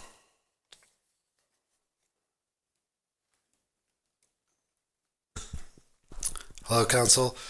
I strongly oppose the proposed changes to Chapter 72 that would shift approval of many special exceptions to by right or solely to the PLDRC. These changes remove public hearings and eliminate community input, strip accountability from our elected representatives, and allow significant developments, including hotels, bars, parking garages, airports, and racetracks to bypass council approval. Volusia County residents deserve a voice in shaping the future of our county. Our council members must remain directly responsible for decisions that impact quality of life, growth, and safety in our communities. You need to vote no on item 6 at the September 4th meeting and keep special exceptions approvals under county council oversight and protect the public's right to be heard. Don't violate your conscience in this. Do the right thing. And by the way, I had heard that Samantha West, planning manager, for clarifications on the proposed changes to Chapter 72, she did confirm that by right is automatic. No public notifications, no public participation. And by right overrides all overlays, local plans, anything in the comprehensive plan that provides additional protections to Volusia County citizens. Thank you. David Gall, Kimberly Mitchell, and then Suzanne Shiver. Hi, David Gall again from Spruce Creek Fly-In. Regarding Chapter 72 amendment, ordinance 2025-20, so far I've heard in this hour 6 or 25 or 51 different land use classifications. We can't even seem to come to consensus on exactly what the scope of this proposal is. And it's hard for the public to keep up with this proposal when it's a moving target. I suggest to you that it's not ready for prime time. It's not ready for consideration. I would ask that you oppose it just on that grounds alone. If anything, you should be considering folding things such as conservation subdivision into the purview of this council instead of trying to extricate yourselves from having to consider special exemptions. Certain land use activities would be automatically approved by right under this proposal. It seems to me that approving this will amount to an abrogation of your elected duty to deliberate and consider those things which are called special exceptions. Let's parse that phrase a little bit. I have been a staff specialist in a previous career, and staff specialists have their hands tied. They cannot disapprove something that meets the requirements. Even if they have strong arguments against it, they cannot, without going through a lengthy process of writing a report why they can't do it, and then going to their superiors and presenting it and making an argument. It's a lot easier just to say, rubber stamp, yes, approved. So if there's anything controversial at all, it's going to get approved, or else it's going to get bound down into the staff process, and somebody's boss somewhere will say, well, you can't say you can't do that, so you're going to have to go ahead and approve it.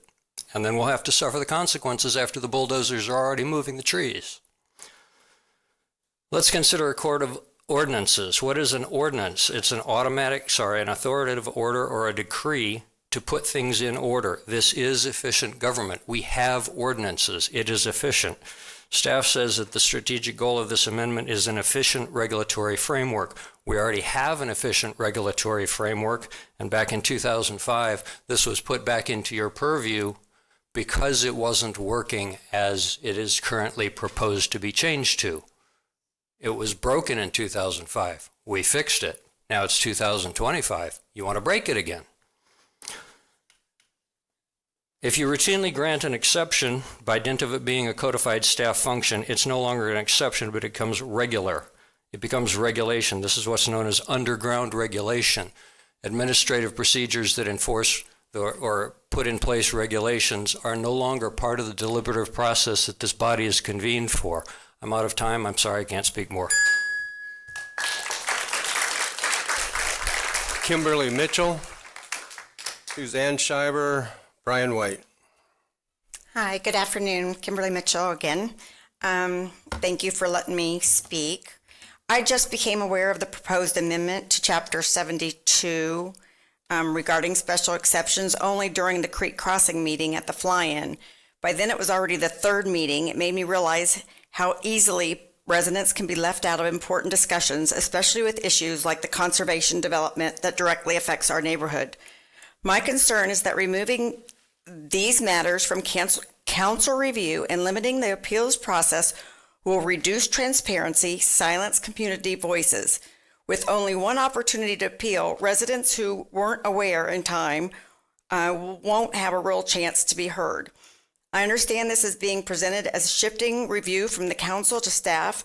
While I respect the work staff does, decisions with lasting impact, particularly those involving development, conservation development, whatever's being slipped in there, should remain under the review of our elected officials.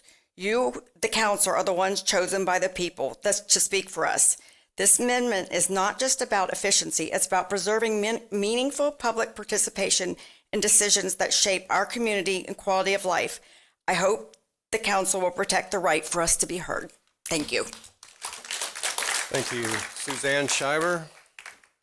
And then if the next two people want to get ready, Brian White, Ilana Kraft. Hello, Council. Hi. Suzanne Schreiber with Dream Green Volusia. I'm also representing Osteen Preservation and Planning Society today. Over the years, our landscape in Volusia County has changed significantly. Mr. Dempsey and esteemed council members, flooding is financially devastating for our county. Allowing public input on agenda items that affect flooding and zoning changes does not undermine property owner rights. If anything, it enhances them. If the goal is to reduce red tape and bureaucracy while strengthening property rights, we must acknowledge that issues related to flooding and historical context seem to be overlooked here. We do not need a hurricane to experience flooding in parts of our county. Has anyone consulted the PODRC about taking on the responsibility of deciding these matters?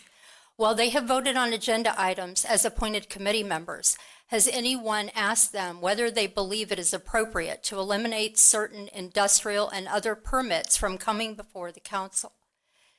Is it assumed that an appointed advisory committee wants to make final decisions they were not elected to make? This council was chosen by the election process to represent the people.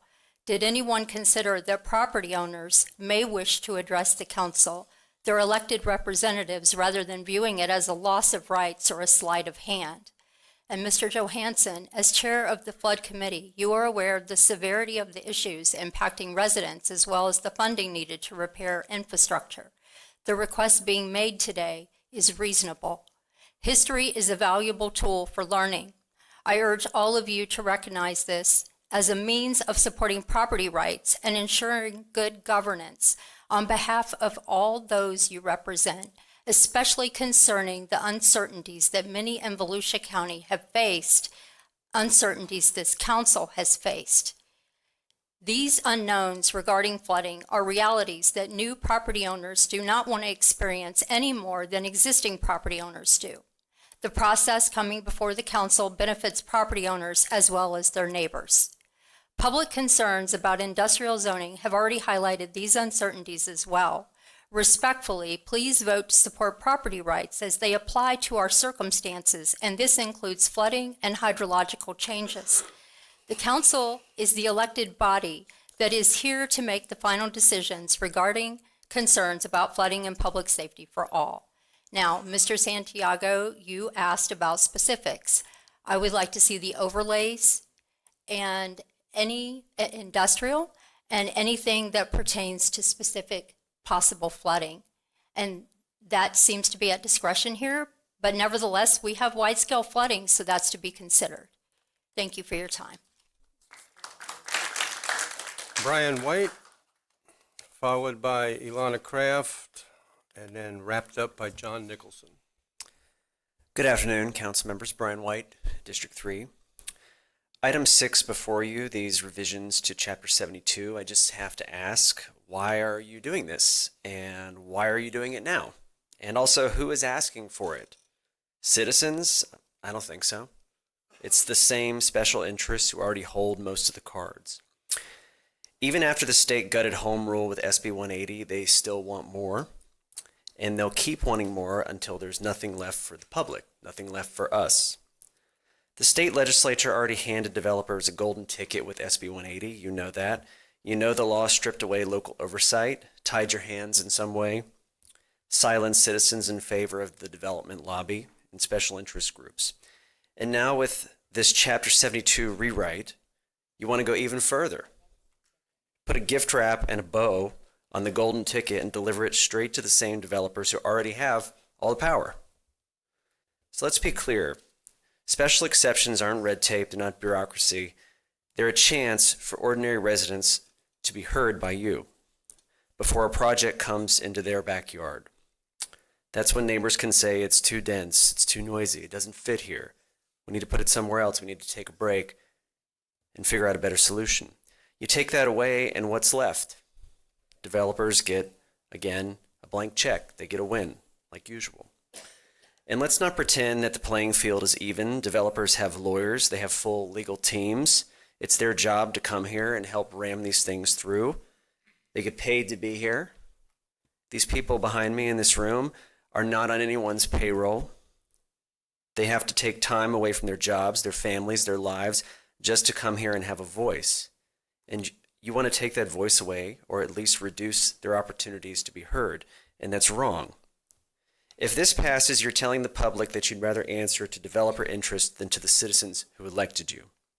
SB 180 already weakened local government authority. Why would you want to double down on that mistake and silence your constituents even more? So, council members, you were elected to protect the quality of life in Volusia County. This isn't about efficiency. It isn't about cutting red tape. It's about giving developers just one more prize, one more shortcut, and one more way to avoid scrutiny and accountability from the public. So I'll ask you again, why are you doing this? Why are you doing this now? And who really asked for it? Because if you vote for this, every citizen in Volusia County will see exactly whose side you're on. Thank you. Ilana Kraft.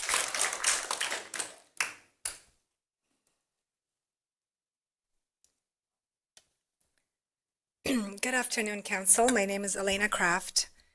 I am here representing Protect Volusia to speak on this item.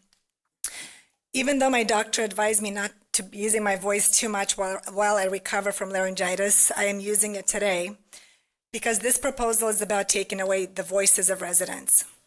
You're suggesting that more than 50 land uses, including heavy industrial, no longer come before this council. Instead, they'll be left to staff and the PLDRC, an unelected board. That means the residents lose 2 chances to speak. We go from 3 public hearings to just 1. That is not streamlining or efficiency, Mr. Robbins, and it is not about what Mr. Dempsey says as far as property rights. It is silencing residents. We all remember the fuel terminal fight, right? Caused by a 2006 zoning mistake that marked Whole Road as heavy industrial from agricultural. That error nearly brought a 20 million gallon fuel terminal to our doorsteps. And many of those same dangerous uses are on your list today.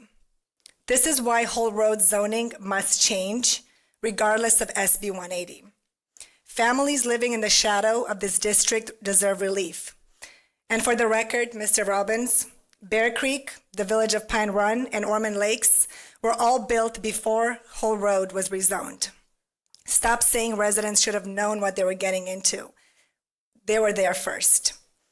Instead of protecting these neighborhoods, you're calling for cutting the red tape, and now you're also running for re-election on that very platform. Heavy industrial projects should never be advanced without multiple opportunities for public input. Red tape exists for a reason. It protects our neighborhoods, our safety, and quality of life. And to Mr. Johansson, is this what you want your legacy to be as you run for Senate District 8? That you cut residents out of the process? Is this how you'll represent us in Tallahassee? Why did we elect you if you're handing over the responsibility of protecting us to unelected boards and staff? You should be the first to defend our voices and not diminish them. Council, we see what is happening. We urge you to err on the side of giving residents too many opportunities to be heard, not too few. Thank you.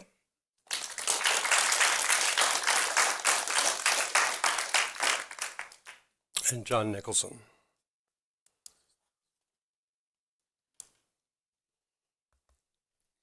John Nicholson, Daytona Beach side. When this first came, I thought, okay, they're going to clear away just a few things, all right? There are going to be some things that really doesn't have to come before the board. And as I look at it, it's like, no, it's really not that. Because as I go back in history, you don't know what's going to happen. There's always unintended consequences. There was a rezoning years ago, and when it happened, it was like, okay, it's commercial, all right? It's a big property out in the middle of nowhere, and nobody lives up there, really. There were some people a little bit further back, and lo and behold, fuel dump pops up. Nobody had thought about a huge fuel dump. And commissioner from up there said, well, when I saw a fuel dump, I wasn't thinking of 40-foot tall fuel dump. I was thinking of this. So what we think we know, we really don't. What we're presuming this means, we really don't, all right? The fact that the public is going to be cut out is a problem for me. Because years ago, the county council decided that the public had no right to speak during a county council meeting. You had to come at 8 o'clock in the morning, and it went from 8 to 8:15, and if you had anything to say, you had to speak then. Otherwise, you couldn't talk. All right? To me, that's unacceptable. The city of Daytona Beach followed suit. All right? No council members showed up at the city commission. One showed up here. I don't like the idea of the public being cut out. And then when the public speaks, things pop up that you didn't think about. I didn't realize this. I didn't realize that. When people speak, there are oftentimes I'll put in a comment form because they pop up with something that I didn't realize. All right? When public speaks, all of us gain. So I would really wish you not to do this and not cut out the public and not, because you're saying, oh, well, they always have a right to sue. So you two are asking me to come up with a couple $100,000 to fight a big corporation who really shouldn't be somewhere. That's not kosher to ask me to spend that kind of money, and or the rest of the residents of Volusia County. That's unacceptable. Don't ask us to sue after something happened. Don't create it in the first place. Thank you. Thank you, and that closes public hearing for this this item and opens up debate and comments from the council that will be on the motion on the floor, which is to approve as presented.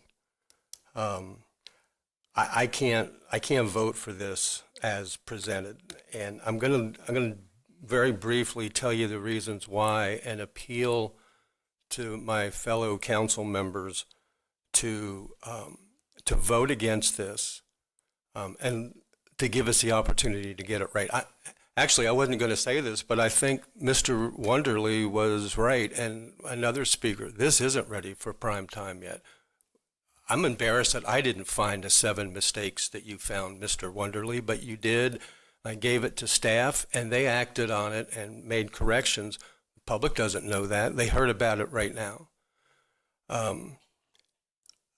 Everyone on this council wanted to do this. We wanted to look at permitting and reduce red tape in areas where it made sense. And all the things that I was thinking aren't even touching. I still don't know why you can't have more than 5 chickens in your backyard. It's not the government's business. Rooster, your neighbor might be upset. But we're still not dealing with that. You can't repair your own roof at your house without somebody turning you in and you pay a fine for it. Why? Why can't you fix your own house? Somebody said it's widely used in other counties. Yeah, it is. I want it to be widely used in our own county where it makes sense to reduce red tape, to reduce regulation, to streamline. This isn't streamlining what we've ended up with here. It's broadsiding. It's causing you to be unaware of major things that will affect you with no recourse. You can go to PLDRC. You've paid attention to the county council as the last line of defense because that's what we are. That's what you elected us for, was to be your voice and to vote for you and to stop things that are going to harm your neighborhood. Because zoning doesn't always get it right. Yeah, property might be zoned for a fuel farm, but it doesn't mean that it should be there because the zoning should have been changed a long time ago, and it wasn't. So we need the public to be involved in this. You need to be notified of it. It is widely used. In our history, private property rights are one of the most important basic things that makes us a republic. But early on in our democracy, we started with zoning regulations. Why? Because not everybody respects their neighbors. Have you noticed that? So we came up with zoning restrictions. I don't want to reduce the things that protect you from most of this. When this document first came back to us, I think our staff did a tremendous job. I had a few corrections. I was ready to pass it. But then we took every item that comes before the county council and moved it somewhere else, moved it to PLDRC. I think the PLDRC is a is a really good board that does really hard work, and a lot of it. I know at least 4 of them. I think Ronnie Mills, the chairman, is solid gold, first class. He really digs in. Donna Craig, that you heard speak here, Emily Bush, Tony Sixma, people that I know and respect. So when I say I don't want it in their hands as a final decision, that's no disrespect to you, Donna. It's that I respect you too much. You need to have your elected body make these critical decisions. They're not elected. You can't throw them out. And if they vote wrong, maybe I can change somebody on there. But you need to, on some of these most important decisions that we're now passing down to somebody else, like asphalt batch plants, cement plants, gas and oil wells, glue factories, hazardous waste transporters, junkyards, landfills, speedways, racetracks, that we don't get to voice your opinion on and our opinion, and we're not forced to really dig into it. It just goes to by right or PLDRC. Yeah, you've already heard. You can appeal it. How many layers of government are you now going to be expected to ride herd on? It should be us. We should be the last voice for you, and we should be the ones that you come to and say, you got it wrong, I'm throwing you out, or I'm applauding you because you heard us. So please join. Let's finish what we started in reducing unnecessary regulations, but this ain't it. This isn't streamlining. This is broadsiding. Please vote no on this. Councilman Jake Johansson. Thank you, Chairman.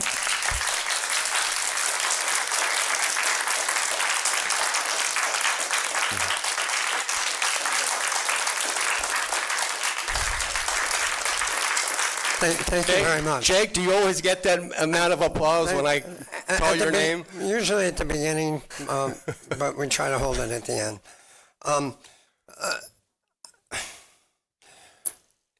There are many things that you have an opportunity to speak to. We talk about by right, and some people have mentioned even with creek crossing that if it's a conservation easement, you feel it can't come to us. Yet here you are, before it ever gets to us, making your presence known, letting us know you're not interested in it. So you're already making an impact on us. Belvedere hasn't ever come to us. You made an impact on us. The borrow pit, I don't know what the heck you're talking about. That hasn't come to us yet. I know it's PLRDC and staff. So you have multiple bites of the apple before we even officially see it as an agenda item. Some folks are talking about, I watched and paid attention to you when you were talking, sir. If you do the same for me, I appreciate it. We've talked about developers, being in the pockets of developers. If you look at most of these special exception uses, they're a small business. These are our neighbors, people that run daycares. I don't think any circus headquarters are coming to us, but crops, commercial, financial institutions, maybe a developer, but that's probably going to be in a strip mall, and that's probably going to be a PUD or a PD, and we'll see that. Funeral homes, health clubs, camps, hunting, those are our neighbors. Those are the small businesses that pay the taxes that keep our taxes down. It's the commercial. It's the industrial. So we can't call them developers. Those are people in our community that they're employing us. They're employing our kids. They're employing our neighbors. They're employing everybody in this county. So those people, and oh, by the way, I think you know the flavor of my political slant. The people that I talk to in those clubs and groups, all they complain about is bureaucracy. Get rid of the bureaucracy.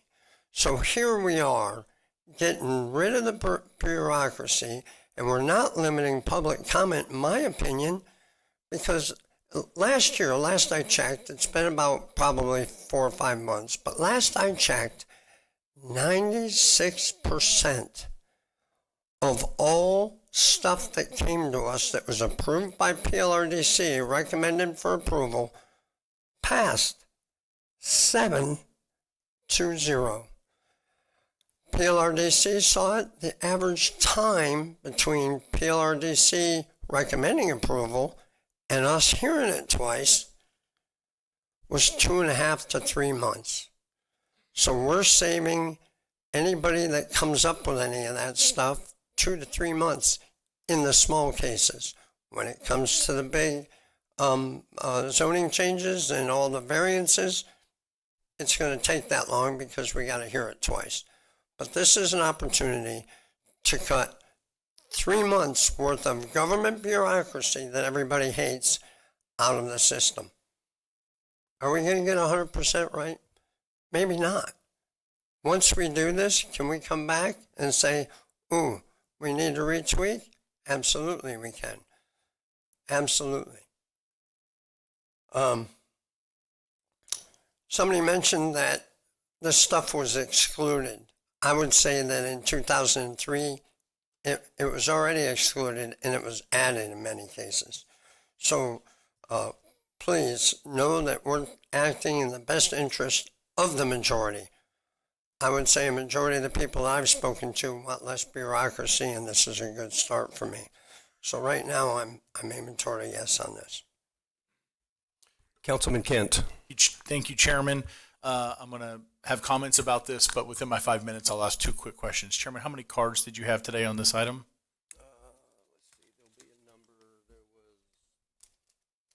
It's approximately 22. Thank you. Wow. And Paolo, is there a cost associated with anybody that wants to appeal a decision?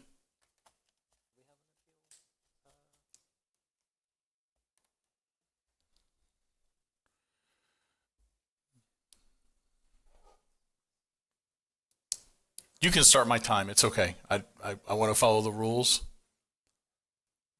They're looking up the Okay. You can get that back to me. You can get an answer back to me in just a moment. Thank you.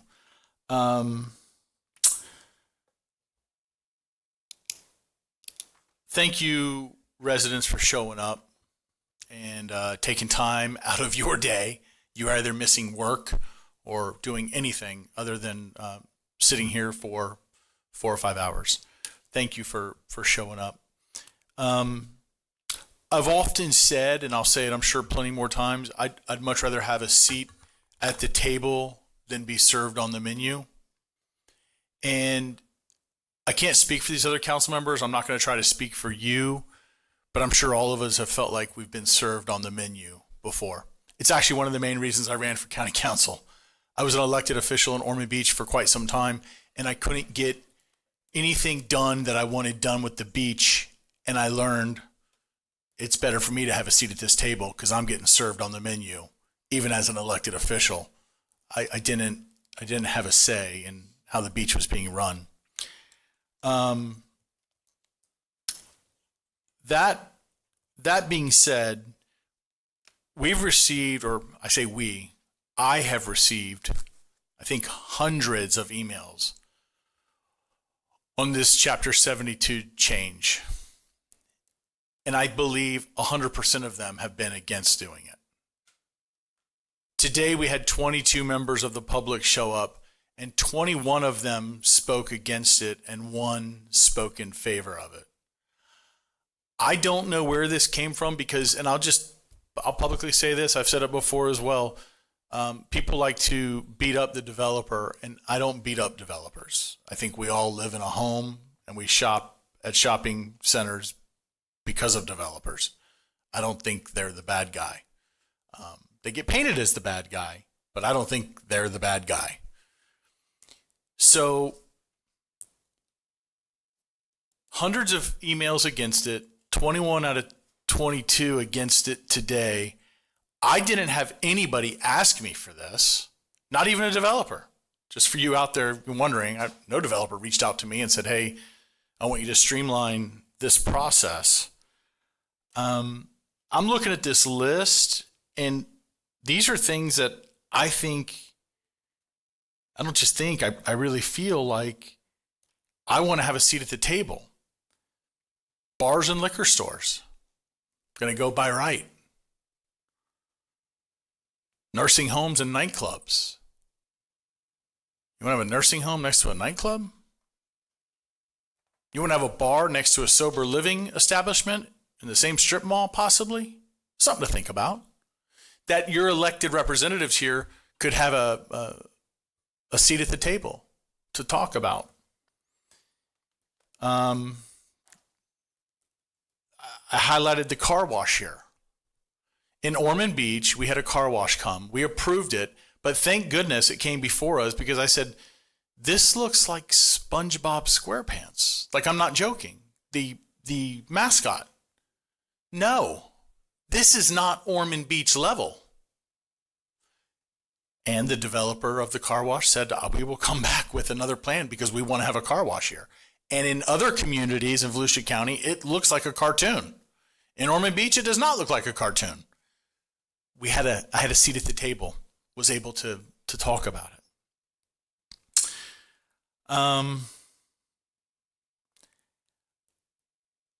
I am not for this. I voted against it a couple of weeks ago. I'm going to vote against it again today. My plea is to one of the four gentlemen who I highly respect sitting up here with me to change their mind. And of course for Mr. Reinhardt to keep his vote the way it was as well. I haven't heard from him yet, but that's my hope.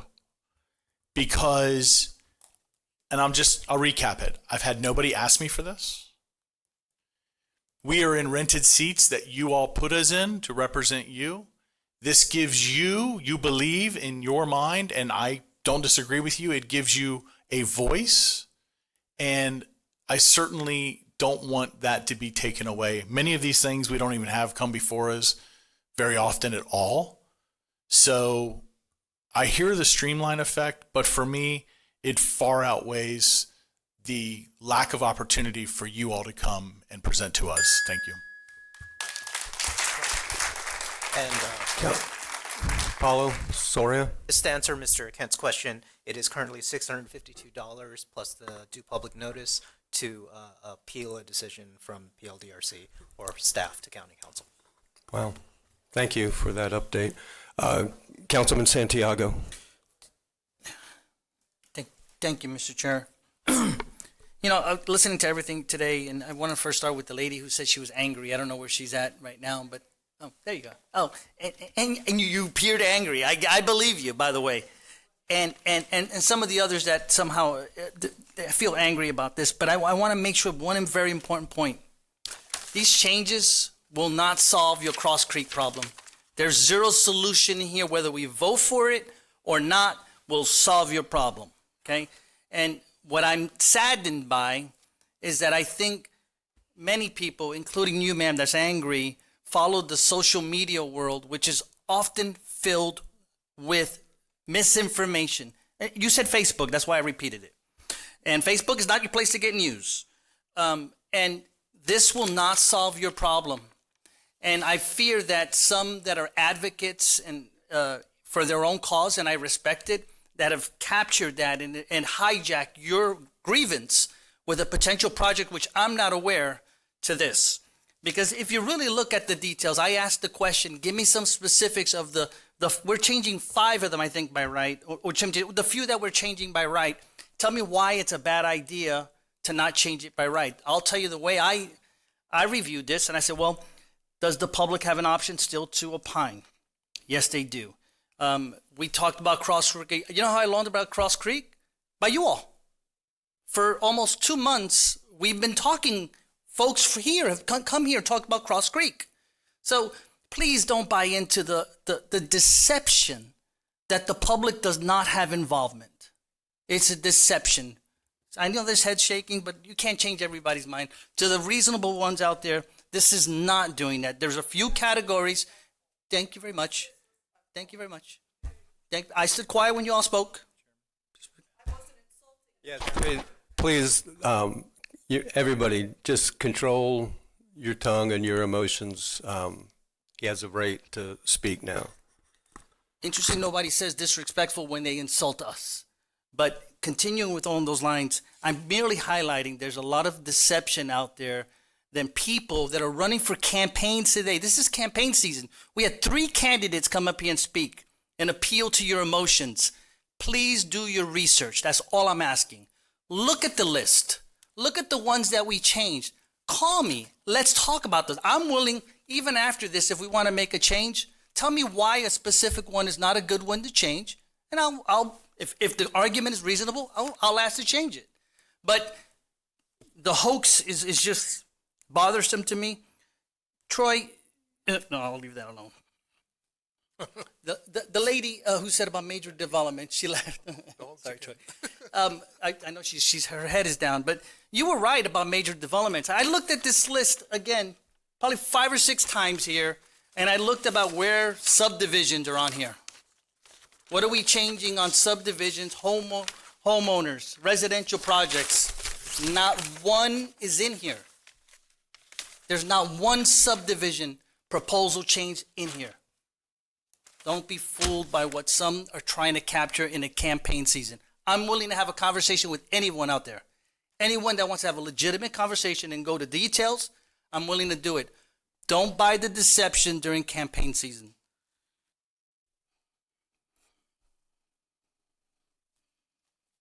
I'm not done yet. Troy, you know, I love you, brother. I want to say that. I'm going to go there because the hundreds of emails, you said that. We all got those emails. But we know, we all know that when there's a cause, it's the ones that'll come out and send out the emails. It's the people that it doesn't really bother, that don't go out of their way to send the email or come here or print shirts and saying, cut red tape. I've never had anybody here come here and say, cut red tape shirts. Normally it's create more government, right? And someone asks, why? Why today? Why? Because we can. And also, I believe the majority of us believe in eliminating government abuse and overreach. What's happened since 2002 and 2003, more and more layers have been added to everything government does, and it takes more of your rights away. Now, I know you get there's other arguments, but government continues to overreach. That's my philosophy. I'm ready to do more on other levels of government to remove government as much as possible from most people's lives. That's my goal. That's the why. All right? You may believe differently. You want more government. I don't. So with that, I'm ready to vote for this, and I'm open to have a conversation with anyone about any of the specific ones that we're really voting for. And don't be fooled. No subdivision change, please. Councilman Dempsey. Thank you, David. I applaud your last 5 minutes, and I'm glad you didn't go into the dog beach after Troy here. But yeah, the spin. I've been following social media. I don't respond, I don't engage, but I watch. And I saw a candidate today come up here and say that we were about to pass something that would allow rock crushing and concrete cement plants by right. That's completely untrue. Concrete plants, as proposed, are under PLDRC, not by right. And you guys are sitting there watching these people on social media, candidates who you trust and have great resumes, and you put stock in what they're saying. And they're going to come up here at the mic and say, concrete crushing or rock crushing and cement plants by right. No, it's PLDRC. And PLDRC requires one hearing, and then you can appeal. Whether you want it or not, you can appeal. You have 2 hearings. where is this coming from, this by right rhetoric? We had another, Ms. Schreiber came up and said the PLDRC to make the final decisions. No, the PLDRC is not making the final decisions. You can appeal it to the council. Why is there so much misinformation being spewed on social media and here? It's terrible. As an attorney, I see spin doctors all the time, lawyers, twisting the truth. But man, during election season, it really festers. You know, and the two people I respect most, or one of the people I respect most, George Washington said, freedom and property rights are inseparable. You can't have one without the other. And then I heard, and then Ayn Rand, who wrote Atlas Shrugged, I don't know if you know it or not, but I respect her. She's a libertarian and a conservative. And she says individual rights, property rights in this case, are not subject to a public vote. A majority has no right to vote away the rights of the minority. The political function of rights is precisely to protect minorities from the oppression of majorities. And the smallest minority on earth is the individual. And I stand with actually Troy and Danny, because you've demonized developers. You all live in houses. All those in red are living in a development made by a developer. And, you know, what's amazing to me is if there were a bunch of blue shirts in here saying that the Spruce Creek people, those airplanes are too, and I'm a pilot. I have an Aztec. I fly all the time. I've landed in Spruce Creek for decades. So I'm not proposing this, but what if people came forward, all your neighbors, there were 200 of them in here saying, those airplanes are too dangerous. You know, this is the new Hall Road. This is the new Belvedere. Those planes are just too dangerous. There's schools in the area. Those guys still fly in formation like they think we're fighting a war still. It's too dangerous. Having mid-airs. Let's get rid of them. Wouldn't you guys want somebody up here on the council fighting for you, even though you're in the minority, so you could still fly your airplanes? If I lived there, I would. So I'm not here to satisfy mob rule. We need to worry about the individuals. You buy a piece of property, you should be able to use it for what you bought it for. And it shouldn't be subject to a mob telling you that you can't do it. Please hold it. But even with that, all we're proposing is to limit it to 2 hearings instead of 3. You know, when you go to trial in court, you have 1 trial. You don't get a do-over trial. We don't get to have another one. And the fact that this is being delegated to PLDRC is no different than the court system. We have general magistrates. We have hearing officers. Things are delegated all the time to other positions that are appointed so that they can make a decision on their behalf. If 96% of these are rubber stamped at PLDRC, why make them go through another hearing 2 or 3 months later? Why? It doesn't make sense. Don't follow this spin that's going out there that somehow we're trying to just allow rock crushing plants to move into your neighborhood with no notice, or that the PLDRC is going to be your last resort. That's not true. And so I'm in favor of this. Thanks, guys. Councilman Vice Chair Reinhardt. Thank you, Chairman. Gentlemen, first off, before I go any further, everybody knows where I stood the last time. I was a no vote. And I don't make that decision based on popularity. I don't make the decision to any decision up here to appease anybody sitting up here or emails or any of that. I make the decision because I feel it's the right thing to do. And yes, do I take into account that people send emails? Absolutely. I respect every one of you. I really do. And I respect your decisions. And I respect why you're going that way. Maybe not understand it, but I respect it. The fact that you have that. That's your gut feeling. I'm going with mine. I don't do it for applause. I don't do it for that. I do it because, again, I think it's the right thing to do. There were some comments, some takeaways that I took from this, and I don't want to repeat myself because I'm not a big advocate of repeating things over and over again. But level of authority, some things I wrote down. John, if it ain't broke, don't fix it. I have a big newspaper from my dad who did construction, wasn't a developer, did construction down in the Keys, and we saw the rapid changes that were going on there way back in the 80s. And he had a quotation in a paper with his picture that says, "If it ain't broke, don't fix it." I live by that. I like to live by that. I believe in streamlining things. I really do. And I think we did a great job looking at the first part of this. But it was these last things. I'm in favor of things like this. Listen, we need rock crushing plants. We wouldn't have them if we didn't need it. We need glue factories. We need these things. I get it. I just want to say, I just want a voice. You want a voice. I want a voice. That's all. So, when you brought up the $652 to appeal it, that's a little concerning.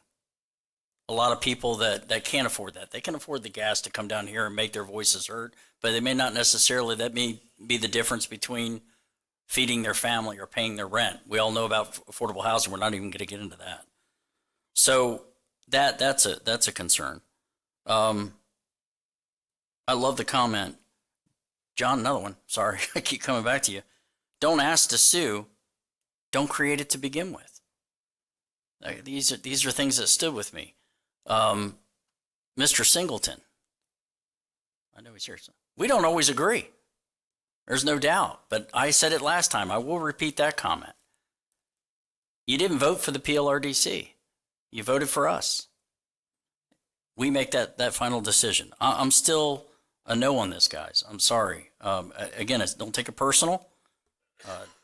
It's just the way I feel. It's my gut. And I give you the respect of yours. Please expect the same. Thank you. That's all.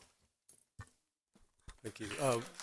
Before, Michael Dyer, you're at the bottom of my list. Did you need to interject something before we go on? Well, I kept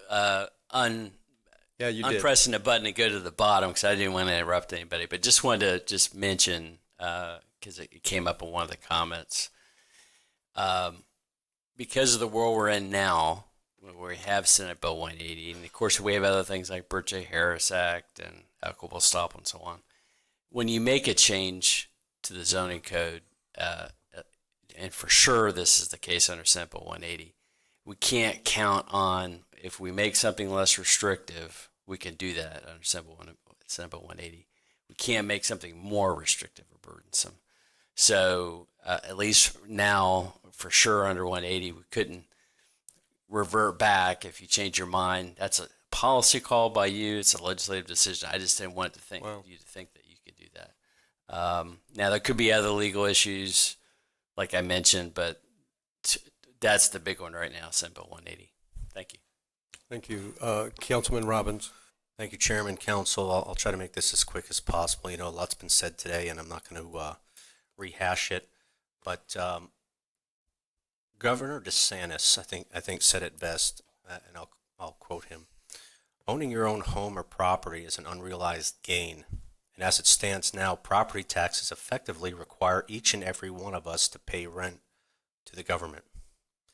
In my opinion, redundant laws like this is proof that we don't really own our property. The government and our neighbors do. Council, public, that's a philosophical feeling, and property rights is a big part of why I ran, and they affect all of us. And these entitlements aren't for any specific person, they're for everybody. So when I hear that stuff, that's pretty divisive. I've been hearing it for the last 5 or 6 years, and it doesn't work with me. This isn't us versus them. It's not. We're not pitting anyone against each other in this county. If I had anything to do with it, but I respect everybody's point of view, guys. But where I'm stuck is that I just can't understand folks who beg for more government, because I don't. That's how I feel. I appreciate it. Thank you. Thank you. Just a couple things real quick. First, I'll tell you, Danny, I'm not begging for more government. I think I was with you when this first started, that we should look at all of our permitting and see, because there are some unnecessary steps we make people go through.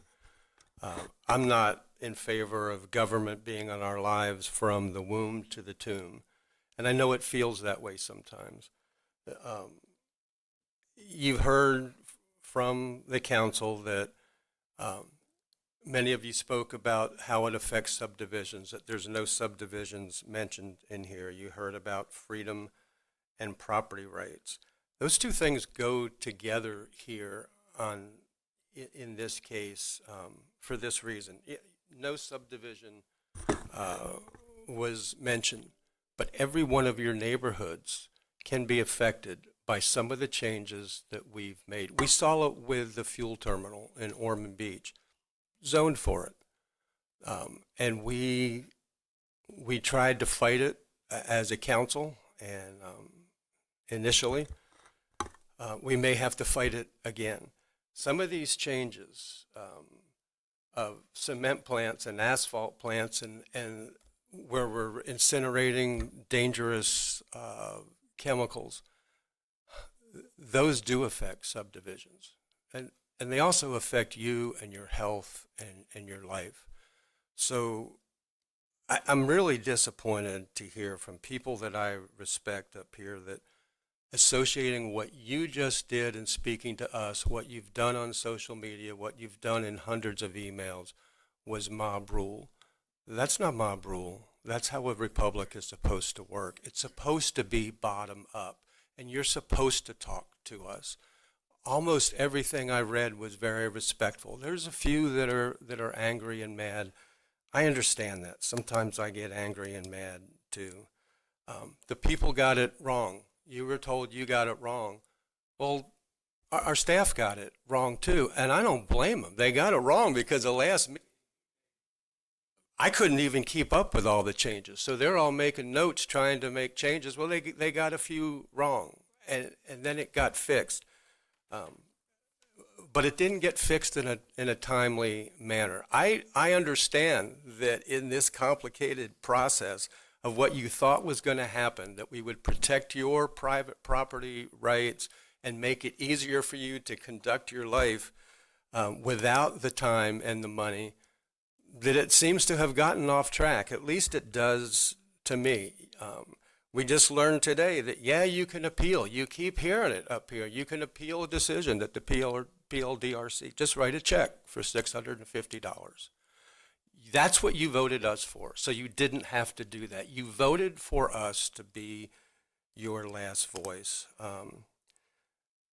We can't. The last thing that our county attorney just said is instructive, and it's also scary. If we vote for this, we can't undo it. He said, I think you just said we can't go back because of Senate Bill 180 and make it more restrictive again. Let that sink in for a minute. We should not vote for this today until we get it right. There's not that much that needs to be changed, but all the things we need to look at again that staff gave us that still came to the county council, we need to look at that list again. This motion doesn't do that, so I have to vote against it. We could get it right, and we could protect not only your interest and your property rights that deserve to be protected as much as the rock crusher or anybody else. Yeah, we need all those things, but you don't need it in your neighborhood. And this doesn't protect you from that. It doesn't give you that voice that you need without having to pay for it, without having to go to PLDRC. Some of the things don't even go there anymore. It's very disconcerting. So that's why I'll vote no on this and hope that 4 of us do, and then we can go back and try and get it right. Councilman Kent. Thank you, Chairman. So the public comment piece and the emails and phone calls have changed my mind in the past, just so you all know. I think it's how it's supposed to happen, is that, I listen to my constituents and my mind gets changed. I'm going to give you a great example. Last meeting, we had a council member talk about my proposal of horses on the beach and said every single email we've received has been negative, like nothing positive about it. Then they voted against it, going back forward to us. So then to hear that thought like, hey, X number of emails may or may not affect me. I'm just talking for myself. This public participation piece is hugely impactful for me because I do want to hear what you're saying. It also is impactful that 22 people spoke today and 21 were against it and 1 was for it. Where's everybody else? Where's the developer that asked me for this? None did. Where are the residents that asked me for this? None did. I don't know this gentleman. He didn't reach out to me and personally and say, hey, I want this. This is why I want it. It would have been great if he did, but he doesn't have to.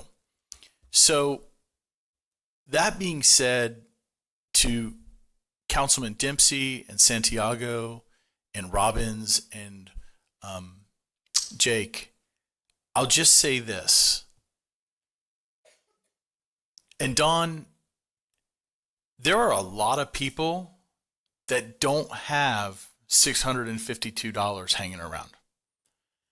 I saw a video recently where a gentleman said he just got a really nice raise, but then his healthcare provider said, I want all of your raise and 20% more. And the guy was spitting mad in the video that I saw. He was like, I'm getting tapped out every single year. And I just wanted to just say this, and yes, I'm talking to you, Don, because I too would like to have this voted down, but you don't win them all. Is this? There are a ton of people in our community. Volusia County is known as one of the poorest counties in the state of Florida. So to hear that, you had three opportunities to bring this back before us, and now you have 2. Well, you only have 2 if you file an appeal and you have the money to file the appeal. That's different. That changes the game. And I don't think, for that reason alone, I don't think that it's appropriate. That right there, if I was on the other side of this would make me change it just because of that, to say, you know what? And also, what if you're the developer and PLDRC votes you down? Now, this is more burdensome for you because you've got to spend the money and go through an appeal. So we'll find out in just a minute if my last plea was successful. But because of that alone, I would think that we would say no to this change. And hopefully that's what happens. And now the board lit up. Thank you. Councilman Santiago. Troy, I think the fee comment's a legitimate one, and I'm willing to pursue making the fee issue. The fee, okay. And you said that alone, so I'm going to flip this on you, right? Because you said that alone was enough, right? And I'm playing a little bit, but I'm willing to, as an individual council member, address that, and maybe even pursue a way if we can make it as a no cost. But I don't know the details, but I'm letting you know that I'm open to that, to get to that level. And you threw me off because I was going to say something else. Catherine, you got to control your speech. She could do it outside, I guess, too. Can you pause my time? Thank you. I had my train of thought disturbed, Mr. Chairman. Oh, it was a commentary about Facebook. I want to be clear to the public. My commentary regarding the Facebook world. I wasn't accusing all of you. What I was trying to bring to light is, if you really look at it, there's a couple of pot stirrers out there, advocates for their cause. Respect it, they have their own cause that I would say most of the time are biased and put one-sided information for their cause, which is the kind of almost human behavior. And they want to agitate people. There are candidates, I'll just say across Florida, that want you to say, have a grievance with anybody else because I'm going to fix it. I've been around this process enough to see that most of those are empty. And they usually turn out to be empty because it's very different. Not that you change your ways from up here, is that you have to balance. Don talked a little bit about that. You have to balance. Our jobs are kind of sort of in many cases like judges. And it's not popular. I mean, I'm not looking for a pay raise, but you're right. We don't get paid much for this, but I'm not asking for one. But I'm glad you acknowledge that it's not easy, and not complaining. I'm just describing that our role isn't just how many people come in the chambers. We're a community of 500,000 people. Your voices are important. They're legitimate. It is part of the process. But our job also is to look and utilize, we are a representative form of government. What people have voted for is for that, hopefully that moral compass to make the decisions that you probably like all the time. But it never happens 100% of the times, I can promise you that. It just doesn't happen. I'm married 35 years, and I don't agree all the time, but I'm still married, even though she says I'm always wrong. But I just wanted to share with the folks that piece. I respect your grievance. I am not aware of it yet because it hasn't come before us. But you should know I've heard your voices in your community as a group at least 4 times. And that application is not yet even filed to come to us. Don't buy the hype. I think the members as a majority up here respect everyone's rights, and we try to balance it. That's what this country is founded on. We have to try to protect the majority. And sometimes there's going to be folks that don't like it. And that's why we get paid the big bucks. And I'll leave with this repeat. The next 14 months are going to be insane on social media. If you have any questions, I suggest you call the source. There's a couple of groups that have popped up under really fancy, catchy names that appeal to your heart. They're biased. Thank you, Mr. Chair. Councilman Dempsey. Yeah, and let me just explain the mob comment that I made. It's just a term, it's just a phrase, but just to appeal to the group in red. I mean, when I made that statement, we've all heard the analogy of, in a room full of wolves and one lamb, and you have the wolves voting on what's for dinner tonight. Who should we be representing? The lamb or the group of wolves that want to eat that lamb? My job, based on individual rights and property rights going hand in hand by our forefather, George Washington, and subsequent people who I respect, we don't always just go with the majority. Sometimes we have to fight for the minority. And even though there's 22-1 here today, we have to fight for that one as well. And I just want you guys in the red to think about it seriously.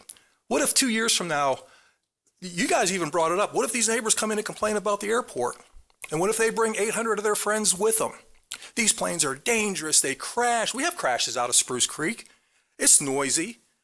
Yes, we do. And I mean, do we go with the mob in that scenario and just take away your rights, even though you bought it so you could fly your planes in and out of there? Now all of a sudden we're just going to strip it because the majority doesn't want you to fly anymore? I would vote for you, the minority. And these people who buy these properties, I mean, they're buying these properties in business districts, and they want to put them in a business district. I mean, why does it have to go through all these committees in order to get passed? I mean, it's not like we're saying, I want to open a car wash in Troy subdivision right next door to them, and Troy has no right to say anything. We're talking about property that's already zoned for that type of use, and people buying it. We're trying to promote growth and industry and jobs in this community. Well, why would we throw all these obstacles up to try and curb it, especially with this big, beautiful bill that Trump came up with, which I love that. It's geared towards incentivizing people to buy more property. He's incentivizing agricultural purchases for production, 100% or accelerated depreciation. I mean, stuff that is the biggest tax reform ever. And here we're going to throw all these obstacles up for these potential farmers and investors by making them go through 2 or 3 hearings as opposed to 1 or 2. And if you're saying you're concerned about the $650 to these guys, well, what about the extra money to the developers to have to pay attorneys and present a case twice What about them?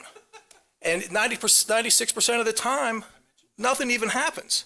So all that money going to waste for these developers, and I know you guys, you think I'm in a developer's pocket. I didn't take any money. Follow the money was the theme 2 years ago in the campaign season. Follow my money. I didn't take money from any of these people, and I didn't take any money from developers. None. So I am not in anybody's pocket, not the developers and not in theirs. I'm speaking from the heart. You can't take away people's property rights. Your right to fly in your community and people's right to use their land what they bought it for. Thank you. No, you can't. Please, everybody in the audience, I'll tell you what's going to happen. If outburst continues, they're going to demand that I have you removed from the audience. Don't make that happen.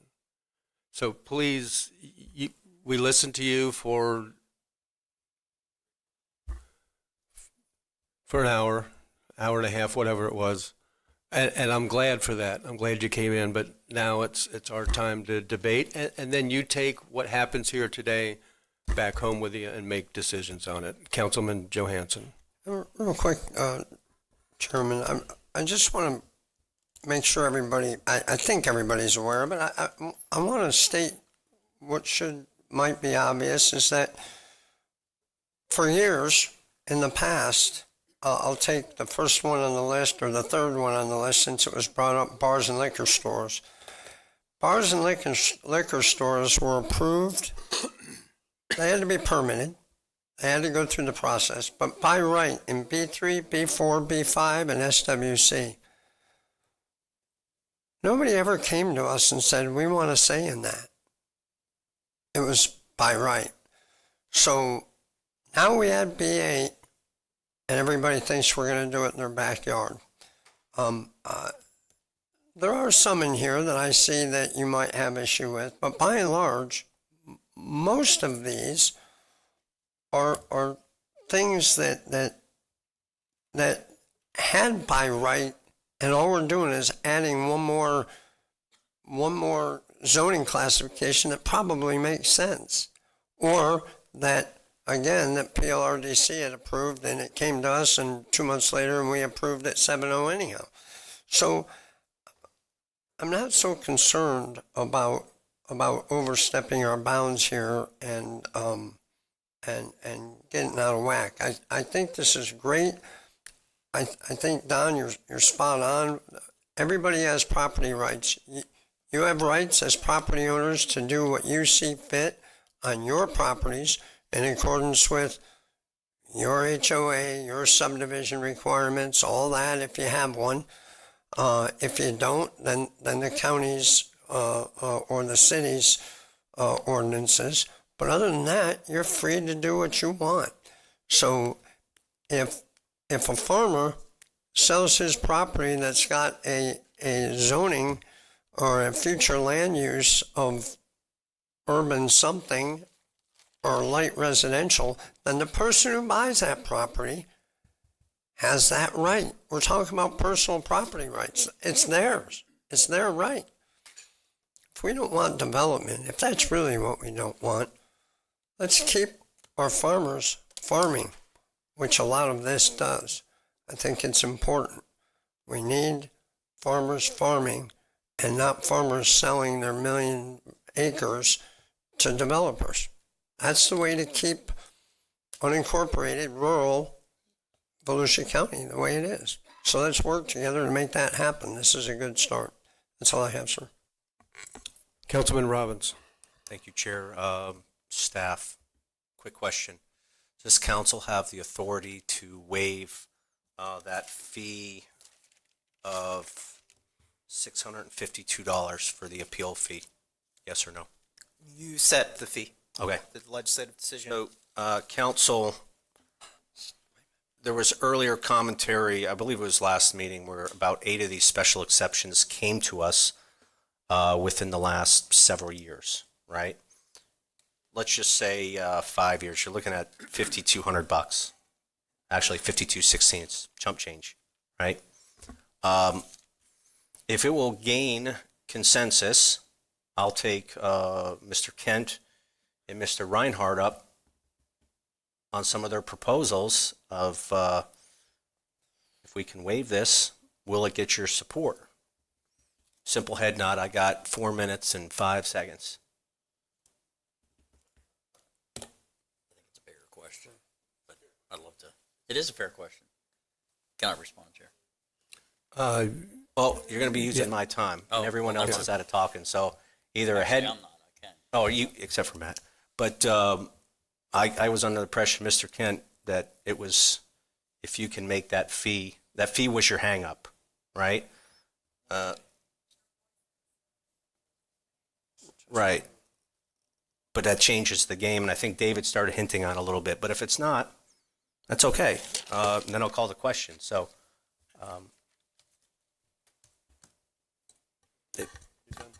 perfect. Call the question. Everybody's off. Carissa, would you call the roll? And the motion on the floor is to approve as presented. Mr. Reinhardt, No. Mr. Robbins, Yes. Mr. Santiago, Yes. Mr. Dempsey, Yes. Mr. Johansson, Yes. Mr. Kent, No. Mr. Brower. No. And the motion passes 5-2. 4-3, I'm sorry. 4-3. I forgot the first no. Okay.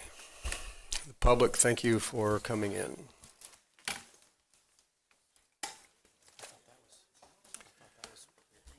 Yeah, it's 2:03. Why don't we take a 45-minute break till 3:45? Mr. Chair, we also have the executive session scheduled, so it'll probably be, maybe if we could do 30 minutes for lunch and then meet in the training room, or if you'd like, you can take your lunch down to the training room. We get started a little faster. I think people might need a bathroom break or something though. So. Yeah. What about council comment? Why don't we do that and get lunch and take it to the training room? Okay. Because we're running out of time. We got a 5:01 deadline too. Right. Chair, are we doing council comments, or is the meeting adjourned, or? No, we're taking a lunch break. We will come back got after the executive session and. So after budget, we can. No, After the executive session, you can come back up and It's not adjourned. So, right, so it's not adjourned. All right, so see you down in a few minutes after you get your lunch. After I use the bathroom.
Okay, if everybody is here, we will conclude the meeting with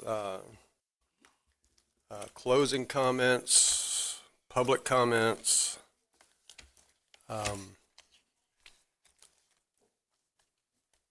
Is this John? Okay. All right, for closing public comments, John Nicholson.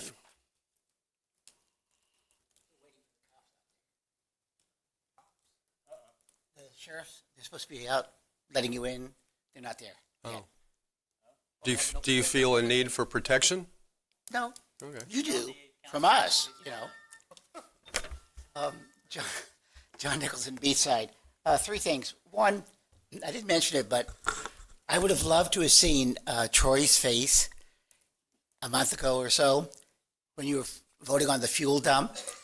And Mike Dwyer looks at him and says, Troy, you have to vote yes on this. It would have been priceless to see his face knowing he would have to vote on something he absolutely hated, which is what you've basically passed. When you say they have a right, by right, they have a right to do something, that fuel dump, by right, who knew that? I never even dreamed of a fuel dump when that passed.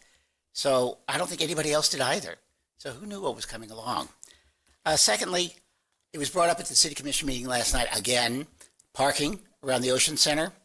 All right, there is an absolute need. The county was allowed to build an extension and a huge building without parking. So there's a desperate need for parking. Ask Troy. We went through this when there's two major events, Peabody and the Ocean Center. It is a mess there. Third, the gentleman showed up last 7-8 months on the CRA in the Blue Road. All right. He wants to know where the money's coming from and where it's going. All right. He's being taxed. He has property in there, and he gets the CRA. Oh, I can't show you that because you'll steal it. He wants to know, okay, there's $500,000 plus in the CRA for the Blue Road. Taxes, salaries, etc., take $300,000 of it. They spend $19,000. Where's the other $200,000? Oh, well, we don't have to show that. Why? So there's a lot of that in their CRA budget. Money just doesn't add up. You all send us transfer money, and what they say you sent us and what you say you sent are never the same. The question is why? Money's money, and if you send $13 million, we should receive $13 million minus your cut. You take out a transfer, accounting fee, or whatever. So where's the difference? And this has been going on for years. It didn't happen when you all had somebody on the representative. You had somebody there. Frank Bruno was on it for a while. Then Giles Electric was on it. And then for some reason, he left, and you've never put anybody back on it. So I'm asking you, please, think about, I don't know how to tell you how important Daytona Beach is in terms of money, because the more money we make, the more money goes into your general fund. That's how taxes work. And if we're not building, if we're not doing what we should be doing, you're going to lose money. So I'm asking you, please think about putting somebody back on the board. Thank you. Thank you. And that completes public comments. So we will start with the county manager. I don't have anything today. I have enough tonight. Excuse me? Nothing for me, thank you. Okay. All right. Council members, Vice Chair Reinhardt. Thank you, Chair. Only a couple of things. First off, gentlemen, thank you very much on the farm. Appreciate it moving forward with that. That's, I'll say no more about that, but thank you very, very much. Appreciate it and your support. Next thing is I was going to talk about, I did a trip recently with the Daytona Regional Chamber of Commerce, trip to Charleston, South Carolina. And the purpose of the trip was to look at, they have some of the similar issues that we do with respect to flooding, transportation, tourism, affordable housing, all the things that everybody's pretty much faced. But what made it interesting is the fact that they are a coastal community like we are. They've been battling flooding for a lot longer because they are in close proximity. They don't have the beaches we do, but regular rain event, just a regular day of rain, their streets flood. And within 48 hours, it's cleared. So we've asked for more information on how they're exactly doing that. So a lot of it has to do with a lot of old drainage that they have, and they want to beef that up. But some really great speakers that were at those events. We did meet with their mayor, and he's a Republican that just got elected that has never been that way up there. Just put it that way, not in a long time. So, but he gave us some great insight on some stuff. So I'll try to put together some stuff, and George will sit down and chat it. It's I don't know if it's anything that we're not already doing, but it was nice to hear that some of the aspects they're dealing with is the same as ours. Last thing is, I got a phone call the other day talking about dangerous dogs, and I know we're moving more towards the facility over there off of 92, just to handle basically that for right now, correct? Correct. We will be there by the October 1. But we will also be dealing with unincorporated county strays. County strays for unincorporated. Thank you. Yes, sir. That was my next question. I appreciate that. The person that I guess cities have to deal with dangerous dogs as well. That's correct. And one of the things, I think you know exactly where I'm going on this, but they said they went to our website, tried to find, and it's up to the cities to probably put that information out there too, but apparently none of them do. And they've asked if it's possible, because many will call us and then we're not the responsible party for it because they live within a city jurisdiction that does have animal control and We're can deal with starting that. a communications campaign as we speak. Michael Ryan's team. We know this is important because it's going to be different. It is, and a lot more And so we're emphasis trying to get that word out so someone doesn't drive from Daytona over to And you know where I'm going. to DeLand Yep. with a dog that we won't accept. So we're going to be putting it out there. We may even name the thing the unincorporated.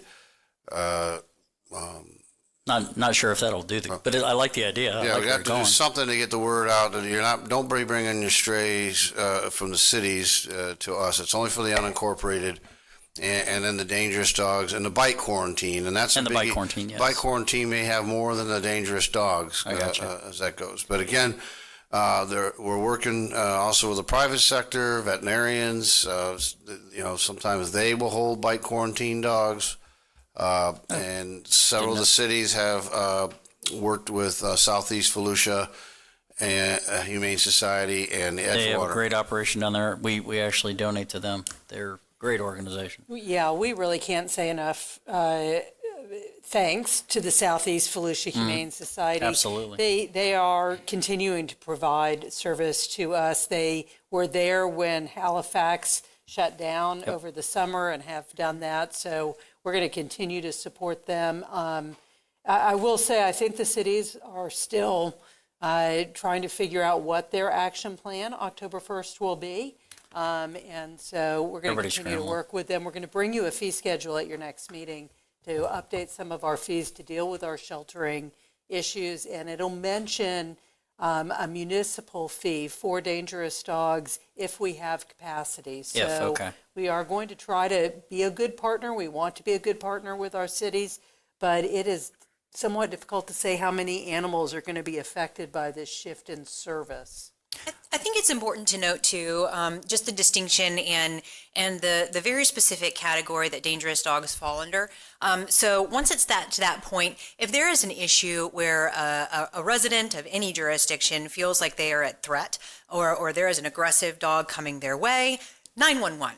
Call 911 and report that, and then that is routed to the appropriate jurisdiction for response. And so then that gets us on the right page as far as the municipality And or that'll the, be part or the of county. the outreach to the public. Certainly, will let them know. yeah, Okay. and has been a part of our outreach for several months now. Okay. And I think it's important too to note that we don't typically see dangerous dogs being brought in from the public. I would not recommend that because they are dangerous. Yeah. So they get to the shelter through an animal control officer officer, whether it's through the county or the municipalities. And so really then the municipalities or we can guide where the appropriate location is for those dangerous dogs. So when it comes to the public, and we do have a program or a link on our website that if somebody was to want to report an issue, they can click on something and enter the address, and it'll tell them what jurisdiction they're under. Oh, see, that was my next question, Right. whether or not we could have that ability to do that so they know not to just arbitrarily call Exactly. the county. Okay. Yeah, so that is an But I like an the idea of availability. call 911 if you have an issue. Sure, And but that yeah, could the be put on dangerous there as dog well. is a different kind of situation altogether. So it's not the public having to guess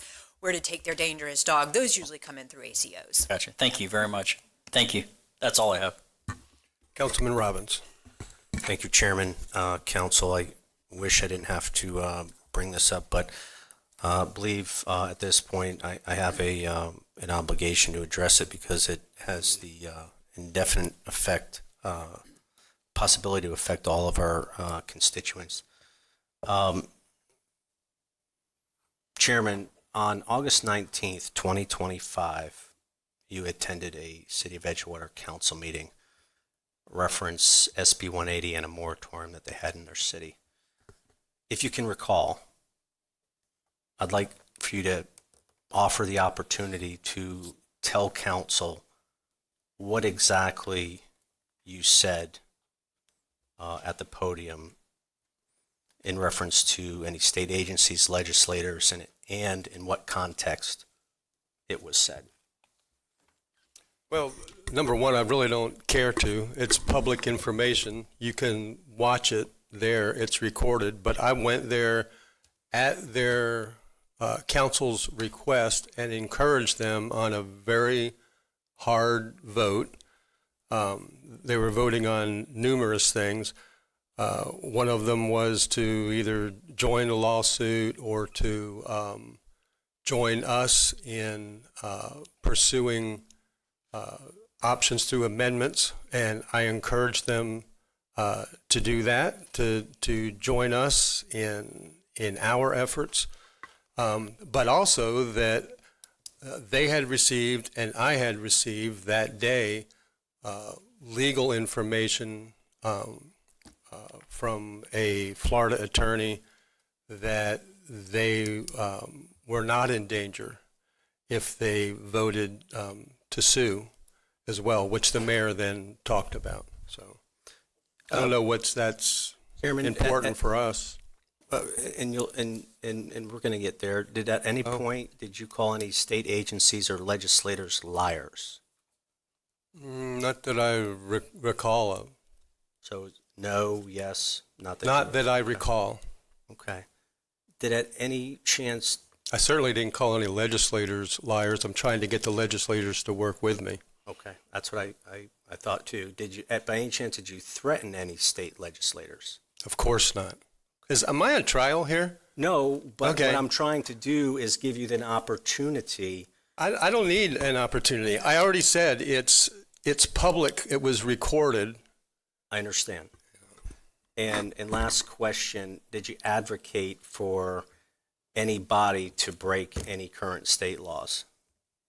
And you don't have to. And you don't have to answer that. Okay. Thank you.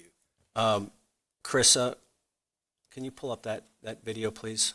It's about 6 minutes, guys. I'd like everybody to pay attention. Pay attention to the words, because there's going to be some questions after this. Turn it up, please.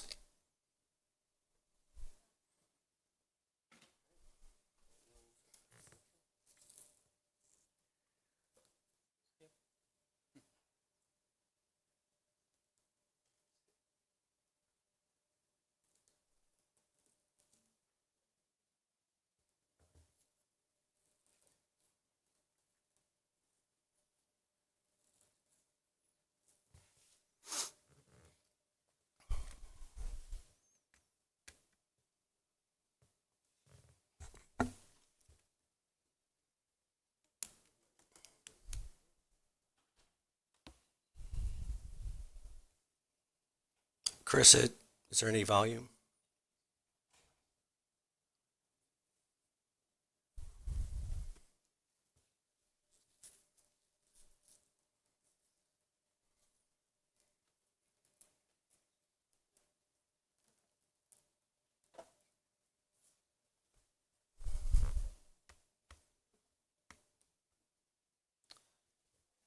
it might be easier to go back to, and that's fine.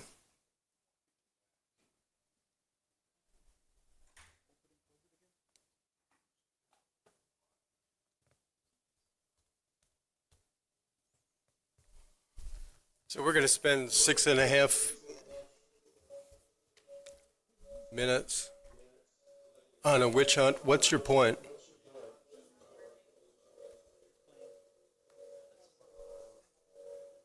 Carissa, can you just pull up the City of Edgewater council meeting or from that date? And I guess you're going to have to fast forward to right there, 2442.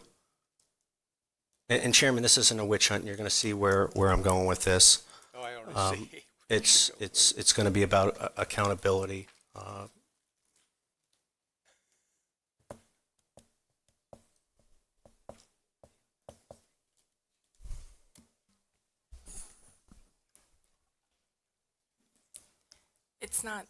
It's not the video, it's the audio just isn't going to the room.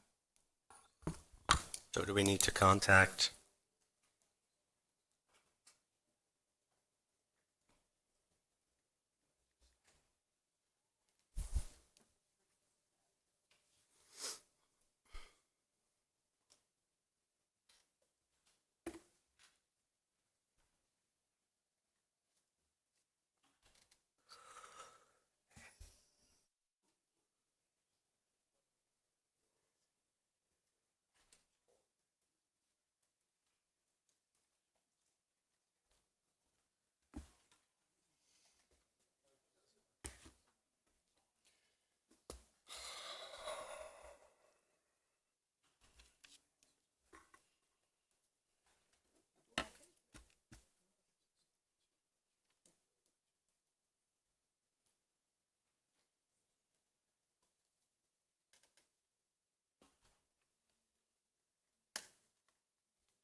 So while we're sitting here waiting on Councilman Robbins to get his gotcha, let's hold you accountable. I'm all for being accountable. Everybody that's listening can go to the City of Edgewater website and listen to this meeting.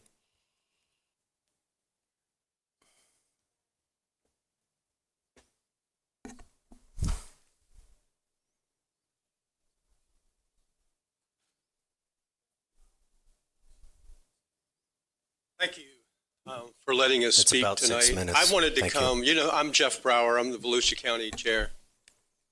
As I normally do as a member. Carissa, of can you an turn it up, elected please? official or the Somehow. zoning board, let's allow 5 to 8 minutes if that's acceptable. Well, thank you. I appreciate that. I don't think I need any more than 20 minutes. I'm here to encourage you to. I want to tell you how proud I am of you for the vote that was taken at your last meeting. It took guts. And I'm going to ask you to stand up again and take a hard vote. I happen to agree with everybody that just spoke before me. I don't want to see you turn from the moratorium. We need this moratorium in place for all the reasons that you just heard. And I think the attorney's right.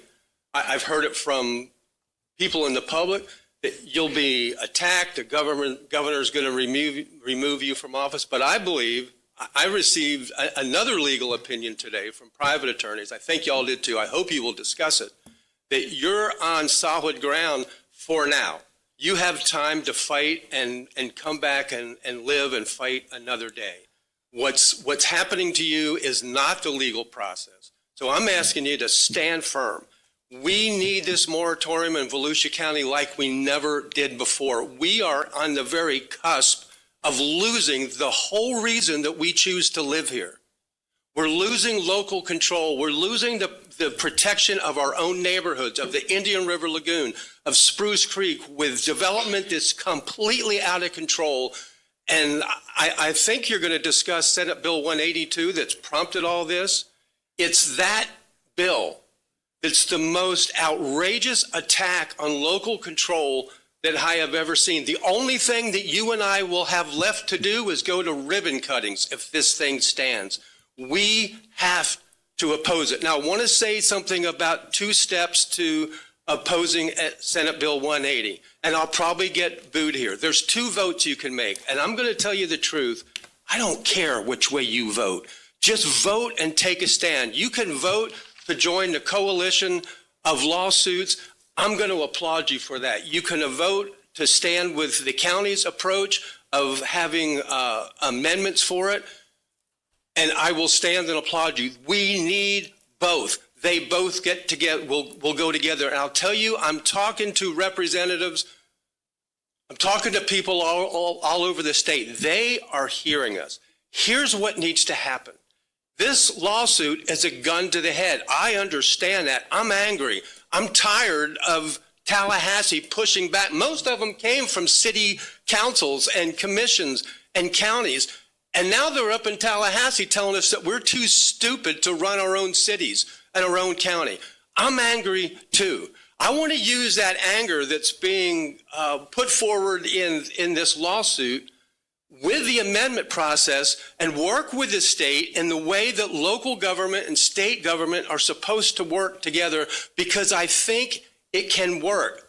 And I'm seeing evidence that it is working. Number 2, I also have some concerns that I've never seen a short lawsuit between governments. They're always protracted. And I don't care what I'm being told the price will be. It will go up as it is appealed and reappealed all the way to the state Supreme Court. I'm willing to go through that. If that's what you vote, I'll support you on it. But what we need to do, the state is saying the whole reason for this is because local governments take too long to allow homeowners to rebuild. That's a lie. And I've lived that lie in Volusia County. After Hurricane Ian, a constituent came to me. The ocean came in within a foot of the foundation of his house in Wilbur by the Sea.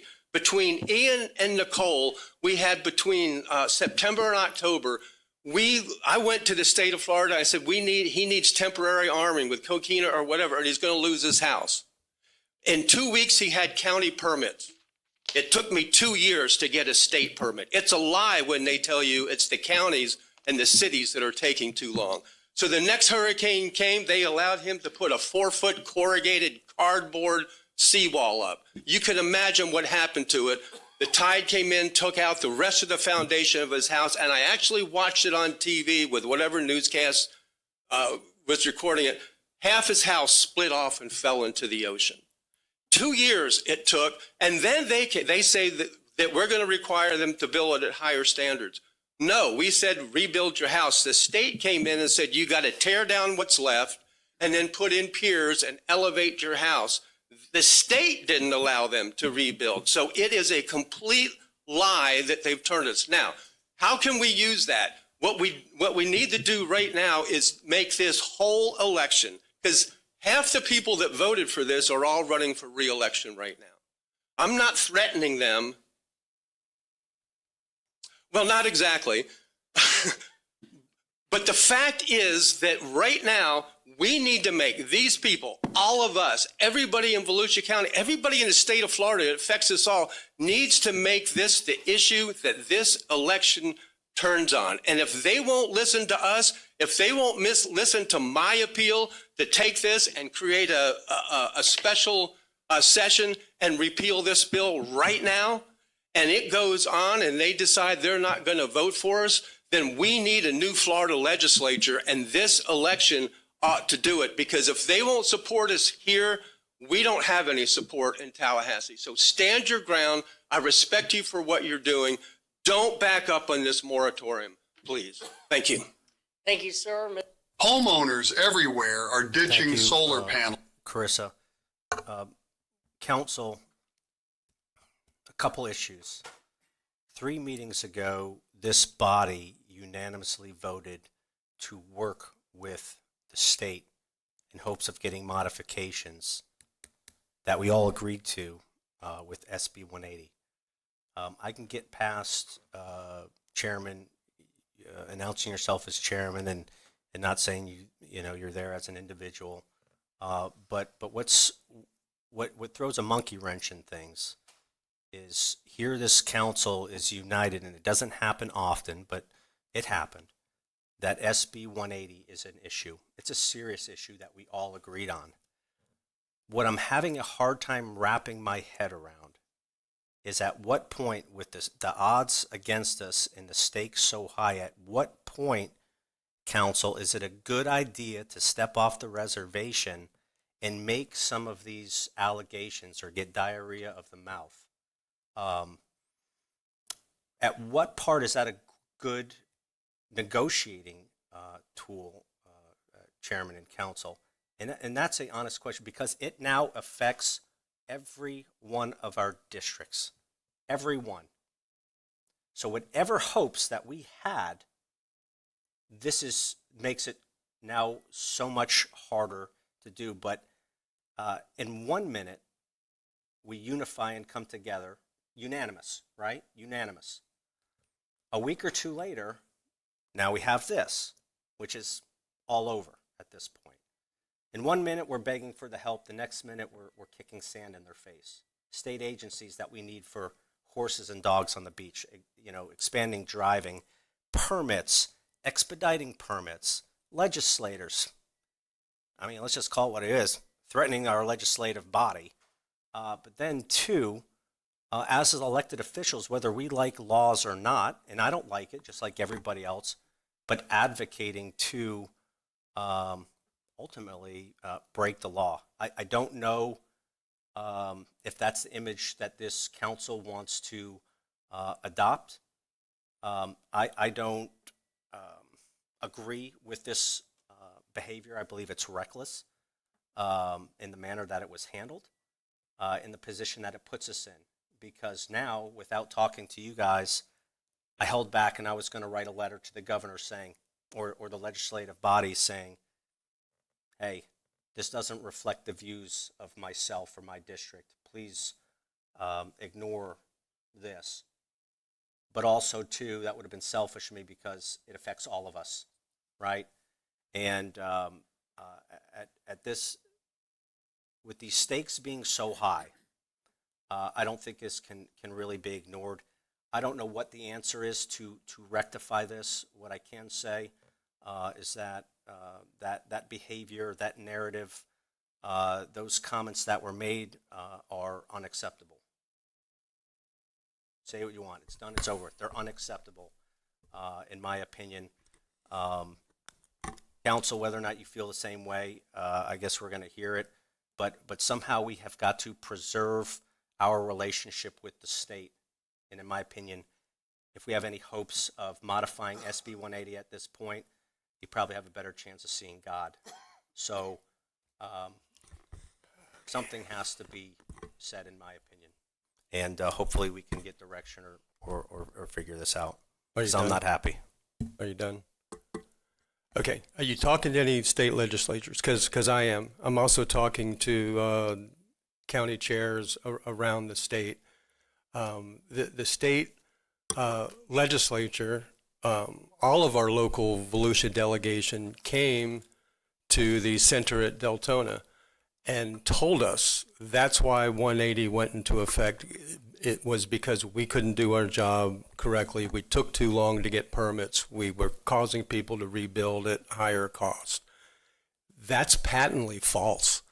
That's not the case that happened. And I wish you would write a letter to the governor and inform him that his state agency, the DEP, took so long to give at least one member in Wilbur by the Sea a permit for a seawall, that he lost his house. And then his agency required them to build at a much higher cost. Not the county, which is what they're saying. 180 is because counties aren't doing a proper job. And I don't have a problem with that, That needs to be said. And I wish you would tell it to the governor. And I very well may. The issue remains, and I don't want to get off topic because I still have my spot here. But at what point was it smart to call the state liars? I didn't call them. I said it's a lie to say that the cities and the counties aren't doing their job. What point did we think it was a good idea to threaten our legislators which obviously happened. No threat. No, there's no threat. It's called campaigning and running for re-election, and it does give us an opportunity. And So, they all. And it's when you campaign talk to season, so them- we'll excuse it. When you talk to them, they say Makes that. sense. I just don't understand the strategy, Jeff. We have to work with our state. If it was me, and kind of what I'm doing, and you're your own guy, God bless you, but we should be walking on eggshells right now. We should be kissing their butts to get this through for our citizens, not campaigning on the dais with this much at stake. We are under the gun, and we cannot afford to make these juvenile comments in a public forum when you don't represent and speak. That is not the emotion of this council. You should be protecting this council at this point. We unanimously voted on it, Chairman. That's where I'm upset. This hurts us. These comments hurt us. It does not help us. No, it hurts you because it gives you a chance to attack once again. Jeff. That's what you're known for, and you can continue to do it. The public's viewing it now. And Jeff, you play a great victim, but I didn't say those no things. victim. You did. You want to flip it and flip it on me, but it is my responsibility to say this, and I've been dealing with this victimology for 5 years. So at the end of the day, council, if you feel this is acceptable or unacceptable, say something. But we all know, we all know it's not. I didn't say these words. We voted on something here. This is affecting the 110,000 residents that I have. His 110, his 110, his 110, and his 110.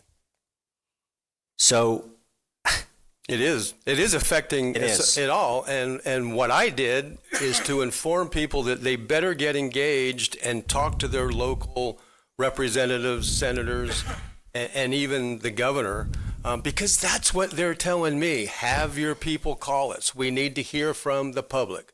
And so I'm everywhere asking people to speak to the Volusia delegation, write letters, send emails, talk to the governor, and let's get this done, because they're the ones that have turned it around and said that we're incompetent, and so they have to step in and do our work. Can you blame them at this point when we're kicking sand in their face, but yet asking them for help? We're looking like a joke, Jeff. Not kicking any sand in their face. All right. I'd like to chime in, Mr. Chair. Okay, Councilman Santiago. Thank you, Mr. Chair. Yeah, Mr. Chair, I guess for me, I was proud of when we had that 7-0 vote on doing the amendments. I even think the general, not everyone, but the general population was excited about that position. And I know you said you were invited to Edgewater. I think you've spoken there before. And you could have turned it down if you knew the subject. Or the practice that I try to follow, I can tell you what I do. When I speak in front of a council that I represent, I talk about what the body's doing. That's what I talk about. I don't try to sway any council in any way, say this is what we're doing, this is what we're advocating for here. We have resources available to you, and try to offer that extension of help, extension of professionalism, the knowledge sometimes that our legal team has. I know you said that you heard from a private attorney that they are in legal grounds. I think you told them, ignore your county or your city attorney and listen to what this private attorney told me. That's how I interpret it. I may be wrong, but I don't think that needed to be part of the context. So that being said, I thought it was inappropriate because you're the chair everywhere you go. If you were doing a campaign stump speech, go for it. That's campaigns. Campaigns can work, and we do that. You were in front of a governing body. That's where I think, and I'm trying to be neutral. I'm trying to be unbiased on this anyway, but you crossed the line with some of the commentary. Yes, and Danny is correct that stuff has blowback on us. The legislature was accepting the fact, some of our delegation, that they were okay with, let's work on amending SB 180. Let's work forward. But you kind of punched him in the nose. I know he said kicking sand, but I felt like that was a punch in the nose. And Mr. Chairman, the business that we're in, I know some people hate that we call it business, it's people business also. It's working with others developing relationships. That's how most governing bodies, that's how most elected officials are successful in their agendas, working with others. And I'll use the example today, and I'll probably bring it up later, but you made an appeal today, Mr. Chair, right? You said, I want to appeal to my colleagues to do this, to do a certain thing, or to change their vote. You got to develop relationships in order to be effective with that. And I think, one thing that I've seen is you have a lot of followers. I get it. You're very good at that. But when I talk to them, oftentimes they say you don't deliver. And I think it's because of that problem, Mr. Chair. I know I'm kind of expanding. I'm just giving you my opinion. I think you hurt the county a little bit with our delegation. I don't know if that got to the governor, I couldn't tell you, but I think that set us back a little bit in our optics. You're always the chair. You always represent this body. That's the thing. Campaign speech, fine. Public meeting, I have to tell you, I think you crossed the line. Thank you, Mr. Chair. Okay. Jake Johansson. Thank you, sir. I've spent a lot of time with some of our delegation here in the past few weeks, and we've spent a little bit of time talking about SB 180 and the changes. I've also talked about, why it happened, and I concur that there's a few of them that think that some counties didn't react correctly to the result of Hurricane Milton. I don't think the originator of the verbiage from SB 180 was one of our delegation, and I think the direction of it was maybe to another county that was dragging their feet and using certain things to delay rebuilding, and that's why it came to me. So I took our delegation of the people that say it was because the counties weren't reacting quick enough, not to mean our county necessarily, and that it meant possibly other counties. But when they preempt, they don't preempt one county, they preempt every county. So we get lumped in, just like them.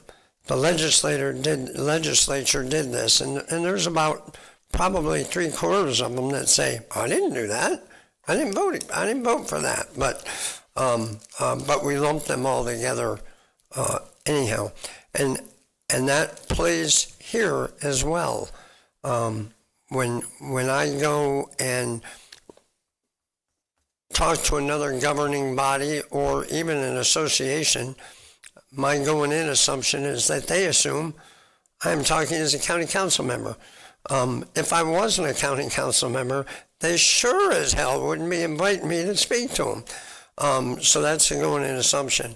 And I think we all have an obligation here to understand that when we're invited to somewhere to speak, that as a citizen you probably wouldn't have been invited to, that you're being invited because you're a member of county council, unless it's part of your side gig or your day job.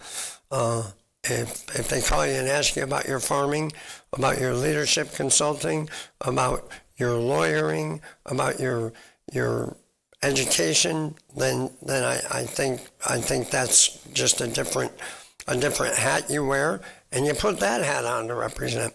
So I think it's incumbent upon all of us, including while we're sitting here, to do the right thing and respect each other, respect the public, and get the job done. We're here to do business, and I hope we can think about that in everything we do.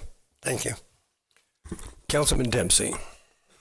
Yeah, Chair, the only thing I got to tell you, I was a little bit surprised when I saw this in the news, and the thing that concerns me is that this was a speech you made on the issue of whether Edgewater should repeal the citywide moratorium. And what's concerning to me is the law of the land is SB 180, whether we like it or not. You have to follow the law. That's what I deal with for a living. win some, lose some, but even when I lose, I can't go telling my clients, well, disregard the judge's ruling and just do whatever you want. And, and I walk out of there a lot of times with tongue in cheek and wanting to say something. But it came across when you were giving your speech that you were actually recommending to them that they not repeal their moratorium. And I don't know if that's still is that your position that you? Yeah, that's what I did recommend to them, that they not repeal it, that they stick with it. And then I went into the legal, and I'll talk about that when you're done, because their attorney did finally speak to that issue. Okay, well, this is just how it came across to me, and you may have had different intentions or not, but even if you get your moratorium, I don't think you want any one of us going out and telling our constituents, well, just disregard it and keep doing what you're doing. SB 180 is the law of the land, and we cannot be going out there. We took an oath to follow the Constitution and follow the law. The law of the land is SB 180 and no moratoriums. And to go there and advocate to a municipality to go rogue and basically become a sanctuary city, that we're just not going to follow the law because we don't like it. I mean, if you got your way today and got all this stuff the way you wanted it, you wouldn't want us going out and giving speeches at community meetings saying, I just don't follow the law. Go ahead and backfill what you want to backfill. Build what you want to build. Forget the law. We absolutely can't cross that line. And that's what really concerned me, is it sounded like to me you were advocating for Edgewater to just disregard the law and do what you want. Basically Thunderdome. And they did. They voted the way you recommended, 3-2, which is really scary, because we cannot set a precedent of, if you just don't like the law, then disregard it and do what you want. That I really was concerned about. And so I get it. The other recommendations of following the lawsuit, awesome. You want to sue them? Everything has a procedure, and follow the procedure. Or if you want to just do what we did and follow along, so be it. That's awesome. It's just to recommend or solicit that they thumb their nose at the law of the land is very concerning, because that's setting up precedent for our constituents to say, you don't want to pay property taxes? Just don't pay them. You don't like the 55-mile-an-hour speed limit? Do 70. We've got to make sure that whether we like it or not, we've got to have our constituents and municipalities follow the law, and that's all I'm saying. Well, which is exactly the reason why I chose to ask this council to go to the amendment process instead of suing them. There's a lot of reasons, but that's one of them. What was happening in Edgewater, they already had a moratorium. They had to decide to keep it in place.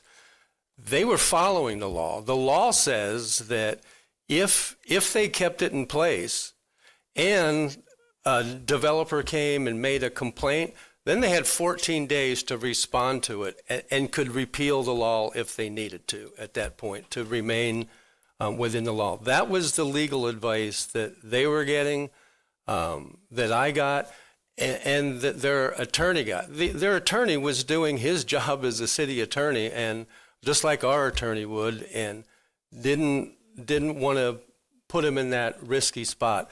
They were going to vote for it. And the legal advice was follow the law the way it's written, keep your moratorium in place. If somebody complains, then you have 14 days to deal with it. So, Troy Kent.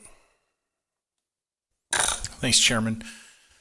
I don't care for the word hate, so I'll just say I loathe this for this elected body.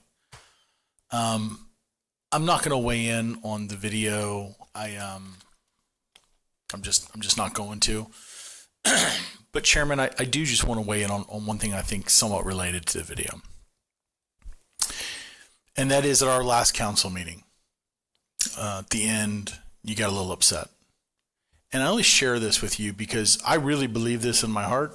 I try to live my life as a man who I say what I mean and I mean what I say.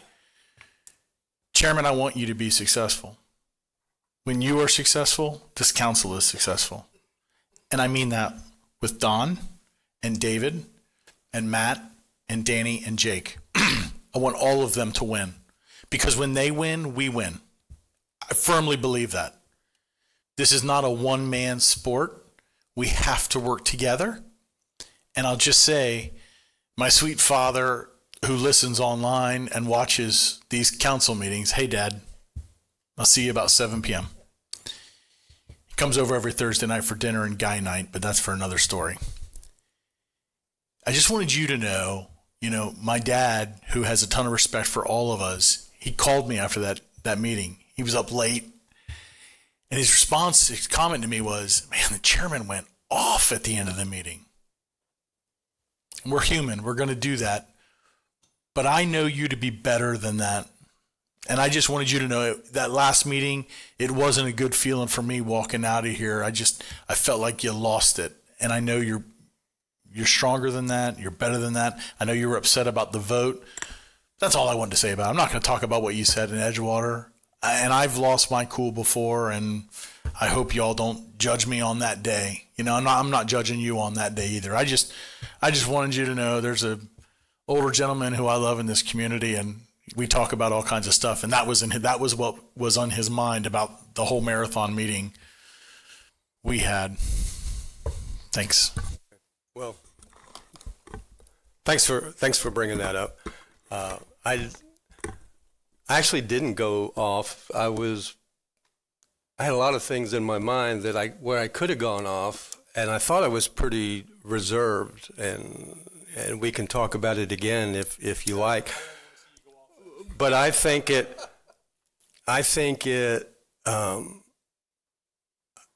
a fighter for the people that come out here. So are you too. And I would say we all are, Chair. See, you're going down that path already and saying that the other 5 of us are not. Those are the comments. No, you just said those words. I never said those words that the other 5 weren't. I said Troy, because Troy and I were talking. You are too. That he's a fighter for the people. You can hear it in his voice. And, this is a waste of time. I've got important things that I'd like to get to with the county staff. I hear everybody's concerns. I want the amendment process to work.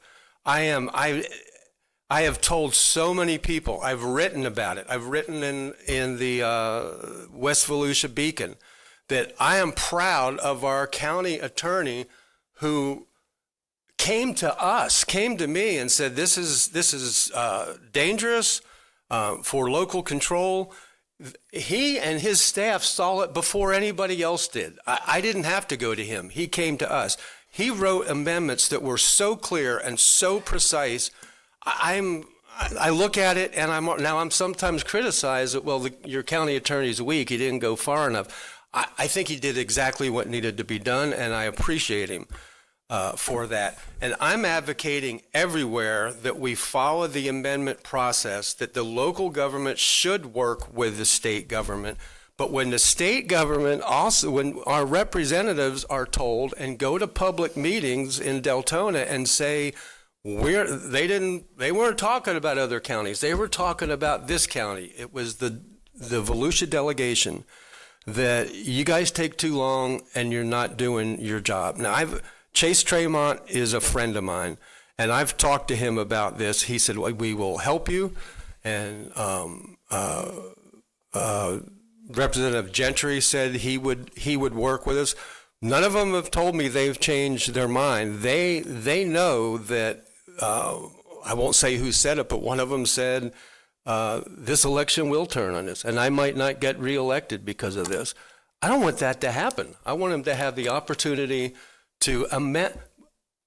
9/10 of the bill is fine. It's the last 2 additions to it, which Mike has written very reasonable amendments to. So I'm advocating for that. But Edgewater is in serious problems with flooding. Some of them of their own making 20, 30 years ago, all of them. And they're getting beat up, and I went to help them. I went to support them. So, Danny Robbins.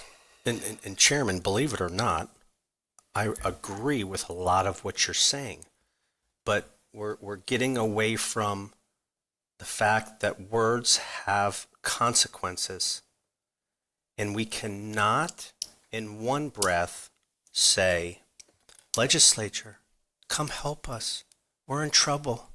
Please modify this bill. Well, I've never said it that way, so. Well, we just did. So at the end of the day, though, and then a week later, or a week before, and send them this letter, go through the whole dog and pony show, spend all the time, the legal research, or writing the bills, writing the modifications, do all this stuff, and then a week later, think it's a good idea to say stuff like that. If there's a definition of shooting yourself in your own foot, that is it. I'm trying to be respectful as possible, but these mistakes cannot happen.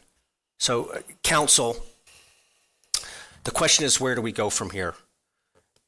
If this is acceptable to all of us, we say or do nothing. If it's not, and we wish to, and this is not the will or the feelings of the council of what was said during this public meeting, that's obviously circulating. If that is not the will or actions that we approve of, then we need to send, in my opinion, a letter rectifying this and smoothing this over. Who? Chair, the legislators. Okay, pick up the phone and talk to them like I am.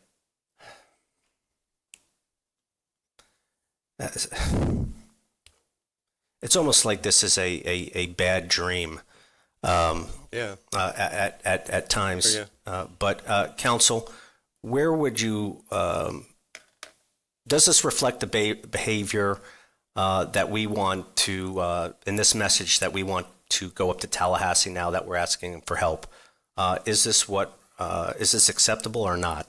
If it is, it's dropped. It's a dead issue. If it's not, and we think this is acceptable to work with our partners, calling them some of them liars, threatening the legislatures. Get to the point. Tell us what you're thinking. What are you asking them to do?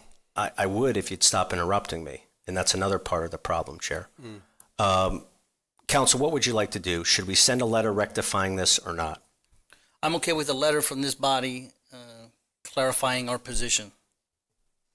To who? Who are you sending the letter to? To the Volusia delegation, governor's office, and lieutenant governor. Is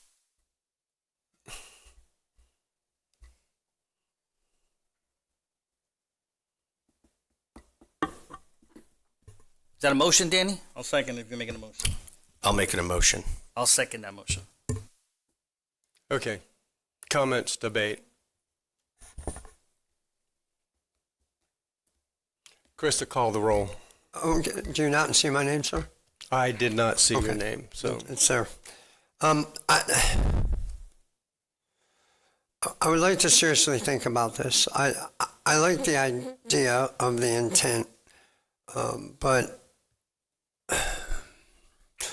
I think what we're trying to do is to mend a fence or to clarify our position or to make known to our delegation that the feelings of one of us isn't the feelings of the governing body.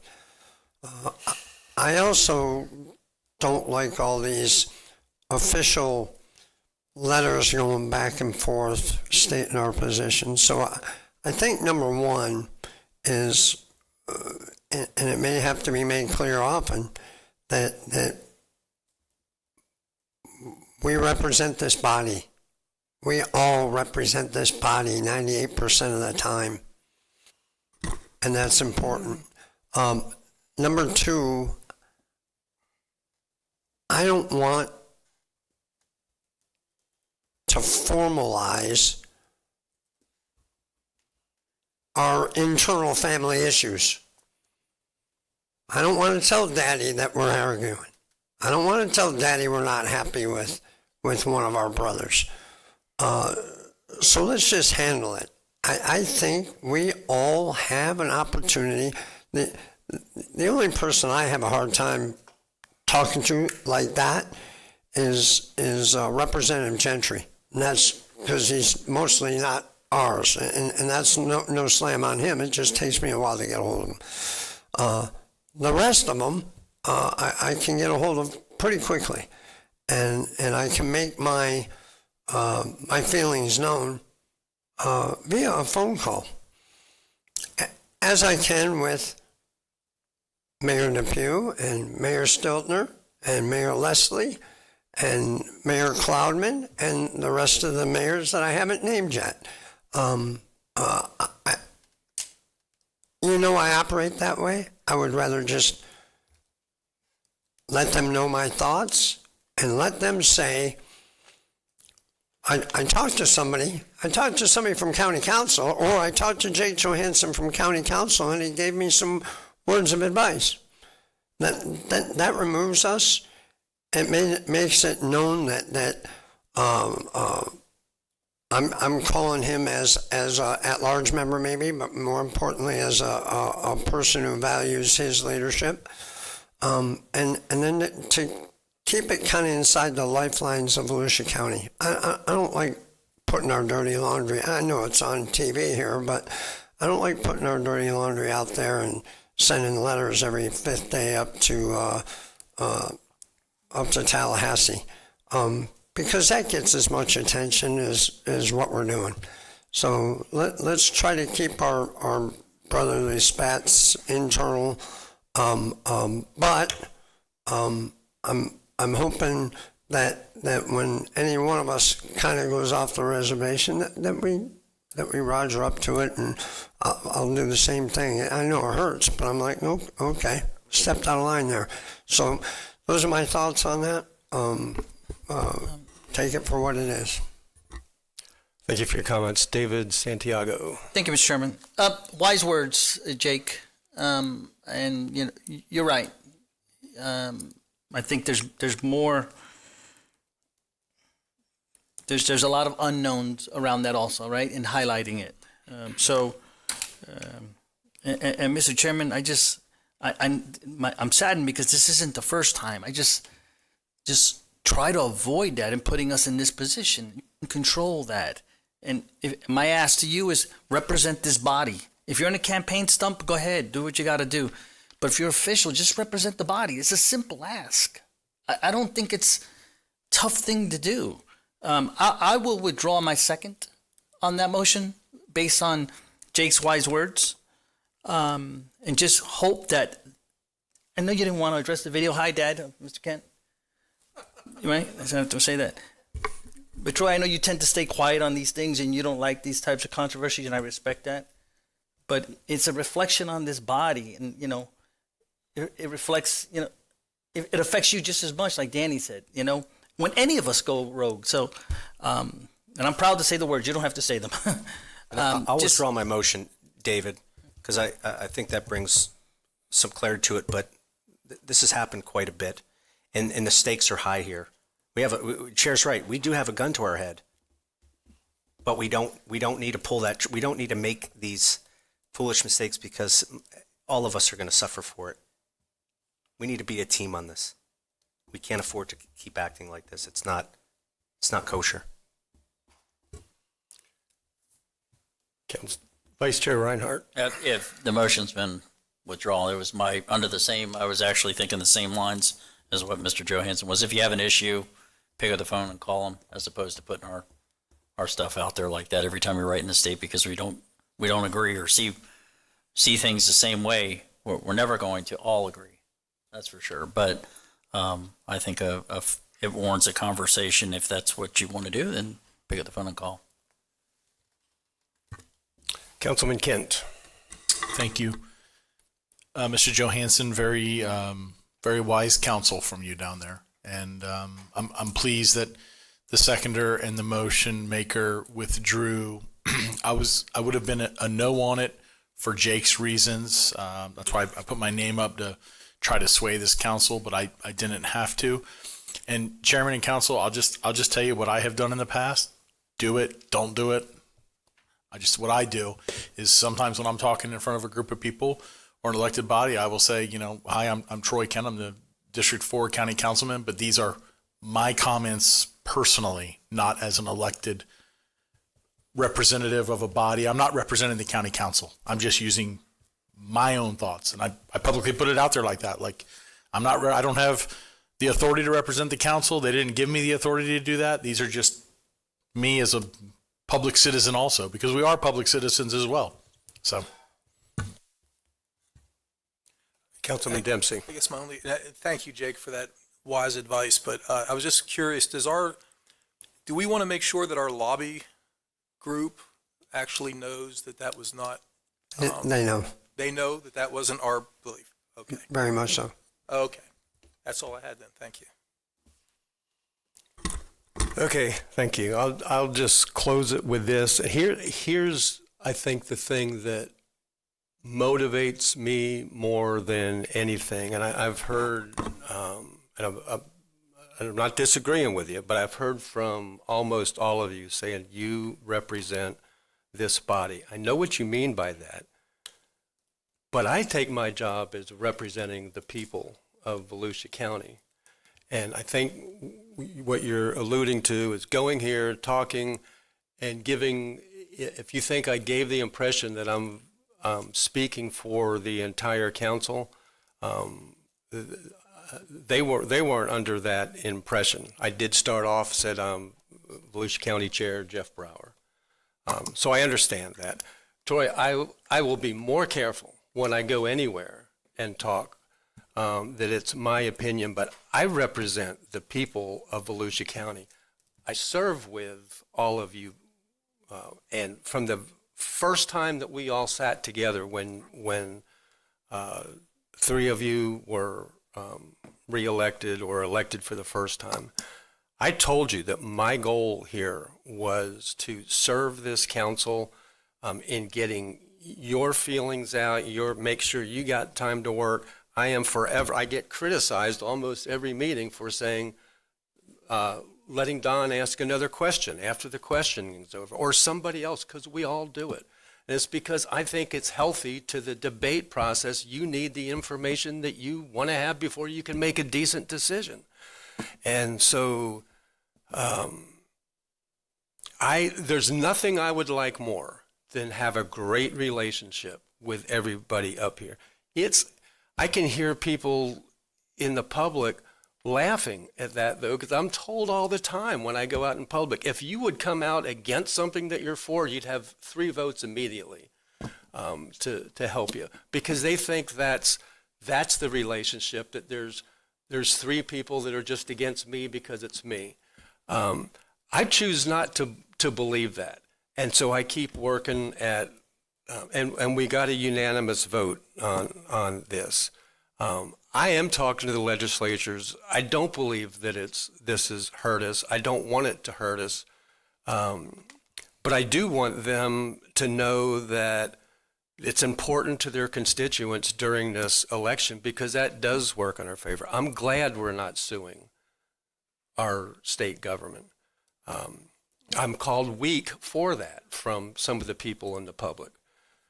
But I think it's the stronger way to go. So, anyway, Councilman Robbins, are you done? I'm done, sir. Councilman Santiago. Yeah, Mr. Chairman, I just want to pick up in your last one of your last lines. I want to make it very clear. I'm not against any idea that you put forward because it's from you. To the contrary, during our last the special exception changes, I think during that hearing, at least 2 points, I asked you questions to give me more information. The reason for that question to drill down for me is to help convince me. And that's what I was trying to get to. So give me more, Mr. Chair, on why you didn't like, and I don't remember the specific topic it was, but you should know, and maybe your followers should know, that the purpose of those questions was to help convince me to your position. Unfortunately, it didn't happen, but it was a genuine approach to try to convince me, regardless of, because it came from you. So that's, whether some may not believe it, that's the way I try to operate all the time. So I don't want to make it look like it's a beat up on you, Mr. Chair, but, Troy, you did open up also about the last meeting. I just can't let that last meeting go by. I didn't think you could. Yeah, thank you. And, you know, because, you know, I asked for the definition from our attorney what malfeasance meant. And it was basically, and I'll put it in my own words, you violated the law, is pretty much the description we received from them. And Mr. Chair, you closed. And if that wasn't a blow up, I agree with Troy, I'd hate to see a blow up. And that's what surfaced around all of Volusia County. Your supporters, I won't blame you for what they did, but your supporters that night, they were blasting out, look at this, these guys all committed a crime. 4 of us committed a crime. 4 of us did. That's basically what went around, Mr. Chair. I'd love to give you the opportunity, if you're willing to, you don't have to either explain why we broke the law or withdraw that statement so that maybe the same video folks can say they did not commit malfeasance. Can you elaborate on that? And then this is over for me, depending on your answer. I doubt it'll be the end for you then, but yes, I can, and I had intended to take this up with the county attorney after hearing his definition. He's not wrong, but here's a definition of malfeasance. This is intentional conduct that is unlawful or wrongful. I think it was wrongful. I am not convinced, Mike Dyer, that it was not unlawful, and this is what I am going to ask you to investigate, and not that 6 other or however many other council members, 5 others than you, intentionally broke the law, but I'm not sure that in a charter government that an elected body can take something that they have been responsible for and hand that down to an unelected body. I think that may be unlawful in a charter county, but I'm not sure, so I'm appealing to you, Mike, you don't have to go into a dissertation right now, but I would like to talk to you about it and make sure that we are on good legal grounds. And Mr. Chairman, let me finish. Go ahead. No, go ahead. There's 3 words you hear all the time: malfeasance, nonfeasance, and misfeasance. Nonfeasance is the failure to act when there is a duty to do so, which results in harm or damages. That's what I think happened. That what we just completed today will have unintended consequences that does harm that now we can't go back and undo because of 180. So those are my thoughts on it. And you said just a minute ago that you're unsure. Well, I would subscribe to that. If I'm unsure, I'm not going to accuse people of breaking the law. You said unsure. Okay. Yeah, because I think it was wrong. This is intentional conduct that is unlawful or wrongful. I know, but I'm just using your words, maybe a minute ago, that you were unsure if that was the case. So it's a strong word. You got to be better at this. You got it. And I applaud Troy and Matt. You guys were on the losing side of that vote earlier today and 2 weeks ago. You didn't go around town saying you guys broke the law. You took your loss, which it was a political loss, legislative loss, and moved on to the next subject. That's what we have to do here, Mr. Chair.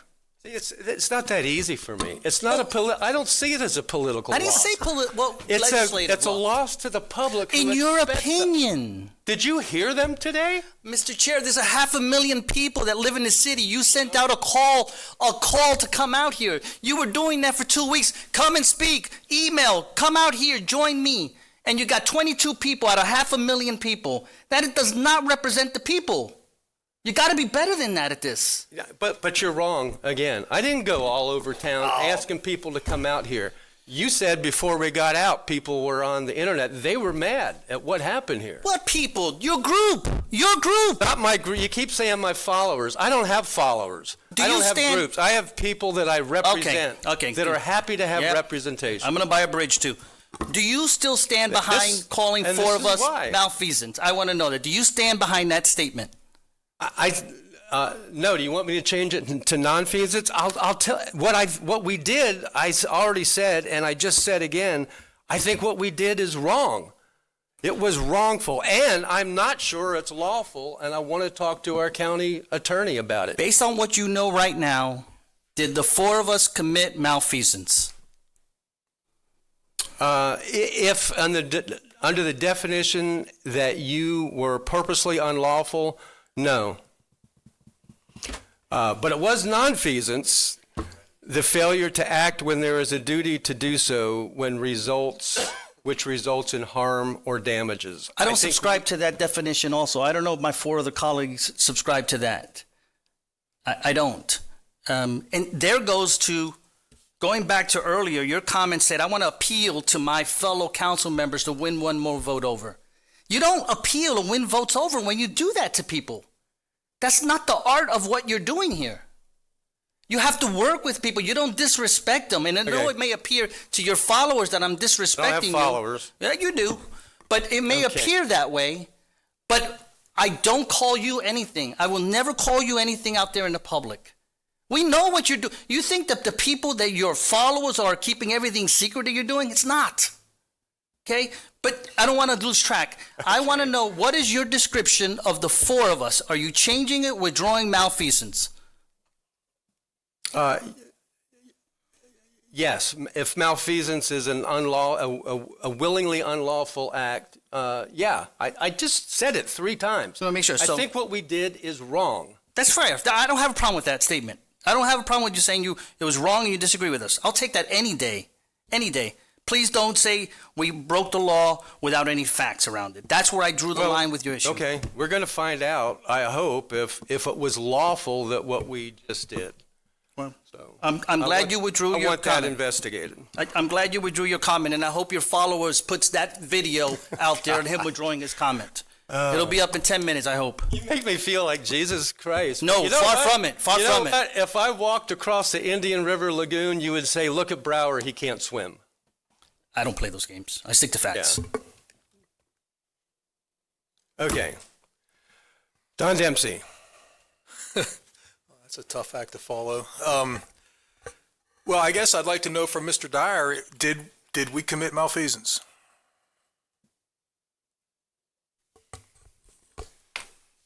In my opinion, no. Okay. I think the council exercised, whether people like it or not, exercise legislative discretion to amend an ordinance. Okay, when did you form this opinion?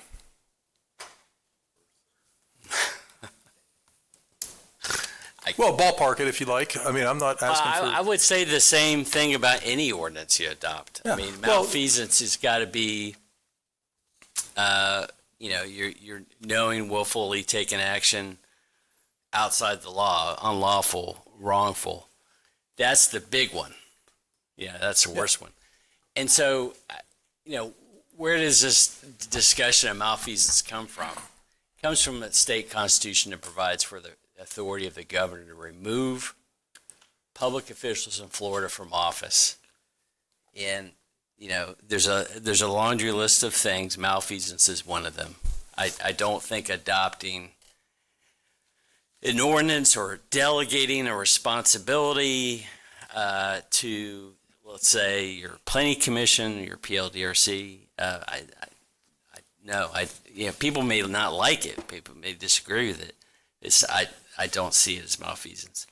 And how long ago was it roughly that Danny brought this overhaul of the land use code? About a year ago?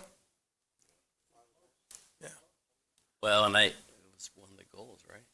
Yeah, actually, I think it started with the goals that we had in the goal setting in January. Okay. So at any time during that approximate 1 year period, did anybody bring up, is this malfeasance? Should we not be doing this? Well, we didn't know what was going to be done. Well, exactly. And if you had gotten your way, you probably would have never even said the word or had even looked up whether it was lawful to do what we were talking about doing. Correct. I got to agree with David. I mean, what you blurted out there at the end of the last meeting is pretty bad. I mean, that's a big word, malfeasance, accusing us of conduct that would warrant our removal from office. And I don't like that. I really don't. And the day before you said that, you were, in my opinion, advocating for a city to go rogue and not follow the law, in my opinion. I mean, that's malfeasance, if you want my opinion, because we took an oath to follow the Constitution and uphold the law. And to sit there when they're debating whether to repeal the moratorium and solicit them not to, that's not upholding the law, in my opinion. That's malfeasance. So if we're going to investigate stuff, let's investigate stuff. That's all I'm going to say for now. But I didn't really appreciate it because all over social media, malfeasance. There was an audio bite of your saying what you said for everybody to hear. And we're in an election year, and you're up there saying that we're committing conduct that is warranting our removal from the office by the governor? Come on. I didn't cry malfeasance when you guys voted for Vote Ride. I didn't cry malfeasance when you do stuff that I don't agree with. I mean, you lost a vote. We all lose. It's just take it and move on. Don't cry malfeasance, because that was, I didn't like that.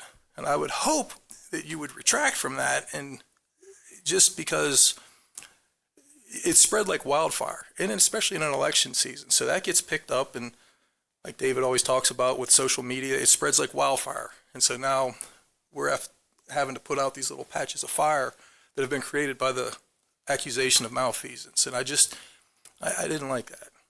That's all and the other thing I got to talk about is just we've lost, if you haven't known, and a lot of you, I'm sure, have been through DeLand many times, we lost Commander McBride in the last, 2 weeks, I think he passed away. And I just want to just give my condolences to the family and the city. He was probably the last of the old-timer police I don't know what they are, but he would patrol the city, go to all the stores and let them know that he was watching over their stores. And they had the mural of him over here on Rich Avenue. And I just wanted to let you know that and send my condolences to the family. And that's all I've got. Thank you. Councilman Johansson.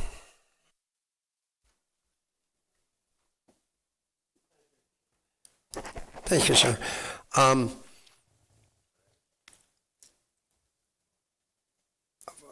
Based on the couple of the comments that were made during public comment, I think it was during the item, but I've spent a lot of time out at the fly-in, and I met with the leadership of the fly-in,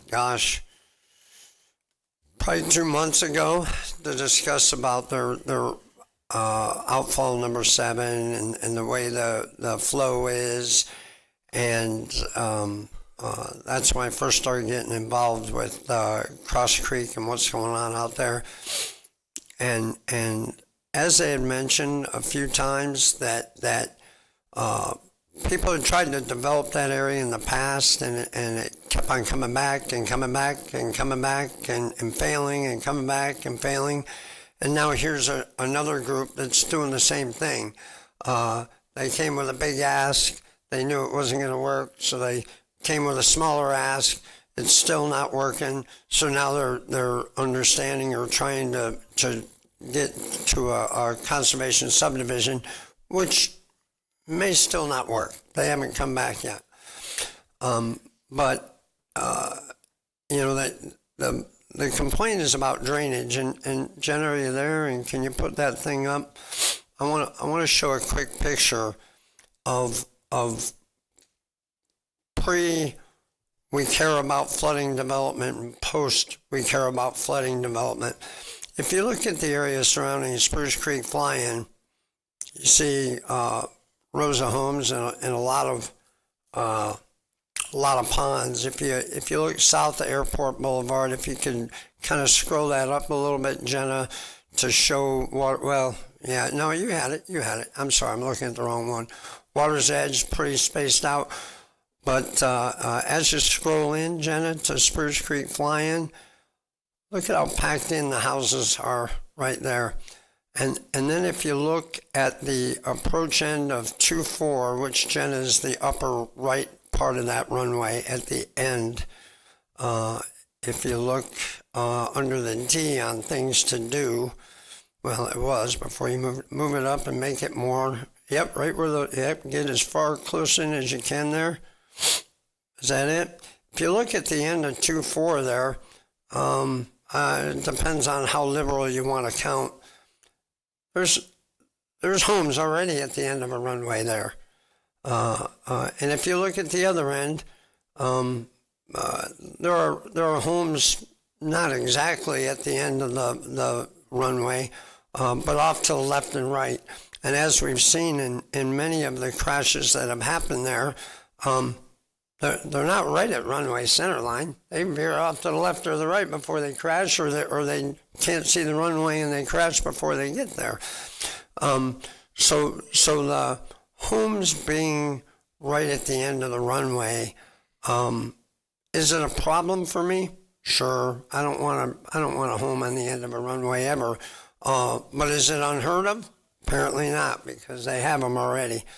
And that doesn't mean I'm condoning the subdivision coming in, but just be careful how you argue, because some of them, that which you are arguing, you are guilty of.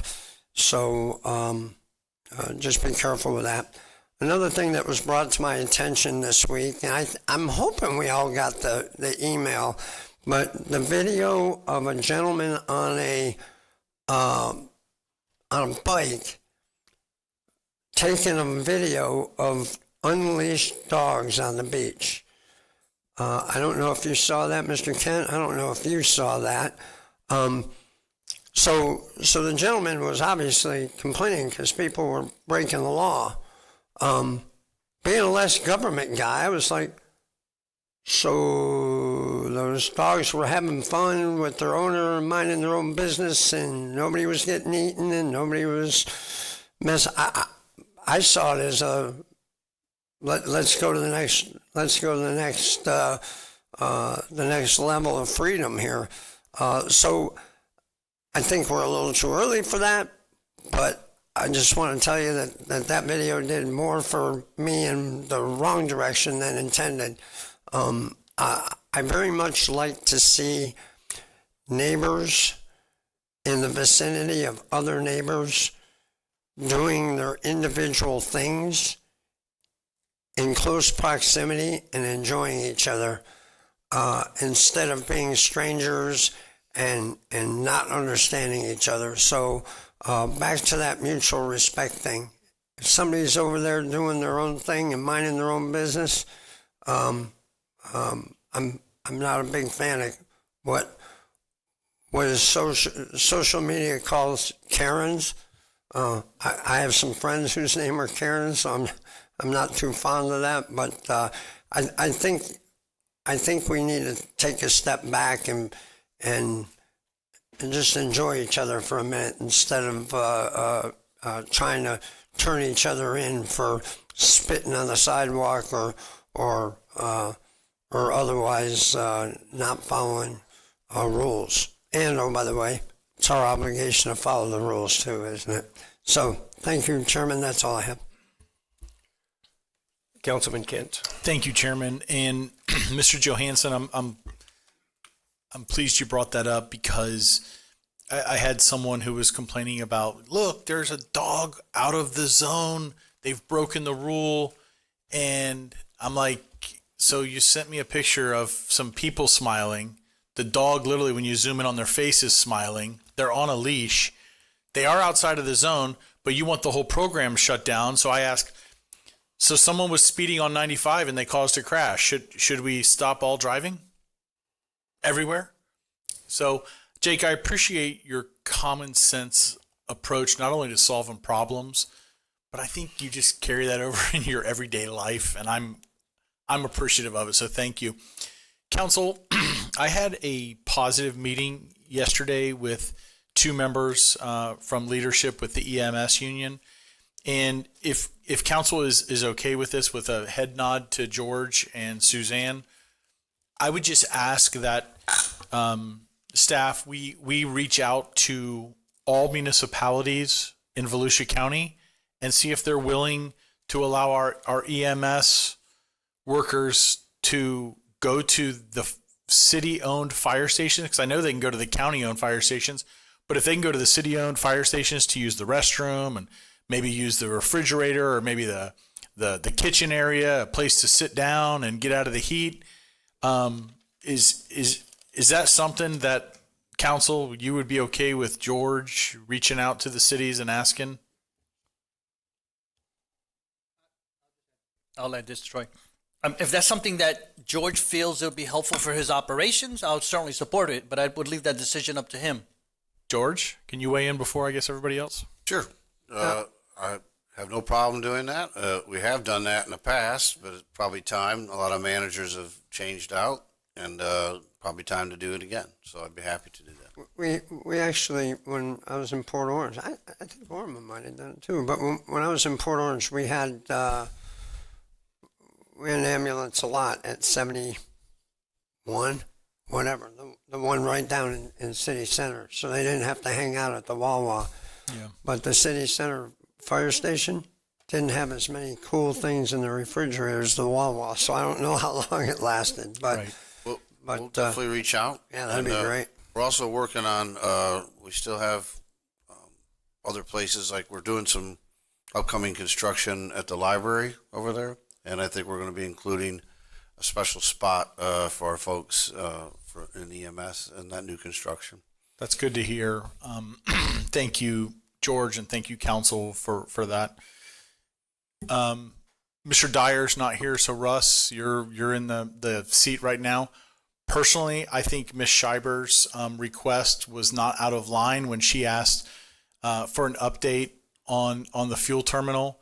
So that's something that, I don't think from a legal standpoint weighing in, she just wanted the county to put the updates out there that the state weighed in and this is what they said.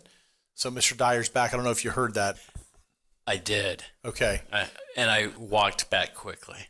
Okay. Mr. Rectenwald and I spoke about this last night. There is a state database link where you can access everything. He's going to put that link on the county update page. Okay. That way, as things are produced, it's there. It's not that we're late in relaying it. You have access. Perfect. Because some people may not know that. And that satisfies that for me. So I'm pleased to hear about that. Ms. Conchin, I publicly want to give you a second shout out today. Council, Suzanne, and is it Mr. Bartlett who helped also with that FDOT issue on Halifax Drive? So I just want council to know, those concrete barriers, bulb outs, whatever you want to call them, they placed one in Ormond Beach on South Halifax Drive on the corner of where Billy's Tap Room is and Granada Boulevard. If you have in my opinion, if you have a long bed truck and you're making a right-hand turn there, you're going to hit it. Guaranteed, if you're driving a school bus or a Votran bus, or if you have a boat or a trailer, you're going to hit it. Evidenced by the huge chunks of concrete that are already taken out of it and the tire marks all over it. But with Suzanne's leadership and Ben's wonderful relationships with FDOT, I thought I heard that they are going to be removing that. And you all talked to the city of Ormond Beach. Is that correct? Thank goodness. Thank goodness. Again, common sense is prevailing. But Suzanne, thank you. And then this one is for Vice Chair Reinhardt. I'm totally serious about this. We talked earlier about that planting vegetable program out at the jail. And I mentioned about a minimum of 20 beehives. Once a month at our Volusia County Fairgrounds, the University of Florida holds like a master beekeeper program meeting. And there's tons of knowledge right there. And since this is your baby, I'm willing to bet there are individuals there who would love to help the county over at the jail with this idea and, answer tons of questions about safety and how to do it effectively and efficiently and a cost-saving way, because there's just so many huge benefits to having bees pollinating what you want them to pollinate. And of course, there's the whole honey piece after that. And my last thing is Monday, September 15th, I will have my next quarterly district dialogue for residents meeting. It will be at Holly Hill City Hall. Again, that's Monday, September 15th. It'll be from 5 to 6 p.m. It's for all residents. You can ask me any questions you want. It's the agenda is you. Whatever you want to talk about, we will talk about. And you have an hour from 5 to 6 p.m. Would love to see you there. Have a great evening. Thank you. Thank you. There's one more person. Well, we're kind of bound to start at 5:01. It says no sooner than 5:01. No, it's at 5:01 is the advertisement. It should say 5:01. Okay. In accordance with the trim statutes. Okay. Let's hit it. Okay.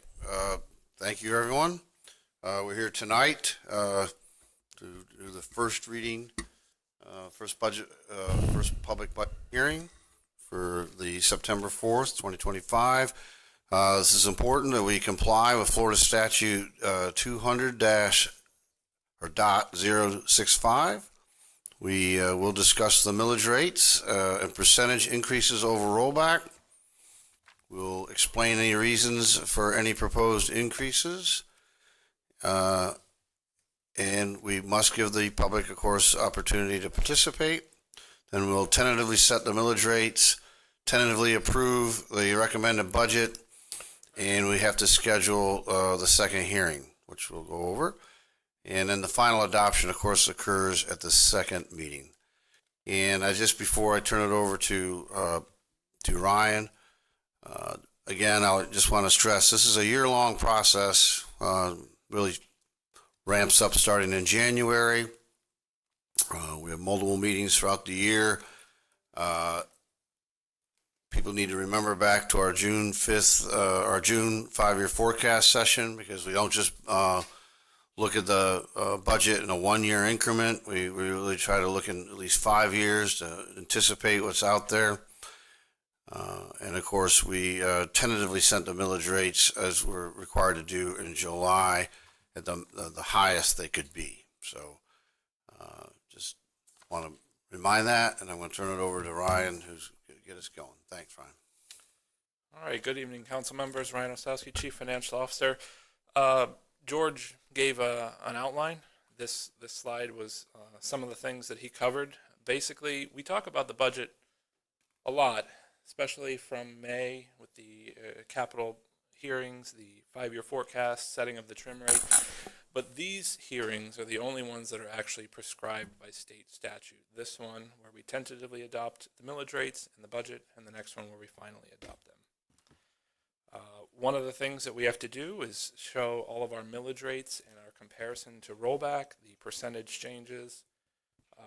I've got them all listed on a slide here, what the adopted rates were from the previous year, what the rollback rates would be this year, our tentative rate, which is based off of the manager's recommended budget, with the revision to the fire millage based off of the action taken by council to advertise the full flat rate at our July trim setting. So now we have 4 rates that are at the rollback rate and 5 rates that are at a flat or unchanged tax rate, which, in accordance with Florida statutes, is considered a tax increase because we'll be collecting more revenue than we did in the previous year. On the general fund, the comparison to the rollback rate, our proposed 3.2007 mils will collect the number you see on the screen there, $202 million, where the rollback rate of 3.0464 would collect $192 million. The additional $9.7 million of ad valorem tax revenues are dedicated to offsetting revenue shortfalls. We have decreases in, like we've been talking about for a while now with the 5-year forecast, decreases in state sales tax collections, which are shared with the county. And I'd like to reiterate, because our PIO inspired me on this one, we do not levy a sales tax locally. This Volusia County Council does not have a sales tax. The 6.5%, the 0.5% actually comes from the school board. It is not a county tax. What I'm talking about is the 6% that the state collects. There is a program at the state level that distributes part of that to counties and municipalities. When the state's revenue goes down, the amount they share with us goes down. Similar, there's a state revenue sharing program, which is a slightly different formula, although it's very similar in nature. It also is sales tax funded. We had a decline in constitutional officer excess fees, primarily related to the tax collector. They've submitted in their budget to the state. The Florida Department of Revenue approves the budget for the tax collector. They've submitted to do some office renovations and expansions, and due to those increased expenses, we expect that we'll receive less excess fees back. And then for reasons we've previously talked about at length, we will have to do a higher level of transfer to the beach fund. We also have mandatory expenditure increases, such as the DJJ increasing by $1 million a year. That is a requirement of the state to have counties fund half of the local DJJ. State Medicaid, the state shares a portion of the state's required federal match to the counties, so we have to pay part of the state share. That piece has gone up by $1.3 million. Sunrail operational costs. The first year of Sunrail, we did not have to pay for the DeLand station fully. We were getting an offset or a credit. It's now, for the next fiscal year, going to be at the full rate, so we're up $1 million in Sunrail costs. And then finally, the property appraiser doesn't have excess fees the way the tax collector does. They also submit their budget to the Florida Department of Revenue. But what we have to do with them is, instead of excess fees, because the tax collector gets them off the top, we actually have to pay the property appraiser a commission, as the statute calls it. When the state approves the property appraiser's budget, we have to fund the commissions under the state statute related to the property appraiser. He has submitted for a building renovation to occur. That is budgeted in a reserve line in his budget of $1.5 million, and that increases our general fund contribution by over $1 million. It's not the entire $1.5 million, because the general fund is only part of what funds the property appraiser's budget, but it is the lion's share, so it's over $1 million. Then there's the law enforcement fund, our separate fund that funds the sheriff. That this will be the third year that we'll be levying the law enforcement rate. If you recall, 3 years ago, we separated out the funding for the sheriff into a separate tax rate. So on every taxpayer's trim notice and tax bill, they have a separate line. It was originally called public safety. It's now been called law enforcement for this year and for the next year coming up.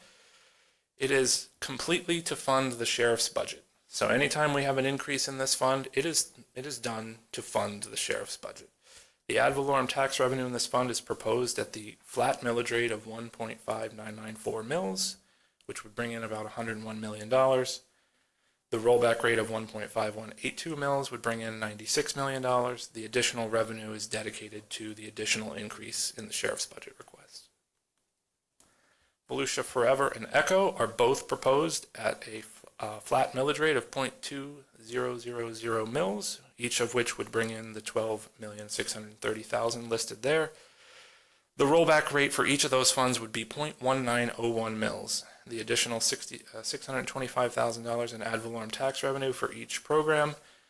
For Echo, it would be dedicated to allowing for more grant opportunities.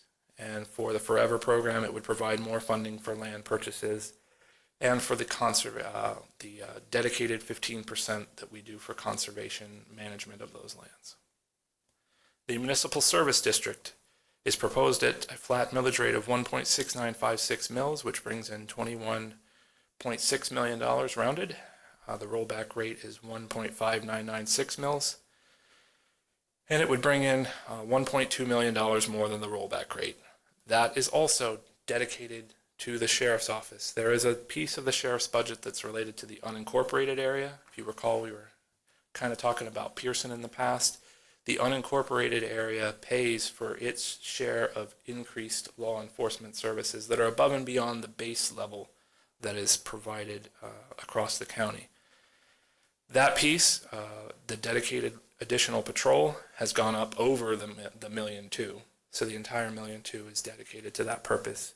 You may recall in the 5-year forecast for this fund is actually currently operating at a deficit position, so this fund is definitely not recommended to do anything other than the flat rate.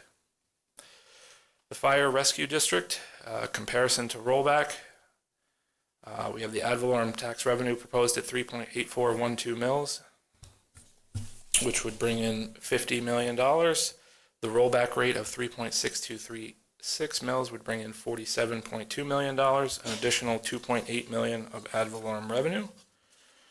And we have a series of separate slides. This actually is going to conclude the fund discussion because the other funds are at the rollback rate, so they don't require any additional discussion. As a reminder, although these are the forecasts without the options that Aaron will come up in just a minute and talk about. These are the forecasts as they stood previously. At the rollback rate, the ad valorem taxes that would come in would be $47 million, total revenue of $55 million, with $5 million of it being one-time funded related to the volunteer firefighter pension closure. It would leave reserves, additions to reserves of $4.5 million for this year, on top of funding a capital transfer of $5.8 million.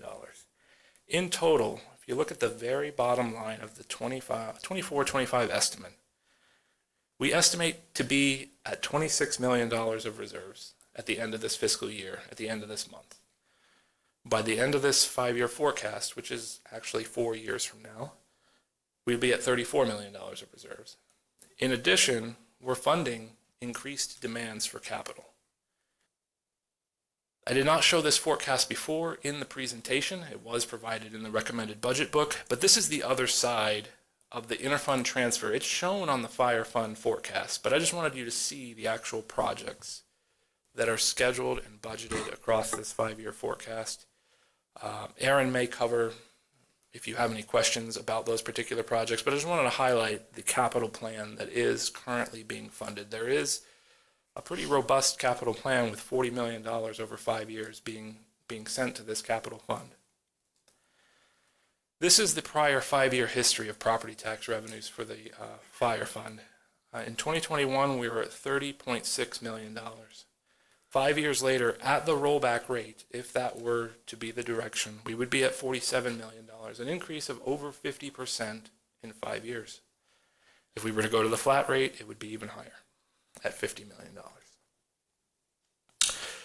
And now I will turn it over for our special returning budget guest, not really, because he's the Director of Emergency Services, Aaron. You guys thought you were going to get away from me this year. All right, so real quick, before we get into these 2 slides, I'll be very brief. I want to say, I know a lot's been said over the last few meetings. We have a very passionate fire services division. We have a very passionate EMS division. Volusia County is lucky to have them, and we're truly are blessed to have such great people. I've been out there with them. They're great men and women, and they do a great job for us. The way the budget process works, budgets are submitted in April. Around April 15th, I think, was the deadline this year. We don't get the preliminary values until June 1st, the final values till July 1st. We never budget to the taxes we think we can get. We budget to our needs, and then we tax to fill those needs. So there's things that we could do better. We're evaluating them continuously, working with the fire chief, trying to come up with, and with the EMS director, Kevin Captain, coming up with different ways that we can do things, ways we can improve the system. Anytime we have something, we'll definitely bring it forward to you guys. This gives you a couple options if we are between the rollback and the flat rate. For the rollback millage, at the rollback millage, it fully funds all the current service levels as submitted in our April budget request. It does not cut anything from the final budget request that was submitted.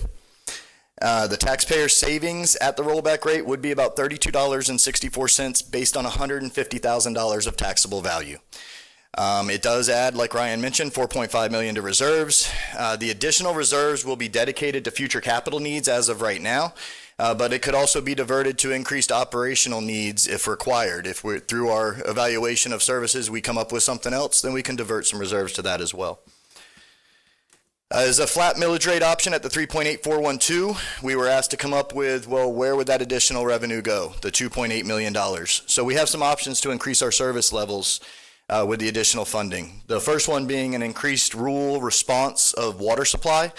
We would add a tender truck and 3 firefighters to increase the water supply availability in the rural Volusia area. The approximate cost of that is around $930,000, so just south of $1 million. And that would help us address some of the water supply, fire sprinkler issues that we've been faced with in recent months. We have a second option on here. This is still a plan that is being fleshed out. Fire scene relief units, one of the things that got mentioned was the time on scene for fire as they're waiting for a transport unit. In this scenario, we already have what we call quick response vehicles in EMS. We use those as part of the BLS program so that we can get a paramedic on scene quickly. They're in an SUV and they can get on scene a little quicker than an ambulance sometimes. So as an option, we can fund 3 quick response vehicles in the unincorporated area. Because remember, when we're talking about this fire district, we're talking about unincorporated Volusia. So we'd fund 3 quick response vehicles in the unincorporated area to relieve a fire until a transport unit can arrive. And then additional funding for Station 47 land purchase. We are budgeted at $267,000 for the land for Station 47. The current negotiated price is $480,000, so that's a $213,000 difference. The land is currently in the appraisal phase to make sure that the 480 is fair market value, so we got to get 2 appraisals, but we could dedicate the additional $213,000 to that. And then the advanced funding for a new logistics center currently forecasted in fiscal year 27-28. We could dedicate $927,000, which would be the balance of the $2.8 million, to advance the funding for that logistics center. And so with that, unless you have any questions specific to me, I will turn it back over to Ryan. A lot of people on the board. Did anybody have a question for Aaron? I do. I have questions for both of them. Yes, sir. Okay. Lots of questions. Councilman Santiago. Thank you, Mr. Chair. Just to go over the options that you have, those are 2 different distinct options, right? Can you just recap to me what's the total cost for, I'll just use the scenario option B if it is, and then option A? $2.8 million is the cost at the flat millage. That's the additional revenue we'd receive at flat millage. And then you have 4 different options on there that total up to that $2.8 million. So your increased rural response water supply would be $930,000. Your fire scene relief units would be approximately $765,000. Oh, that includes all of it? It includes all of it. 2.8 includes all of it. Okay, Yes, sir. I misunderstood that. Okay. Yes, sir. Thank you for that. And there was a line item in there for $5 million that was going to be put in where? Reserves? So that's $5 million from the volunteer firefighter fund it's one-time money that would be added to the budget this year to the fund, and the majority of that would be falling to reserves. $4.5 million. Of the 2.8, how much is recurring? The 2.8 of the expenses? Yes. The recurring would be 240, roughly 500,000, roughly. A little over 500,000. Mostly capital stuff, sounds like, right? Yeah, it's mostly capital. Other than that, the personnel would be the roughly over 500 piece. So to recap, this proposal that you have here is new stuff proposed based on the action we took at the last council meeting regarding staying at the flat millage. Yes, sir. The logistics center is forecasted in 27-28, so it's in our plan. It's in our 5-year plan. We would just advance. Escalate it. Okay. So let me ask you this question. Since it's 2.8 million, could we, and Ryan or whoever, could we do these enhanced projects and take it out of the 5 million and still put money in reserves and fund these additional enhancements? Yes, and sir. leave the millage at the rollback? Yes, sir. Those are options. Okay. Thank you. And then I got questions for Ryan. I hope we can talk about that more, Council. I'm sure we will, that piece. Ryan, you were talking about less fees we're collecting. I think you referenced the tax collector. Excess fees from the tax. Excess collector. fees, right? And we're projecting to get less this year from the tax collector's office because of some capital improvements and remodeling that they're doing. Is that correct? Correct. And just for the public's understanding, we get these excess funds that we count on for the budget that we make part of our budget from the tax collector's office. So the more he spends, the less we have for other general fund stuff. He collects fees for his driver's license services and 2% primarily of ad valorem taxes off the top, and anything he doesn't spend, we get back as excess fees. So to short answer your question, yes. Okay. So the more he spends, the less, and then that basically tips the scales on the other side for us to adjusting our budget. If we can count on less excess fees, then that means we have less money to fund the budget or might require more taxes to fund the budget. Okay. And that's happening this year. Yes. And the amount of how much for tax collector, roughly? The total excess fees, I believe they were going down by about $1.7 million. I don't remember the part that was tax collector because there's actually some offset. I believe the supervisor of elections is budgeted to give us a little bit more back. Okay, but from the tax collector's 1.7? Around $2 million, I believe, was the tax collector difference in the general fund. $2 million hit to our general fund. Yes. And I'm highlighting this because I want people to know the stresses that the general fund gets based on sometimes, certain constitutional members and what they do that don't show up on a trim notice. And that's why I wanted to talk to my colleagues are. I think, this council has in the past voted that we thought that the legislature ought to address our property tax system. I want to highlight one additional piece that I think I would love to get support from this council, in specifically that the general public don't know. I'm going to now pivot to temporarily to our property appraiser. I learned recently that our property appraiser is getting ready to propose $2,000 bonuses for every employee and pay for the health care, or already pays for health care for the entire family. In addition, if I heard you correctly, you said he proposed in this budget $1.5 million for a renovation of a building that he doesn't have yet, correct? He does not yet have the building. So renovation money for a building he doesn't have. In addition, another $500,000 that is kind of sort of very vague labeled in there. Can you pull that up? You have that?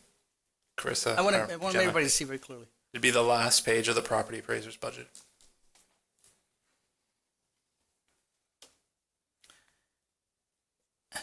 And these are things that people don't see, to my colleagues. We don't see it because we have to bury it in our budget.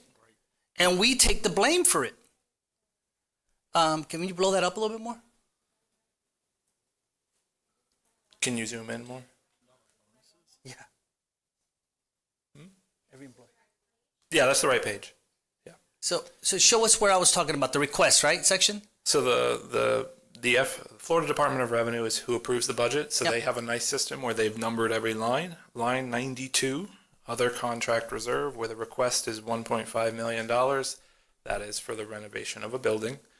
The other special contingency in row 93 of $527,000, that's for other items that he would have to apply to the Department of Revenue to actually use, but it's additional contingency money. That's Another budgeted. bucket of Another bucket of undesignated funds. So it's a total of $2 million. And within that $2 million, the cost of the $2,000 bonuses are not in there, right? Within what? Within that $2 million, the cost of the $2,000 bonus is not in it? If he was budgeting in advance for bonuses, they would be required to be budgeted in his personnel budget, not in that line. Not this budget. It's somewhere else. And the additional costs for health care for the entire family are not in that number either, the $2 million. That would also be in his personnel budget. Yeah.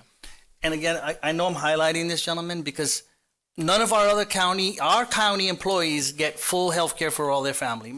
Maybe that's a good thing, but I don't know. I'm certainly the employees love it, but in today's world with DOGE and the pushback we're getting with the budgets, this is not acceptable, at least for me.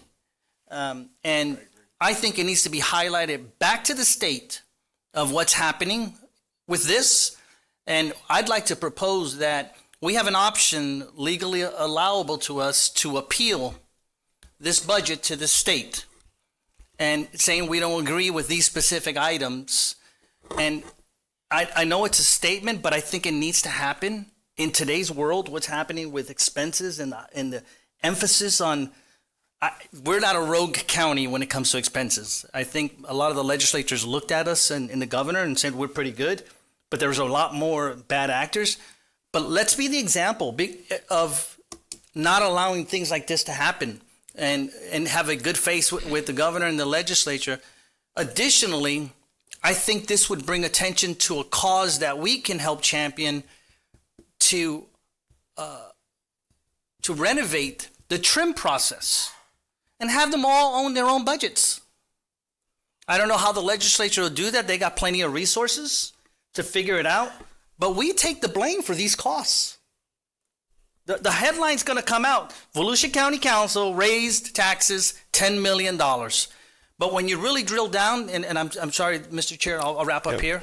When you really drill down to the amount and expenses, our general fund, we're doing pretty good.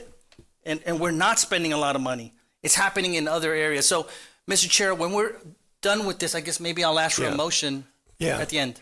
Let's hold, all that's good stuff, but let's Sorry, I know I hold got it my soapbox. till, Thank you. till we get to debate, and let's stick with questions right now. Sorry, Mr. Chair. All right, Councilman Robbins. Thank you, Chair. Ryan, to hit on a little bit what Mr. Santiago was talking about earlier, the governor has been proposing eliminating property tax on homesteaded properties. Say that goes through by some stroke of luck. How will that affect us immediately with funding our responsibilities? Well, we first have to put Ryan in the hospital because. I mean, but every day as we get closer, this is as far-fetched as this once was. I'll bet a paycheck that it's probably headed that way. What kind of position is that going to put us in with our general fund in funding our first responders, our fire? And what I'm getting at, council, depending on what the experts say, is this something to stay at our, even though now these things are fully funded, but what happens if we get thrown this curveball here very shortly? Ryan, take it away. There's a lot of press about different proposals and the idea of repealing property taxes. And I think you hit on something that I had actually heard, which was more narrowly focused on homestead properties. We'd have to see the exactly what that does. But in general, if there's a massive cut to revenue, then we would have to either make up that revenue some other way, or we would have to have a massive cut to expenditures, like in general. So we have how many homesteaded properties? Approximately about 160, 170,000? I don't know that off the top of my head. This is something to think about, obviously. And I think that's going to play a big factor in just, I guess. I think our makeup of our tax base, I think we've shown on previous slides, we're heavily residentially dependent. So you could make just off the top of your head, a lot of them would be homesteaded. There's vacation homes and stuff that are not, but we derive a tremendous amount of our tax base is off residential properties. There are other communities that have more industrial, more commercial, but we would, in this county, probably take a little bit more of a hit than some other places. Because right now, guys, that is a reality and possibility. And I'll just put it out there. I'll lay my cards on the table. That's one of the biggest motives I had for keeping that fire fund flat, is in preparation for this. Because we can always go flatter at rollback, whatever we agreed on. But at the end of the day, so I think we should think about it. I think we should discuss it, and we're going to need some numbers if this goes, so we can plan and see where we're possibly headed. I would note that there's a lot in the air about what that would be, and all of it would be subject, because property taxes are dedicated to local government in the Constitution. It would all have to pass the voters, and I'm sure there would be a rigorous campaign about how this could affect property owners and residents of the state. So there's a lot of hypotheticals of what could happen, and a lot of them do worry me. Don't get me wrong, but we'd have to see the exact scenario that we're under to properly estimate and plan. So it's hard to say, like, produce numbers on how do we plan for X. I We don't understand, know the I understand, parameters. Ryan, but imagine the ballot language. You know, vote yes to end property taxes. People are gonna, I mean, it's gonna be better than sliced bread, but we're gonna have to figure this out. I want to fully fund our first responders across the board the best we can, plan for it, so we don't have to possibly come back and hit them hard. I don't want to do that. So that's where my head's at. Vice Chair Reinhardt for questions. Thank you, Chair. Thanks for bringing that up. And you're right. There's variables, there's hypotheticals, there's what ifs. I dealt 30 years in a world of what ifs. And so that I play by that, especially with respect to public safety. Couple questions, and for you or Aaron. Rollback rate cuts $2.8 million. Is that what you said on the fire? I think this slide shows it best. Okay. The 2025 taxes were $46 million. Mm-hmm. The rollback rate would bring in $47 million, $800,000 more than last year. However, if you went all the way to the flat rate, it would bring in $2.8 million. It would bring in 2.8 more. Okay, I got you. I understand. Current, and this may be an Aaron question. Keeping that mindset about the flat rate, because I'm a big time advocate of supporting our fire, law enforcement, all that, EMS. Current cost for a new basic fire truck, 1.1 million? Roughly, about 1.1 million. And if we order a truck, and I'm told, if we order a truck today or in October, it may take up to 33 months to get that truck. Correct. So we wouldn't see it until 2028. Imagine what the cost would be later. So because it keeps going up. We do have a vehicle replacement plan where we I know, yes, yeah, but I'm just pointing out facts and I'm just verifying those facts. Costs of new trucks obviously keep going up, and yes or no, anywhere from 1.5 to 2.5 million in the next 5 years. Mm-hmm. And I said it already takes 33 months to get a new one. Mm-hmm. So the cost, and I respect the fact that we have a great replacement program. Cost of repairs go up. Mm-hmm. Capital projects, understanding, and I thank you very much for supplying those slides of what capital projects we have intended for the next 5 years. Terrific. Does the rollback possibly, and I'm asking, I don't know this one, does it reduce anything as far as size, square footage, any of that nature? To buildings? Yeah. The rollback rate has no effect on the capital plan. Has no effect on how much is spent on that. It does not. And another point on the capital plan that I have tried to make clear, if we start running low on our reserves, we're talking about 40 or 50-year stations when we build a fire station. Bonding that capital is an appropriate use because future generations should pay for the assets that they're going to be using.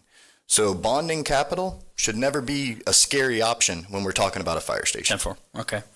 And then the new logistics, you talked about just over 900,000 to, this is something we have projected for 27, 28. Currently, yes. And going to that now, you know, we already have an area, I guess, of where we'd like to, or no? We do not. We'd have to identify one. Some of the talks, and so the logistics center, the reason it was pushed to 27, 28 was to give more time for management to weigh in and have discussions, because there's wants, there's needs, and sometimes those wants and needs get meshed, and then sometimes we need to just flesh out, you know, is there a compromise? Right now, the idea is to look for a storefront.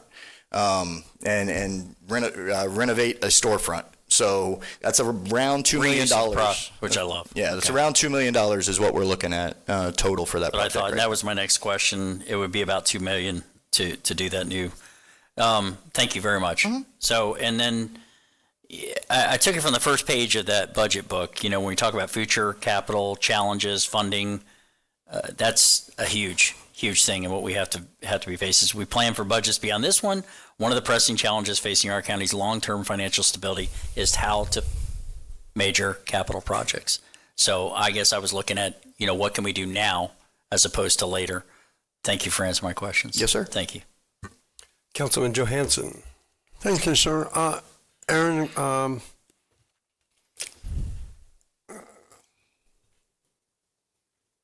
Well, I'll ask Ryan. Ryan, can it be safe to say that, and I think you've already said that we have enough reserves to pay for a lot of those nice to haves, namely the pumper truck and maybe buy the land early for Station 40, whatever, and it only be a hiccup. As Councilman Santiago pointed out, we've got the $5 million coming in from the Volunteer Firefighter Pension Fund. Right. The majority of the expenses are one-time in nature. So just like Aaron said, I Right. would say yes. So yes. And is it safe to say, and I've asked you this question before, I think I know the answer, is it safe to say that we budgeted, we did a good job, but a budget's only an expectation of what's happening. We've seen some additions, we've seen some things that didn't work out based on what we budgeted. But by and large, in the fire fund, in the past, by the best we could, we've overtaxed our citizens. Building up reserves, one of the ways you do that is by taxing more than you needed to spend that year, so you add to reserves. Right. So as I understand it, we have a decent reserve. We can pay for some of the nice to haves that are on our option list. And we can go to the rollback rate and not overtax, at least for 1 year, to let it normalize, see how it goes. And the taxing to the budget, safe to assume that the taxing to any budget, not fire, but any budget, is kind of cyclical. The budget's here and the taxes are, we over, we under, but if you look long term, 20 years, we're pretty close. And we just kind of nudge it up, nudge it down based on our 5-year forecast, and we keep on adding a year and dumping a year and figuring it out. Safe to assume?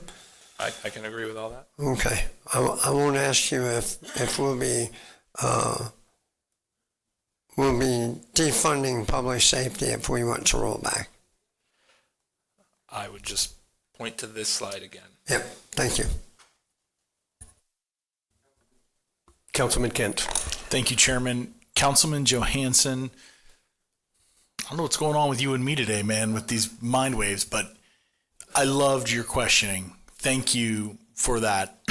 And Council, a tiny tad bit off topic. There's a firefighter in this room, maybe more than one, who, when I didn't know my sweet mother was dying, transported her from her house in Ormond by the Sea. Was first on the scene, and then EMS transported her. So I've got love in my heart for this person, and I just want to put that out there. You know, you're helping my mother. I'm always going to love you. But we can disagree. And I just want to make sure I heard this correctly, Ryan. If we go to rollback, we're still bringing in over 800,000 than we did last year? Yep, as you see on the screen there, yep. I just wanted to make you say it. I want you to earn every penny today. At rollback, it's 800,000 more. At the flat rate, it would be a total of 3.6 million more. Wow. And this adds, I heard you say about 5 million to reserves? In the current year, yes. And over the total 5-year forecast, it was 8 million. Yeah. The thing I'm hoping we don't hear, but I believe we're going to hear it.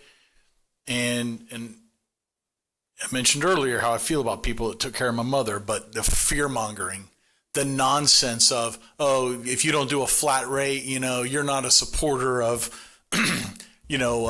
first responders. Absolutely not the case at all. The case is I'm a supporter of making sure we're funded properly, which we are, and then putting that extra money that they want to have in their fund in your pockets to keep. You should keep that money in your pocket, not just continue to give it to a government agency. And then we ask you at the last meeting, come up with some ideas on how we can spend this money on the fly. And then we start getting, you do what the council asks you to do. But every department head in here, if they had their own fund, would be thrilled with an additional $2.8 million and said, hey, give me some ideas on what you can do with this money. Every department head in here would love it. Jake, your points were spot on. You're right on. There's no reason to not go to rollback in the fire fund. It fully funds everything that this county wants to do presently, and that is, in my opinion, the appropriate path to take right now. We'll deal with the future in the future. Thanks. Okay. I was going to try and just ask a question, but what it feels like we're doing, and it's fine, is we're talking about the fire fund and kind of debating which way to go. So I'll do a little bit of that. But I have a question, because looking at the slide that you keep This pointing one? to, I'm having a hard time finding where we're cutting the fire budget. And it's because we're not. We're talking about the rate of growth and reducing the rate of growth. It's still growing. What I'm wondering is, when I just look at the $5 million that you've transferred in from the excess money from volunteer firefighters, we could pay for everything that was on this list. Why wasn't that proposed to begin with? For the rural, the quick response, budget for land purchase? Oops. So for the budget for the land purchase, we just got that total a couple weeks ago, as far as the negotiated price for that. So we didn't know that was coming. And when things like that happen, we're always going to come to you. We're going to take it from reserves, because we do have a large reserve balance. We're not going to say, oh, no, we just can't do that project now. We're going to come to you and we're going to ask you to spend more money on it. Okay. But that just came up. As far as why the other stuff wasn't requested, as I said in the beginning, we're constantly looking at transports, at fire, at what we can do differently. If you ask, I'm not going to point any one person out. If you ask somebody, they may say we need to add this to fire. We may need to add this to EMS. Sure. We need to flesh that stuff out, and we can always come back to you mid-year. We have the reserves. I'm never going to stand up here and tell you I need money that I don't need. If you give me the extra money, we'll find a way to spend it, and we're not going to do it irresponsibly. But I'm always willing to come back to you and say, hey, we need a little bit more. And I'm not scared to come to you in a year or 2 years and say, hey, we made a mistake. We need to go up a little bit in the millage rate, and it's to support public safety. But I'm not going to stand here and say, oh, do it, don't do it. It's you guys' decision. I'm telling you what we can do with it. Okay. Got it. Thank you. My feeling, council, is that we gladly accept the $5 million transfer and spend $2,835,705 of it for the things that are on this list, because they're all good things. Go ahead. Aaron was covering the expenses. I do want to mention that this 5-year forecast, where it shows the $5 million, it's always shown the $5 million. Yeah. The difference would be at the bottom. You see the gray line where it says 4.5 million? See that gray line? It would not be 4.5 million if we fund all of these things. It would be a lesser amount, 4.5 minus 2.8 or 1.7 million. Okay. That's the difference. But it's needs that we have. Yeah. And money to spend it with. I'm going to interject. One of the ideas, too, really was a result of an issue that's come up since we put the budget together, which was the sprinkler system. And it really was working with the fire chief to come up with some solutions. And that became one of the solutions was, well, if we change the makeup of his equipment in that particular rural area and other rural areas, because again, I challenged them to figure out a way to make sure they had the equipment that they needed, so that the homeowner wasn't necessarily saddled with the sprinkler, and of course also match the fact that there are literally hundreds and hundreds of other homes out there already without a sprinkler. So the sprinkler only helps those homes that currently have it, but in a neighborhood with several hundred more homes without it, I thought it was better that the fire department have the right equipment and people that they needed. So it'd be a little bit of a win for a whole rural area rather than just one Exactly, and that's where I was going. This doesn't just solve a problem for that particular situation. I live in a rural neighborhood. It helps me and all my neighbors too, so I feel a little bit selfish, but I want good fire protection where we live. I feel like we have it now, but apparently this would make it better with a tender truck, 3 firefighters. So here's the issue, and it's been voiced, is that nobody up here wants to cut first responders, and nobody up here will cut first responders. This does not cut anything from firefighters, and I'm not going to be, this is the core responsibilities that we're supposed to be funding. Fire, law enforcement, wish that one would come down some, but it didn't, and that one's really hard to do anything about since Amendment 10. So the problem that we all have to deal with, we're struggling. We're looking at how do we fund the needs, but we also have to ask ourselves, how do all the people that live in Volusia County, all 600,000 of them now, how do they make ends meet in their household? How do they pay their rent? How do they pay their insurance and their mortgage and county taxes and city taxes? And we have to balance it out. There's not a hard balance here because we're not cutting the fire fund if we go to rollback. So that's where I'm leaning. That's what I'm going to support. So that's the end of questions. I actually have more PowerPoint. Good. Sorry. Let's make sure, because everybody's name's still up here. If you don't have another question, please take your name off. David Santiago. Thank you, Mr. Chair. Going back to Volusia Forever and Echo, I forgot what the proposed is. Is it for flat? The proposed is at the flat millage rate, which is the full levy that the voters approved. And how much extra does that bring in? Additional 625,000 for each program. 1.2 million. We don't know what that equates to at 150,000 per home. You know how we say that. I could figure it out, but it wouldn't be off the top of my head. Okay. I know last year we had this discussion. I don't know if there's any appetite, but that's $1.2 million. What's the fund have right now? Both of them.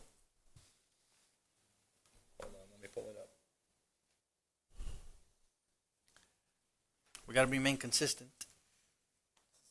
Taxes is taxes.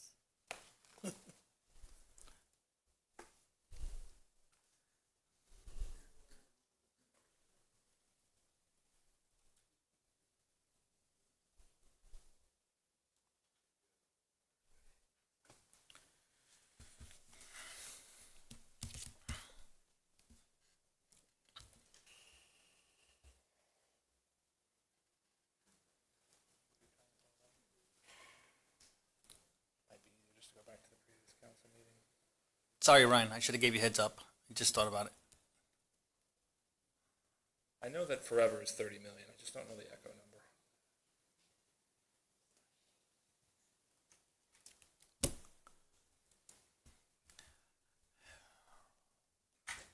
Almost there.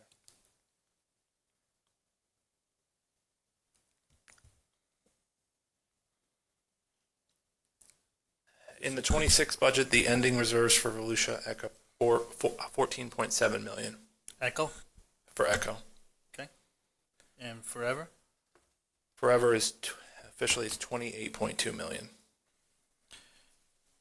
I know. However, I will point out. Yeah. What do we have committed? There are no land purchases budgeted in this fund. We budget all of it in reserves, and as the land purchases come forward, we transfer from reserves as council approves. So this is the entire pot of money that's available for land purchases. And I do know Brad's right behind me. If he were at this microphone, he'd tell you that they've got significant projects in the works. I'd like to hear that, if I can, Mr. Chair. So the council approved a list. We have approximately $120 million worth of projects. So there's one that we're working on right now that will come before you in the next few months that we actually are looking at bonding.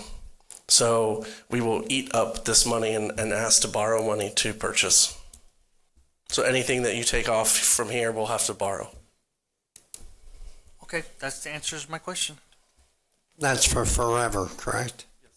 Okay. But Echo, we have some significant projects coming before us too, right? Some of the special projects internally and externally? Yes, sir. So internally, we're looking at, the Bennett Sports Complex. We've just hired the consultant to help us with that. But also, we have about 12 projects coming in the next cycle, 3 from Deltona, and some others that have been communicated to us by our partners. I will caveat that with, typically we will get a high number saying we're bringing projects, and it's about half of that usually, but a couple of larger ones as well. That's helpful to me, so thank you for answering that. Yes, sir. It changes my position knowing that you guys have projects already in line for it, and people have already heard from several of those projects. I think that's it with my questions, Mr. Chair. Before you go on, does anybody else have a question now for, we got? Nope, okay, go ahead. All right, there's only a few more slides. One of the final topics is the recommended budget amounts and the amounts that are coming from ad valorem revenue. You can see those amounts listed on the screen here. The general fund and the law enforcement fund are. Taxing fund FY 2000. You didn't want to really say that, did you? Recommended budget FY I don't even know how this. 2025-26 ad valorem revenue.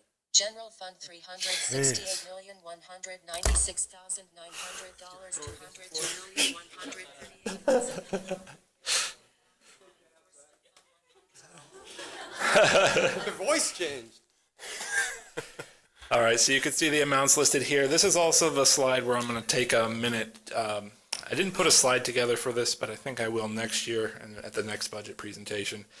There are different laws besides rollback. There is what they call the majority rate vote. We have 3 funds this year that are subject to a vote requirement at their proposed rates that is higher than a majority vote, and that is a 2/3 vote. So we would need a 2/3 vote on the law enforcement fund millage as it's proposed, the forever fund millage, and the fire district millage if we were to be at a flat millage rate. The rates that would be the maximum rate that could be passed with a simple majority are almost, the law enforcement is just a hair over, it's like 0.01 mils difference. Forever is the same thing, and fire is 3.7870. So let me translate that. If you wanted to go to a full rollback rate, it would be a majority vote. If you wanted to go to 3.7870, it would be a majority vote. If you wanted to keep a flat rate, by Florida statutes, you would need a 2/3 vote. Because it's a tax increase. Officially under Florida statutes, anytime you don't roll back, it is a tax increase. Right. There's a different millage rate where they calculate your rollback rate and then they add the increase in Florida average income, personal income. I believe is the metric they use. It's a metric of inflation. This year that was 4.51%. So you take rollback and add 4.51%, and that is the maximum that you can levy with a majority vote. There's a lot of technicalities as to why that only applies in certain funds. It's based off of the history. In the general fund, we've had a history of coming down, so we're not limited by the 4.51% this year because of the history of going down. It only catches up when you've had a fund that's been able to stay flat for a relatively long time. So that's why we're at those rates. I've shown these slides before. This is the total budget operating revenues. $1.4 billion. However, $500 million of it is appropriated fund balance. By statute, we are required to estimate and carry forward all unspent money from previous years and budget that as a revenue. In your household, that would be the equivalent of looking at your annual budget and saying, what did your beginning savings account start with? And that's a revenue to you. I don't think it's typical of the way you look at that, but that is how Florida statutes requires county budgets to operate. Another way of saying that is the new revenue budgeted here is $900 million, as opposed to the $1.4 billion. And then the equivalent of that is we also have to budget for what our ending checkbook balance would be, and that is your total reserves of $398 million. The difference between the $500 million and the $398 million is the use of reserves on capital projects.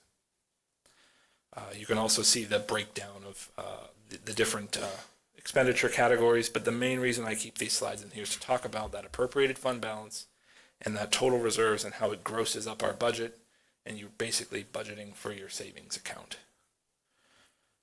Now is the point where we're ready to take public participation, unless there's additional questions from council. Quickly. Yes, we have one, Councilman Santiago. Two-part question. So now we would transition into public hearing, and then we would vote on the items for the budget millages. Is that correct? Is procedurally? After the public participation and any other further council discussion and debate, we would take a vote on the millage rates. If we think there's going to be a unanimous vote, then we can take a single vote on all the millage rates. If we think there's going to be different rates, which I'm kind of thinking there might be, but not a non-unanimous vote, then we need to do them separately. And then we set the budget, and then we schedule the next hearing.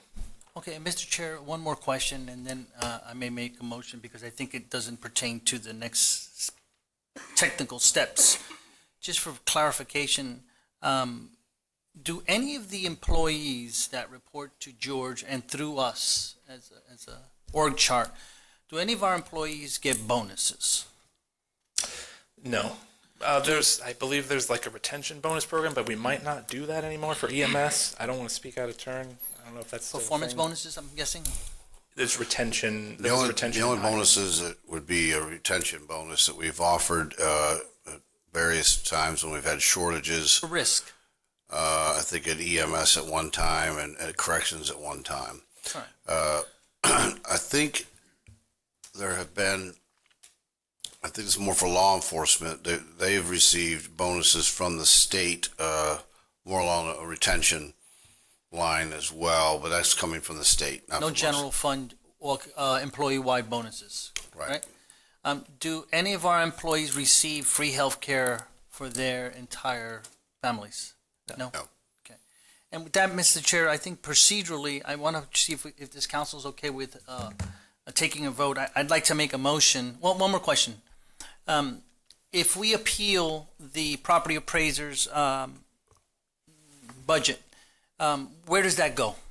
The appeal per statute goes to the Administration Commission, which is the governor and his cabinet.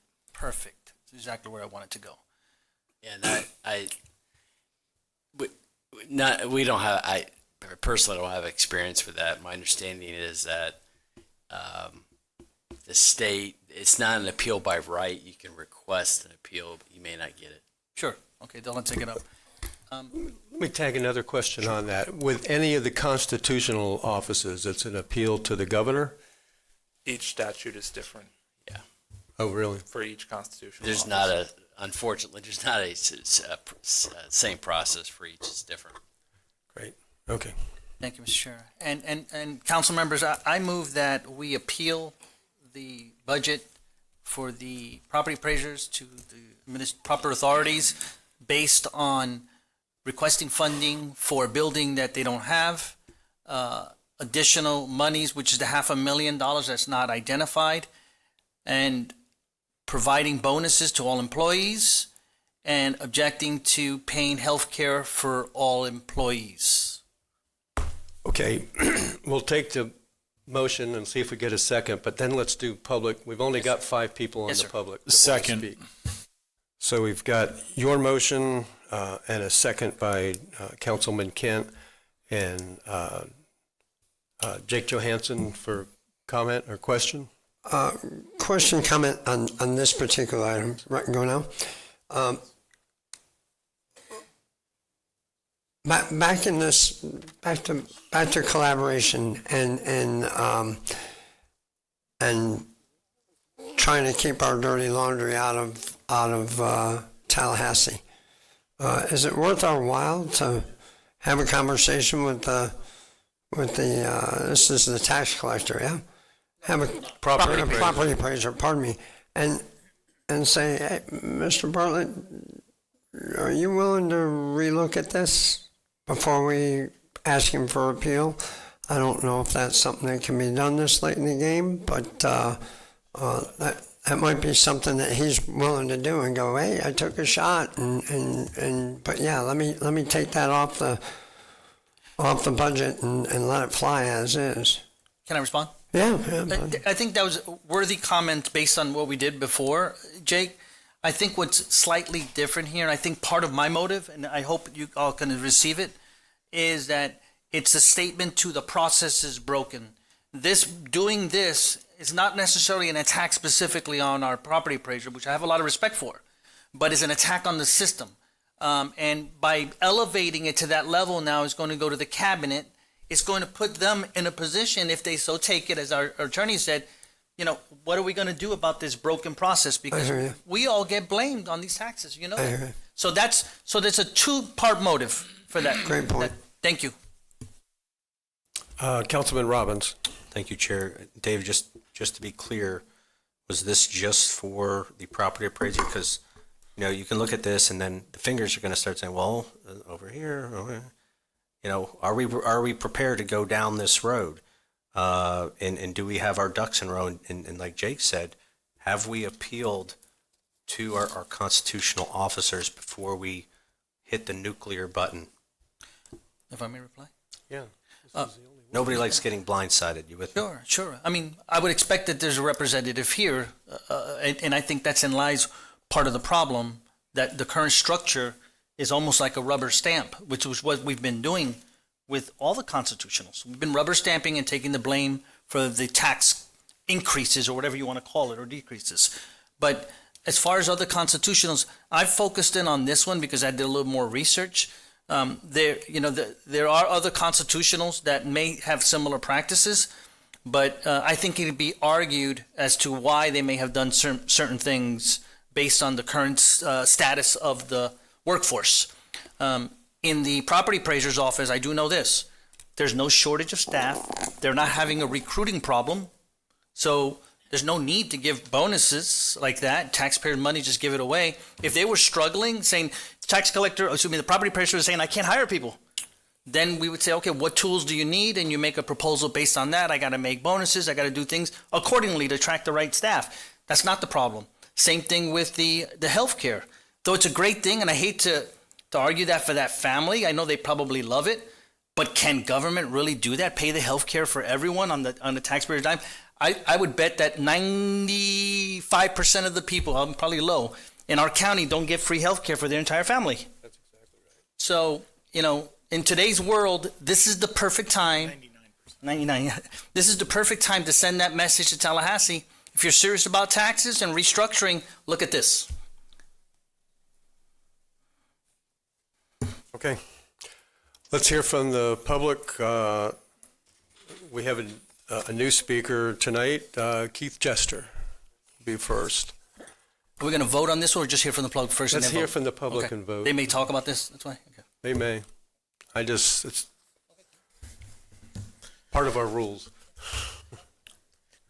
Every time we talk about taxes, property taxes, we forget the elephant in the room, and that is they're not paid equally and fairly. I pay $1,000 a year in property taxes. I had 2 young men at my house working yesterday. They're both married, both homeowners in Volusia County, and they pay 3 to 4 times what I pay. At my $1,000, there's a lot of people that pay nothing. There's a whole bunch that pay under $500. These 2 young men work full-time jobs, and we're taxing the hell out of them, and they have to come work part-time jobs doing yard work for people in order to pay their bills. I heard one of the fire representatives mention this morning, I believe it was $34 per household. I'm not sure if that's correct. These little figures are often used when they push for ECHO. They said, they'd only be $2 or $3 more per household. And we always do this. It's only so much more, but that's not true figures, because over 40% will pay next to nothing, when our young people who get hit with a full tax bill because they're just beginning in life buying homes, they get hit the hardest. We need to go to full rollback, and we need to really think about what the future holds for the young people. Aaron, who I respect greatly, mentioned bonding these firehouses so future generations can pay for them. I can tell you the future generations are paying a hell of a lot more than old people like me. They're getting killed. They're getting destroyed. I'm living off their backs. The kids that were over there, I say kids, they're in their 30s. They were over doing yard work for me to pay their damn bills. I'm basically riding their back. They're carrying my burdens. They're carrying most of our burdens. So let's be real when we talk about taxes. It's not a fair and equal and balanced situation. We need to go to full rollback, and we really need to start discussing how we're taxing and how we're harming our young people who are just starting out. These two young people, they don't want your damn government subsidized housing that you're forcing them to pay for. They want to own a home, they want to work hard, and they want to have what they've earned.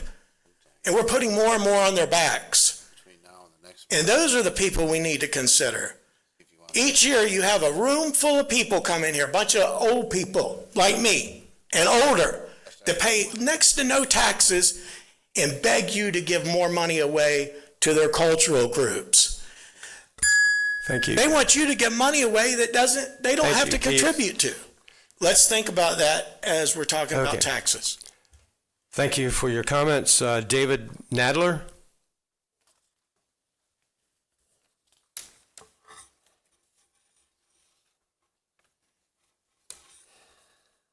Thanks to the council for allowing me to appear today. I'm one of the residents in the notorious Margaritaville off LPGA. I'm speaking on behalf of my neighbors, but not officially, but I would bet you they would all back me up here. We're requesting that the council hold the line and not increase our property taxes again this year, and I'll get to that in a minute. Many of the residents at Margaritaville, as well as Mosaic, LPGA International, and the newer communities on LPGA Boulevard feel quite neglected. Even though Margaritaville alone provides approximately $3 million to county taxes, we have no parks, no post office, which you're not responsible for, but you might help us with. We have no library, which you definitely can help us with. And that's even though that we're paying the library tax. We have to drive a great distance just to get to a library. And most of all, we have a terrible traffic problem on LPGA Boulevard. The bridge needs to be built. The road needs to be widened.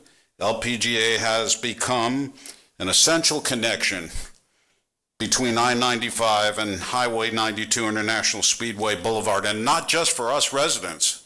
This is an essential throughway, and the seniors in my community have to get to the doctor, have to get to hospitals. We can only rely on LPGA to do that. We cannot wait 5 more years to get the money allocated by the feds, by the county, by the state in order to widen LPGA. We need to look at this in a practical manner. It's just not fair. We're paying the taxes, excuse me, millions of dollars in taxes, not just to you, but to the city. The gentleman before me said he's only paying $1,000. My tax bill is $4,000 this year, and I'm not a rich man. Our property values have declined for the past 2 years.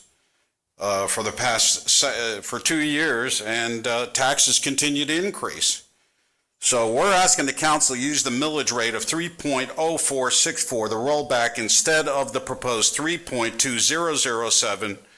We need your help. And I thank you very much for allowing me to speak my mind, and I hope it sinks in. Troy, thank you. Thank you for your comments. John Nicholson?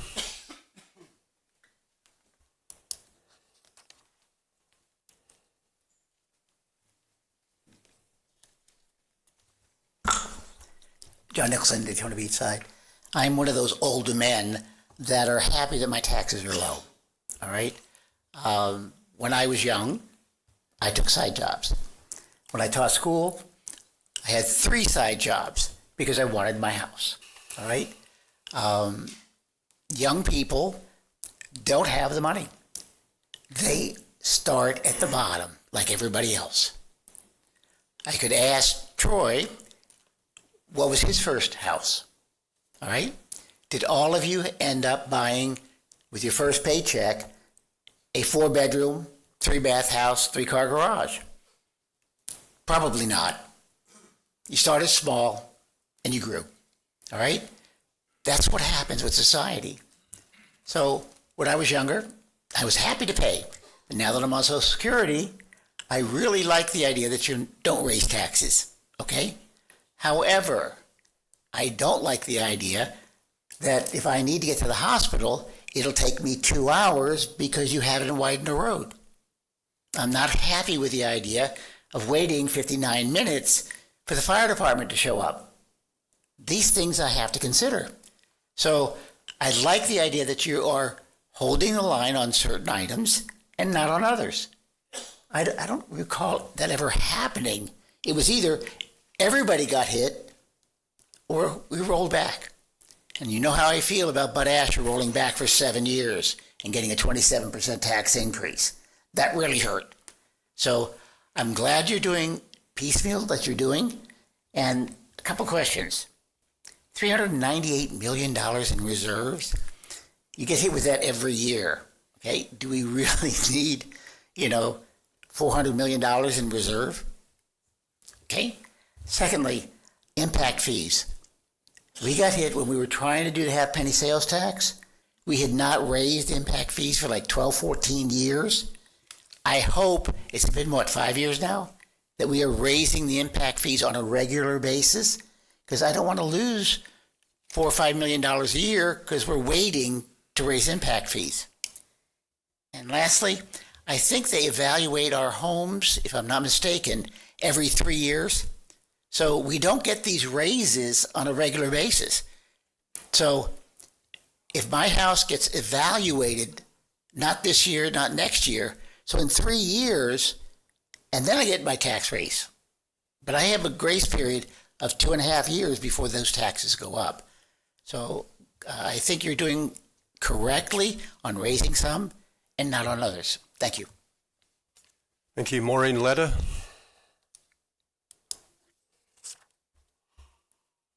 And you'll be followed by Lenny Wheeler. Are you still here, Lenny? Okay. Okay, I was taking notes here. Ryan, I want to thank you for your presentation. That was great. I would say that when we look up there, I printed the whole thing out, and I would just ask it's beautiful, but that's a lot of paper, a lot of ink. But anyway, that's the story there. That is very, very good what you did for our public budget. I don't understand it, and I would ask that we have the reserve and pay for the nice to haves. I like what you said, Jake. That was great. Your opinion is appreciated. And I think funded properly, it's good for the EMTs. It's good for all of us to have good fire, good EMTs. We like that very much. Coffee, just for your information, decaf coffee went up 60%. So when they talk about 50% raise, it's like, wow, that's like a lot to me. I thought it went up from $9.98 to over $16 where I shop. It's crazy, 60% up. But anyway, I think budgeting to the needs of we the people is important, and it's the young people that can't afford this. Jeff said there are about 600,000 people in Volusia County. Kevin Kaplan, boy, we've heard about you before. Great job. I know you're doing a great job. And our future capital needs, the reserves are good. I like that. And Aaron, I have a question for you. You said the options are $930,000 for 3 firemen and water sprinklers. I think that's what you said. I'm not sure, but that was the notes I took on that. So I was curious about that. And I think that in unincorporated Volusia County, it's huge. It's huge compared to Volusia County. And I think getting 2 appraisals is very fun and very important.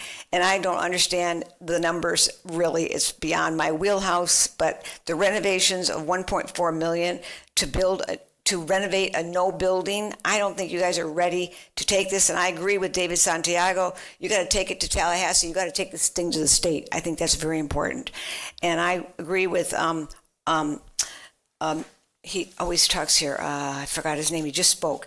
But I agree with the last speaker. And I think that We need, especially the young people, need help. And so I printed out. This is not a bill. This is a proposed bill. And I printed it out, and I'm like really interested. And this is my last year's tax bill, and it's a lot of difference here, and it's over a lot of money. It's a lot of money we're paying for taxes, and I just think that it's just a lot. So I don't know how you're going to ever square up this, but I think that the county general fund is greater than the rollback rate. It needs to get to the rollback rate. It doesn't need to be 5.6% higher. The county law enforcement fund, it used to be called the safety fund, is greater than the rollback rate by 5.35%. The fiscal year of the Volusia Forever Fund is greater than the rollback rate, up by 5.21%. And Thank you. I think that's important. Thank you very Thank you much very- for coming in and Thank you. talking to your council. Lenny Wheeler, followed by Jeremy Karaginas, followed by Josephine Bronson. Get my cheaters on so I can see what I'm doing here. Good evening, council members. My name is Lenny Wheeler, and I'm the president of the Local 77 representing the EMTs and paramedics of Volusia County. I'm here tonight to make sure the facts about EMS performance are clear both to you and to the community that we serve. Every day, our crews respond to heart attacks, strokes, car crashes, emergencies, large and small. We are held to strict response time standards this council set, not national ones. We are meeting them. For 9 out of 10 emergencies, EMS is on time or faster. Half the time we arrive before fire rescue, the other half they arrive first. Either way, the community is getting timely care. Let's be honest about the challenges. Ambulances sit outside overcrowded hospitals for long stretches, waiting to hand off patients. Growth and traffic make response harder. Hurricanes and flooding add more stress. And like the rest of the nation, we face a severe paramedic shortage. 86% of EMS agencies report the same. Unlike fire rescue, EMS doesn't have stations across the county. Our crews are forced to take breaks in parking lots, gas stations, or hospital hallways. It wears on the people. But even so, we still meet 95 to 98% of our standards. Transfers are a major strain. 83% of transfers are local hospital to hospital moves that tie up ambulance for hours. Out-of-county trips to Gainesville, Jacksonville, even Miami can keep a crew out of service for half a shift. These are the same ambulances expected to answer your next 911 call. That is not sustainable. And I have to address the budget proposal for fire rescue to spend $765,000 on quick response vehicles. EMS already runs QRVs, and unlike fires, I'll respond anywhere in the county, not just in unincorporated areas. That's a wasteful duplication of resources. Fire rescue should be focusing on fixing their long-standing staffing issue of 4-person fire engines, not trying to reinvent the service that EMS already provides effectively. Let EMS do EMS. This isn't about fighting with fire rescue. It's about accountability and facts. EMS is meeting the standards you set under tougher conditions and with higher expectations and more scrutiny than anyone else in this division or in any other county-provided service. Our people deserve to have that recognized, and this community deserves decisions based on facts, not politics. Thank you for your time and for supporting the men and women of Volusia County EMS. Thank you. Thank you for your comments. Jeremy Karaginas.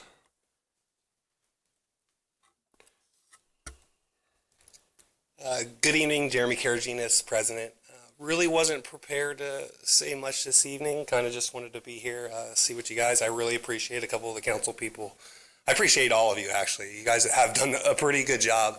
I feel a little attacked, my organization. I'm not a fearmonger. We've never fearmongered.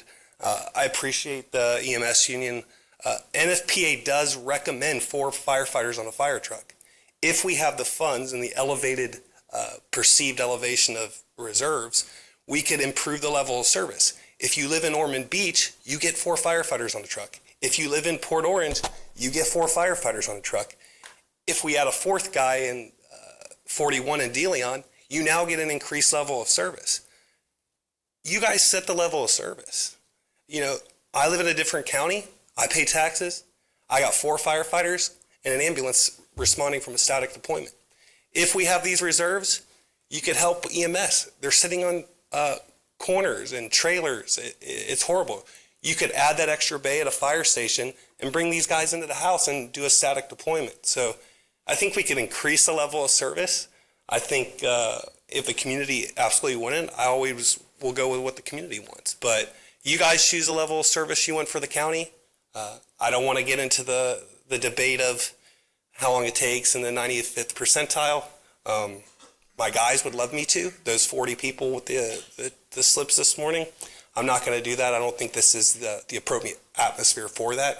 If you'd like to talk with me, my information's on the slip. So thank you. Have a good evening. I appreciate that.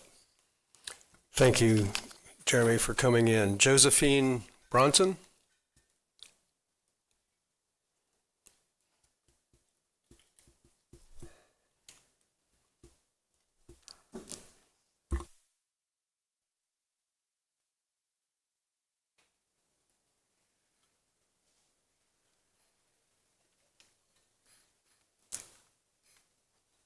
Thank you very much. I'm Josephine Bronson. I live in Daytona Beach. And around 2007 or so, 2008, my father became ill. And he had been wanting me to work on my PhD and make sure that I could take care of myself and all of that. But when he became ill, I couldn't just leave my parents like that. So what I did was I just stopped everything and took care of him. We kept him at home. And for about 12 years or so, he outlived his diagnosis. When we first started him at the Mayo Clinic, they said that he only had 6 months. But we took really good care of him, and he lived 10 to 12 years more than that. And so I did not have an income coming in at that time. I just wanted to give myself to him and my mother. He died in 2019, and then it was just me and my mom. And in 2021, make a long story short, my mom and I both contracted COVID. That's how I have a little bit of this hair on here. And we were hospitalized together. She did not make it out. So the way the situation was that I got the older house that they had, which was in quite a bit, and still is. It is in quite a bit of disrepair. I'm on Social Security only, and my the taxes for the house where we are is almost where I am is almost $6,000. I do not have this year's taxes. I've been able to keep up with, it's just not there. I'm planning on for some surgery soon that is needed. And I heard the gentleman talk about some of the young people. Well, I'm a senior citizen. I'm in my 70s. And so people like us need just a little bit of help too. So I'm just explaining what that situation is. And thank you for listening. Oh, and my Cash App is Bunny Bronson 70. If you want. Love it. Anybody pass the offering plate, but thank you. Thank you for coming in. Okay, that takes us back to the motion on the floor to repeal the property appraiser's budget. That motion was by David Santiago. Who made the second? Was Troy. And one more question for you. You probably said this, and I missed it when David first brought it up. What will be the process for that? If this passes, it would be a letter that comes from the presiding officer, which would be you, county chair, and then I think Mike said that the commission then decides whether they're going to do something with it, and then they would notify us of what they did with it. The commission. The administration commission, which is the governor and the cabinet. Okay. We still have to fund the budget. until and if Okay. a decision gets made, then we would change it. But it gets funded at the current rate that the Florida Department of Revenue has approved. Okay. Is there a deadline on that? The letter has to be filed within 15 days of the final budget date. So with our current tentative rate, it could be all the way to October 1st. Okay. Okay. Any other questions from council? Comments? All in favor of the motion then to repeal and send this to the commission, please say aye. Aye. Any opposed? Wow, 7-0. Okay. Now, direct us, you want us to, I think you alluded to this in your going through the slides. I'm not sure we're going to all be in agreement across the board of who's rollback and who's flat.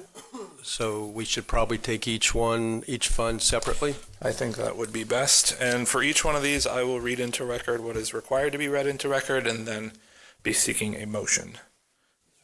Yes. Hold on one second. May I make a Councilman comment before? Santiago, yes. We're going to vote. I don't mean to beat a dead horse, but I want to just kind of highlight for our council just additional numbers that I've been able to get, and for the general public. You know, the vote we just took was, thank you for your support on that. And that was approximately, you know, when I calculated my numbers, I said approximately 3 million. I'm doing approximates based on all the things I've seen and the bonuses. And I think I was low on the healthcare side of it. But I know there was a question about the tax collector. The number I recently received regarding what shortages we are getting this year compared to last year from the tax collector's office. So basically, they're taking money we normally would use from the general fund that we'd account for is $2.5 million. Right? So the reason I want to highlight that, so we're at $5.5 million, very conservatively.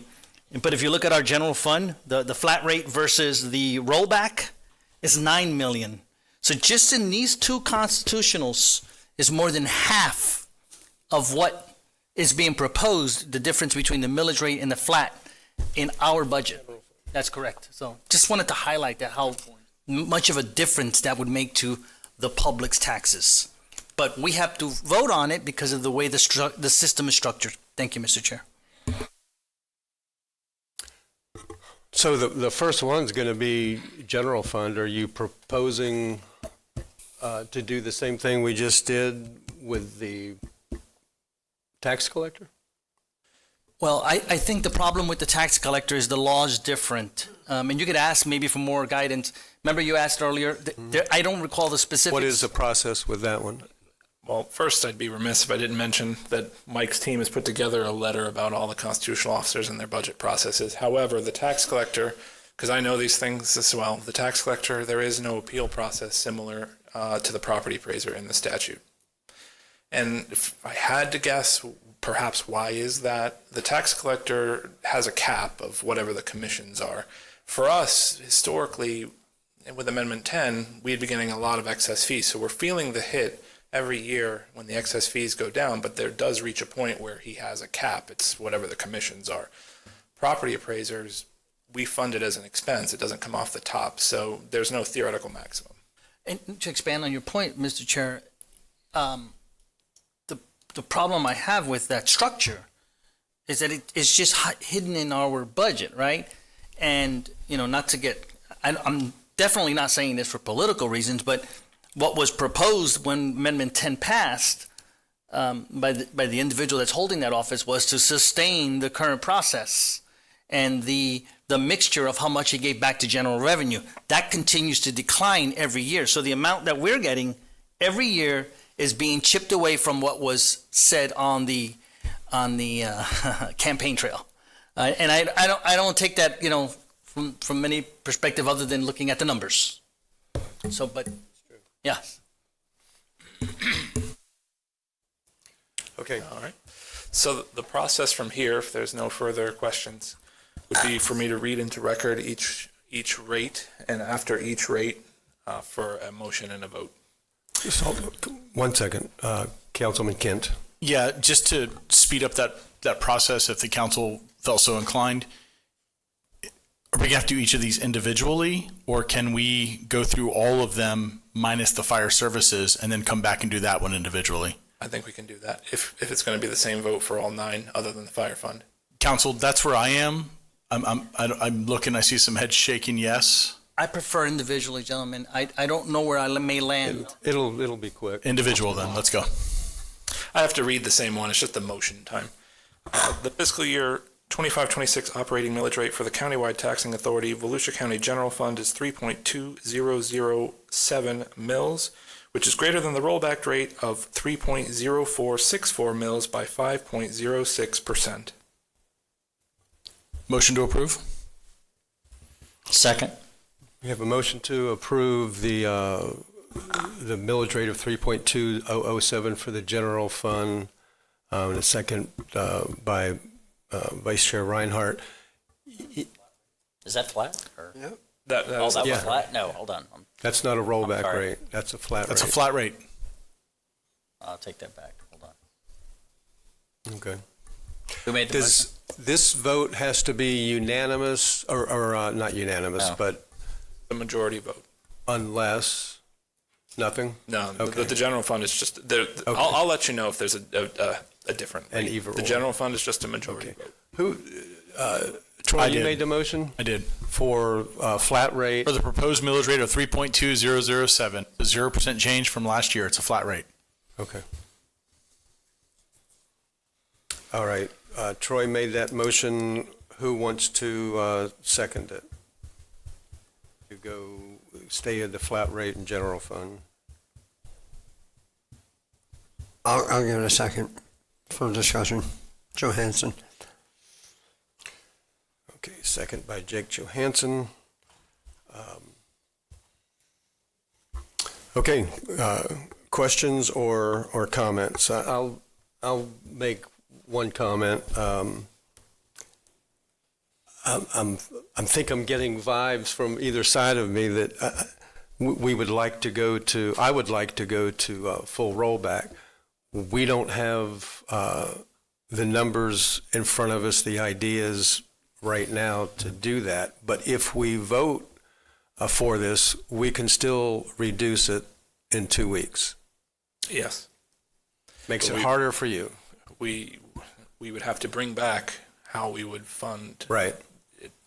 So it's $10 million in cuts. $10 million in services. So, you know, this is the first really, we've been talking about this now since the 5-year forecast. So I just caution that a full rollback would be extremely difficult and would definitely mean cuts in services. I would remind you that the actual expense budget that was submitted for areas that we can control, that the county manager controls in the general fund, has already decreased in the face of all the inflationary increases and FRS benefit rate increases that are built into the fact that the county manager controlled areas have those expenses, especially corrections union. In the face of all that, the actual expense budget is already down. So another $10 million worth of cuts. You're talking about service level reductions of some sort. This millage rate is to fund the fact that we have revenue reductions in other areas, as well as mandated expense increases. And we are going to roll back in what, four other categories. So this is one, like we've been saying all along, and we were rolled back 2 years ago in this fund. So the total budget of the general fund, in addition, is actually down even with the flat rate because of the other revenue reductions and the other expenditures. In the past, we've used up reserves, so the total budget is down. But the fact is, my only point was that even if we vote for the flat rate tonight, it can still be reduced. Councilman Santiago. I'm sorry. Is it showing, Chairman? Is my name showing, or is it? Yeah, It is. That's fine. All right.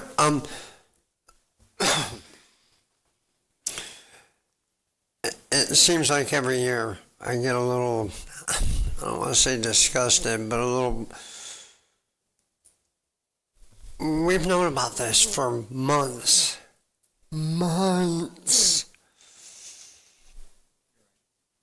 we've talked about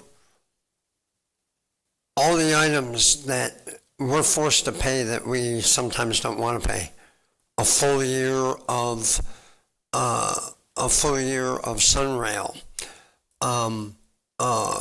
God bless, we got the beach parking thing, but we're paying for a little more revenue that we expected to get that we didn't get, among all those other things that Ryan pointed out during the 5-year forecast, during the last time we chatted, and earlier today. I don't like flat rate. I like rollback. But we should have mentioned it a month ago, 2 months ago. It is our responsibility to allow staff time to think about this stuff, and the time to wake up is not September 4th. The time to wake up was 2 months ago. There's some good things that we didn't see before, mainly the constitutional budgets, but even their lack of revenue is affecting our general fund, and he told us about other items that are in the general fund that need to be paid for. The fact also remains that we've gone to roll back whenever we can. The forecast is not looking good. Danny brought a good point earlier. We might be below rollback if property taxes go away, right? So I'm not saying I like the general fund at a flat rate. And yes, we can go lower, but I don't want to have a 5-hour argument about what to cut and what not to cut and come up with $500,000 worth of cuts so we feel good, which will drop the millage rate about 0.00001%. We should have backed this up if we want to have this conversation. Having said that, procedurally, I'm not happy, but if we want to start cutting, we better tell them what to cut. Don't say come back with a 10% cut, because you're not going to like it, and neither are your constituents. So let's have that healthy conversation and talk about what we want to cut right now. A minute ago, we were talking about going to rollback and funding pumper trucks and other stuff. Maybe that's even too much. So break out your stubby pencils and let's go through it tonight and get it over with. If that's how we want to roll. That's all I have. Councilman Santiago. Thank you, Mr. Chair. Ryan, do you have a number that shows if you added all these millage rates that we're going to vote on, what it totals compared to last year? The total tax revenues, we can get. No, I that. meant the millage. The millages, you cannot just simply add them up because some of them are not countywide. The municipal service district, the fire rescue district, those are only in the unincorporated area. So there's different tax rates for different properties. And let me just, I get what you're saying, because not everybody would be subjected to it. But do we have that number? You want us to just add these two Yeah. columns? I'm not that good. We can do that here. Okay. I'll have And Veronica while do she that. does that, it's just a curiosity thing to me in general, right? I'm going to dial back again to my colleagues to going back to the constitutionals. What part of the constitutional revenues, let's go to the others, right, can be helped to offset the general fund? So you have 5 constitutional officers. We've talked about the property appraiser. We've talked about the tax collector. The sheriff's office budget is not in the general fund. It's in the law enforcement fund with a portion of it funded by the municipal service district. Your supervisor of elections. Can I pause you on this law enforcement fund for a second?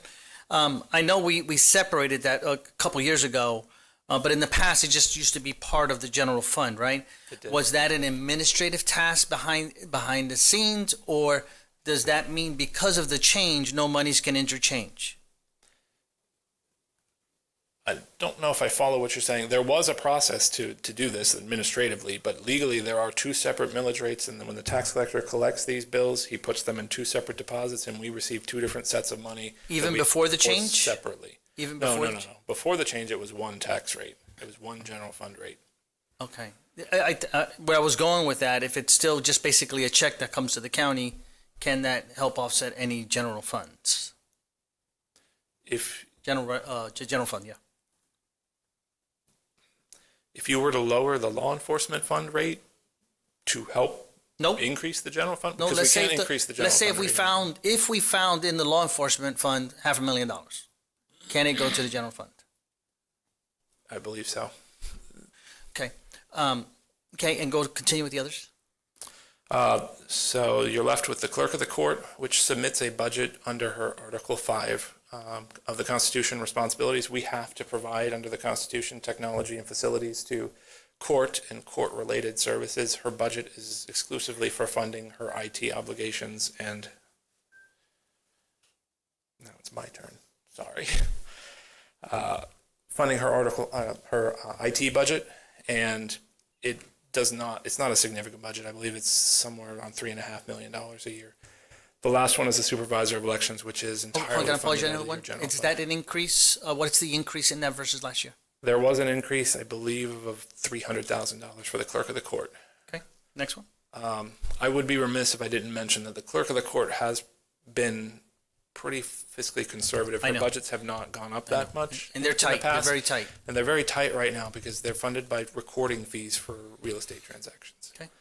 And finally is the supervisor of elections, who submits a budget that's entirely funded by the general fund. And what are the increases we're seeing on that one?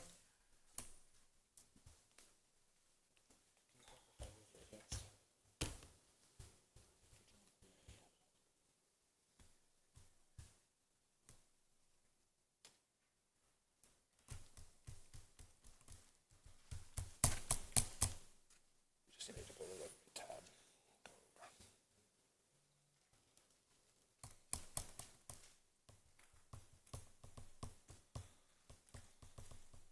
Supervisor of elections actually is a decrease this year because last year was a presidential election year. Her budget request last year was $8 million. This year is $7.7 million. And within that 7.8, I get it, the total line item is less, but are there any special, I get it, so we're not having a presidential election year, so there's a lower expense. Are there any additional projects or anything in that request? Do we have that detail? You could spend less on the general election, but yet you're buying, 100 new cars. I'm being facetious, but They do submit line item details, but if you're asking, do they pay for health insurance? They don't. All right, and I'll just say this, Mr. Chair, to you and my colleagues. I don't know where I'm going to vote on this, but I'm not liking it, and it's not because of work that staff did. You guys did a great job. It's George, not a reflection on you. And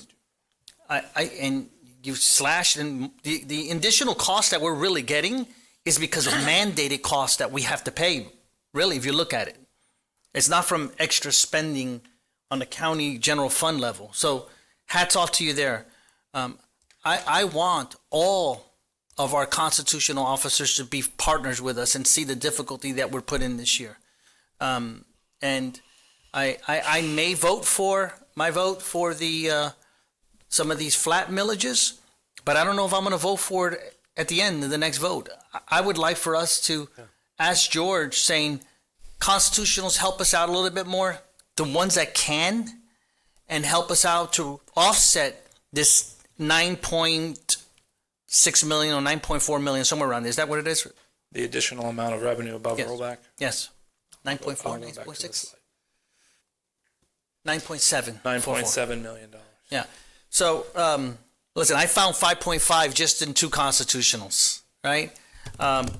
That's where I'm at, gentlemen. I'm willing to vote for the flat with a direction. Partner with us. Thank you, Mr. Chair. Councilman Kent. Thanks, Chairman. And again, Councilman Johansson, I'm I'm right there with you because staff starts working on a budget, I'd say October 2nd for the following year. And they start having conversations with us in March and April, behind the scenes probably. And then we start publicly talking about it in May and June and July, big time in July. And here we are September 4th, and I don't get a second on the flat rate for a couple of minutes, which is okay. But I'm going to tell you, in my opinion, what's not okay. And it's not my job to call people out, but I will tell you, I've two commissioners I worked with who probably will never speak to me ever again. And that's because they played games, and I called them out on their games. And I've never seen us play games before. But here's the game. They vote no on the same rate, but it brings in more money, so it's considered a tax increase. They vote no on that, but they vote yes on the budget. So they want to spend every penny, but they want to be able to tell the constituents, oh, I didn't raise your taxes. You're playing games. So I was the commissioner that at every meeting, at the end of the meeting said, okay, for example here, well, you didn't vote for the $10 million, so another meeting passed and you voted for everything. So I'm keeping a running record, trying to find your $10 million you're not going to vote for, because you can't have your cake and eat it too, not with me sitting next to you. And that's my point, Jake, is these conversations, I believe, should have happened before September 4th. But if you're not comfortable with it, listen, I don't want to raise rates either. So tell me the 10 million you want, where do you want it cut from? You tell me where you want it cut from, and if I agree, then we can go ahead and do that. But it will be bothering to me, which shouldn't matter to you. I mean, you have your own constituents, but it would bother me if someone voted no on the rate, but yes on the budget. That's having your cake and eating it too. And, if that's the case, well, we should all do it. We'll vote no on it and, put the whole county in a pickle. Thanks. Thank you.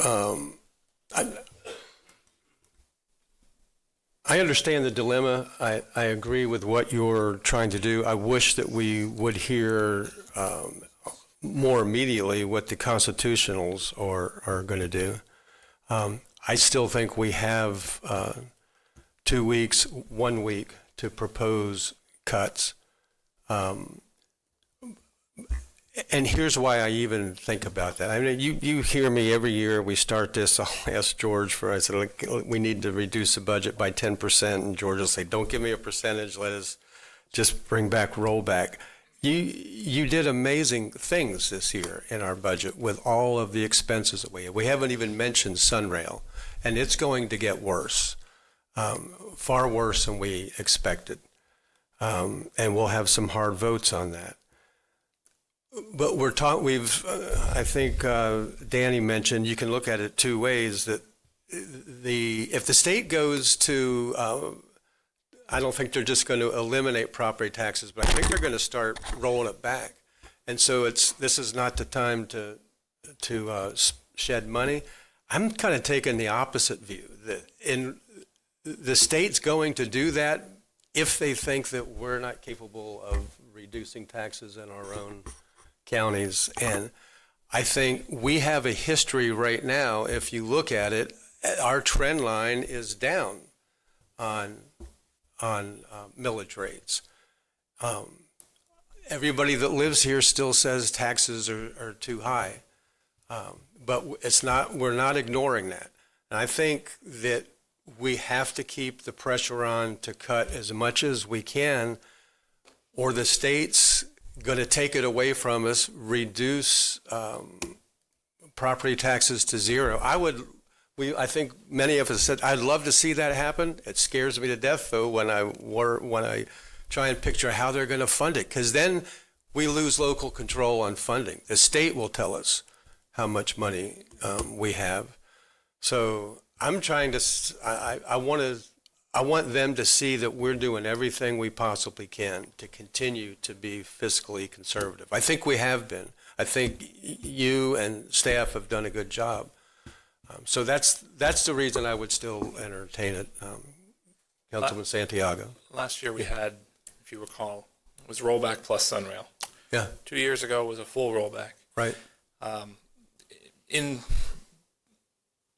preparation for, if we were to be one of the Doge counties or something like that, I looked at and I pulled, because one of the letters came to Orange County and they compared their property tax revenues from 5 years ago versus now. When you do that comparison and you look at the percentage increase of property tax revenues, and this is county-wide, this is all of our taxing funds put together, we're in the bottom 5. I think we were the 4th lowest increase in property taxes across the state of Florida. And that's the result of some of the stuff that we've done over the last 5 years. Yeah. The rates have come down. We were at 6.1 mils in the general fund 10 years ago, or maybe even less. You add law enforcement and general fund together, and you're at 4.9 roughly right now. So it has come down. But we haven't escaped scrutiny from the state Doge, have we? They are looking at us, but they're not worried right now. Sent letters to everybody, looking for information from everybody. But we have not gotten one of the targeted letters that other counties have got. But just in case, I was looking at those statistics, and one of the things that makes me a little more comfortable about maybe we won't get that scrutiny is because of our lower increase in taxes over the last 5 years. I believe it was 4th lowest in the state. Okay. Councilman Santiago. Thank you, Mr. Chair. I'll try to hopefully make this my last bite. And like I said earlier, Steph's done a great job. It's not my concern. And Troy, your criticism is accurate. If you're going to do that and have your cake and eat it too, that's fair criticism. And at least myself, I wouldn't go down that path in doing that. But I think it's fair criticism, anybody that does. And I don't think the $10 million are from the county, from the general fund. I know you said about cutting. I think Jake had mentioned it about cutting, and we're here today, and maybe we should have done this 2 months ago. But things have come to light, at least for me, with bonuses, buying renovation money for a building you don't own. Some additional things come to light that make me very, very concerned. Never was concerned with George and his team. Never. Because they did what we told them to do. But if there's monies on the table, let's go after it. And I think, we feel this pain only. I mean, certainly law enforcement now has their own. So, the law enforcement officers have to answer to that. But that doesn't mean they can't partner with us and maybe sharpen their pencil a little bit. I don't know the numbers. But what I'm trying to say for today, I'd be willing to vote for the proposed numbers with the intent to say, go back to our constitutionals. Even if we only get the 5.5 million, let's just say, that's half the amount of the increase versus the proposal. So let's not negotiate. Make sure they feel our pain and understand the position we're in. And my vote might change depending on that response in the next week. That's what I'm saying, Mr. Chair and colleagues. Right. Councilman Robbins. David, so you think we should do everything except for the fire fund? Go ahead and, is that what you're suggesting? Well, we already have a motion on the floor just for general. What do you mean by except the fire fund? To vote on all of them except for fire. Oh, I got you. Yes. I tried that earlier. I tried that 40 minutes ago. Yeah, now things have changed. That's why. But I have one question for Brian. If we did get doged, where would you feel it would be? I don't know. I'm asking. The letters that they've sent have been somewhat uniform. They're looking at certain areas. I don't remember the topics off the top of my head, but while they might have a preamble of, that's different as far as what revenues the individual agency has collected over the past, I think they've had a pretty standard list of things they're looking for. I want to say we did something like that a few months ago. We had some of their criteria. I think George went over, county manager went over it. I'll forward out the Orange County letter. Okay. I think Florida Association of Counties actually has a website they've put together. Okay. Jake Johansson. Thank you, sir. I think, David, that you brought up a good point. What I asked before, is this worth going back to the constitutional, ask them? That was my intent. Let's keep it let's keep it inside, see if we can get it there. But I'm afraid, and it sounds like you're on board, I'm afraid if we go now and we can't get the appeal approved, or they go, no, we're good, then we're stuck taking it out of our general fund and cutting services. Whereas if we stay flat right now and go back to the constitutionals and say, show us a little bit of love where you can this year, please, from a standpoint of, staying out of the government's eyes, that may benefit us. So if Troy, I guess we're going to go individually, but I think we stay where we are if we're going to try to find the money with our constitutionals. I think that's a smart move here. There's something that I think is worth pointing out, especially on the tax collector's office. When we go back and talk to them about the requests that the council has made, they no longer have authority to solely amend their budget. They would actually have to submit that to the Florida Department of Revenue with an explanation as to what they're doing. I have no problem with that. Florida Department of Revenue would have to approve it. I don't anticipate there'd be an issue, but there could always be. So these constitutional ones have already been approved by the Department of Revenue? Yes, they have. Yeah, but Mr. Chair, I doubt it very much that this Florida Department of Revenue is going to say no to less taxes. I concur. Yeah. Okay. Chairman, to help streamline this, if possible, if the seconder is okay with it, I will withdraw my motion because it was just for the one. It sounded like we're in agreement. We could bundle them all together, let you read each one individually like you need to do, but have one vote instead of 9, and then come back for the fire services, which will be the 10th. I was going to suggest. Withdrawn. Withdrawn. If you would be. Yep, Okay. and now I'm going to make a motion to approve all of the 2025-26 proposed millage rates minus fire services. Second, Johansson. Which means... Question before you go there?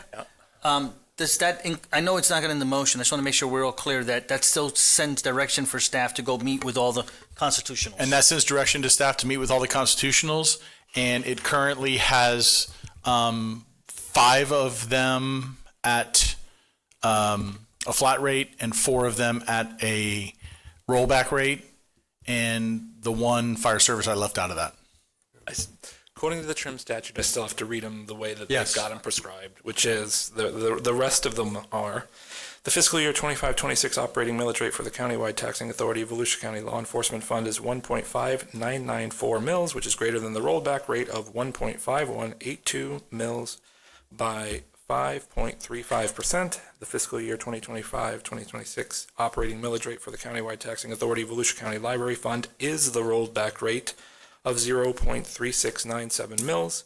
The fiscal year 25-26 operating millage rate for the countywide taxing authority of Volusia Forever Fund is 0.2000 mils, which is greater than the rollback rate of 0.1901 mils by 5.21%.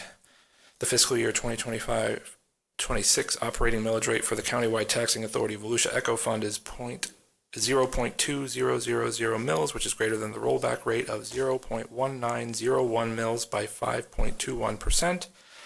The fiscal year 2025-26 operating millage rate for the taxing authority Mosquito Control Fund is the rollback rate of 0.1573 mils. The fiscal year 2025-26 operating millage rate for the taxing authority Ponce Inlet and Port Authority Fund is the rollback rate of 0.0660 mils. The fiscal year 2025-26 operating millage rate for the taxing authority Municipal Service District Fund is 1.6956 mils, which is greater than the rollback rate of 1.5996 mils by 6.00%. The fiscal year 2025-2026 operating millage rate for the taxing authority Silver Sands Bethune Beach Municipal Service District Fund is the rollback rate of 0.0099 mils. Okay. As fast as I could. That's the motion. It's been seconded. Any other questions? Any debate? All in favor, say aye. Aye. Any opposed? And that one's unanimous. 7-0. I will need to do a calculation on the fly, depending on where council goes with the fire millage. The resolution that is currently published would be at the flat millage rate, which was the trim rate that we noticed. I can read that in the record if we want that. Which is the 3.8421? 3.8412. And what's the rollback? 3.6236. Motion to approve the fire rescue district at the rate of 3.6236. Rollback. Second, Johansson. Okay, the motion on the floor is to go to rollback on fire fund. Motion by Troy Kent, second by Jake Johansson. The reading for that, the resolution will be revised to say the fiscal year 2025-26 operating millage rate for the taxing authority Fire Rescue District Fund is the rolled back rate of 3.6236 mils. Okay, Jake, your name is up. Did you have a?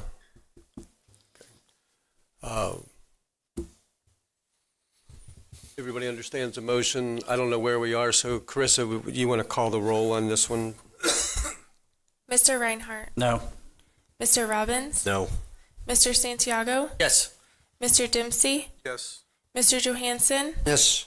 Mr. Kent. Yes. Mr. Brower. Yes. So the rollback rate is accepted for fire fund. All right, the next thing I'll be seeking a motion for is the recommended budget. The fiscal year 2025-26 recommended operating budget is $1,422,074,183, and the non-operating budget is $331,458,198. Chairman, motion to approve the operating budget at $1,422,074,183 and the non-operating budget at $331,458,198. Second, Johansson. Okay. Motion to approve the budget by Troy Kent, second by Jake Johansson.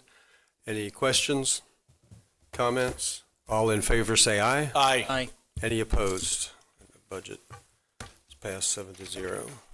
And we need to set a date and time for the next meeting. At the trim hearing, you had given a preliminary indication, which is what we have on the slide. I would like to confirm that the second public hearing will be held at Tuesday, September 16th at 5:01 p.m. in these chambers. Motion to approve. Everybody good with that? Second, Johansson. Okay. Motion to approve September 2nd at 5:01. September 2nd? September 16th. Did I say second? Yes, sir. Well, all in favor say aye. Aye. Any opposed? So the next hearing date will be Tuesday, September 16th, 2025 at 5:01. It's covered on my screen. That concludes my portion of the meeting. You guys go back to where you were. Okay, we are adjourned at 7:02. See you later, Troy. Take care.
Track that from this. So the operating budget is $1,419,238,478.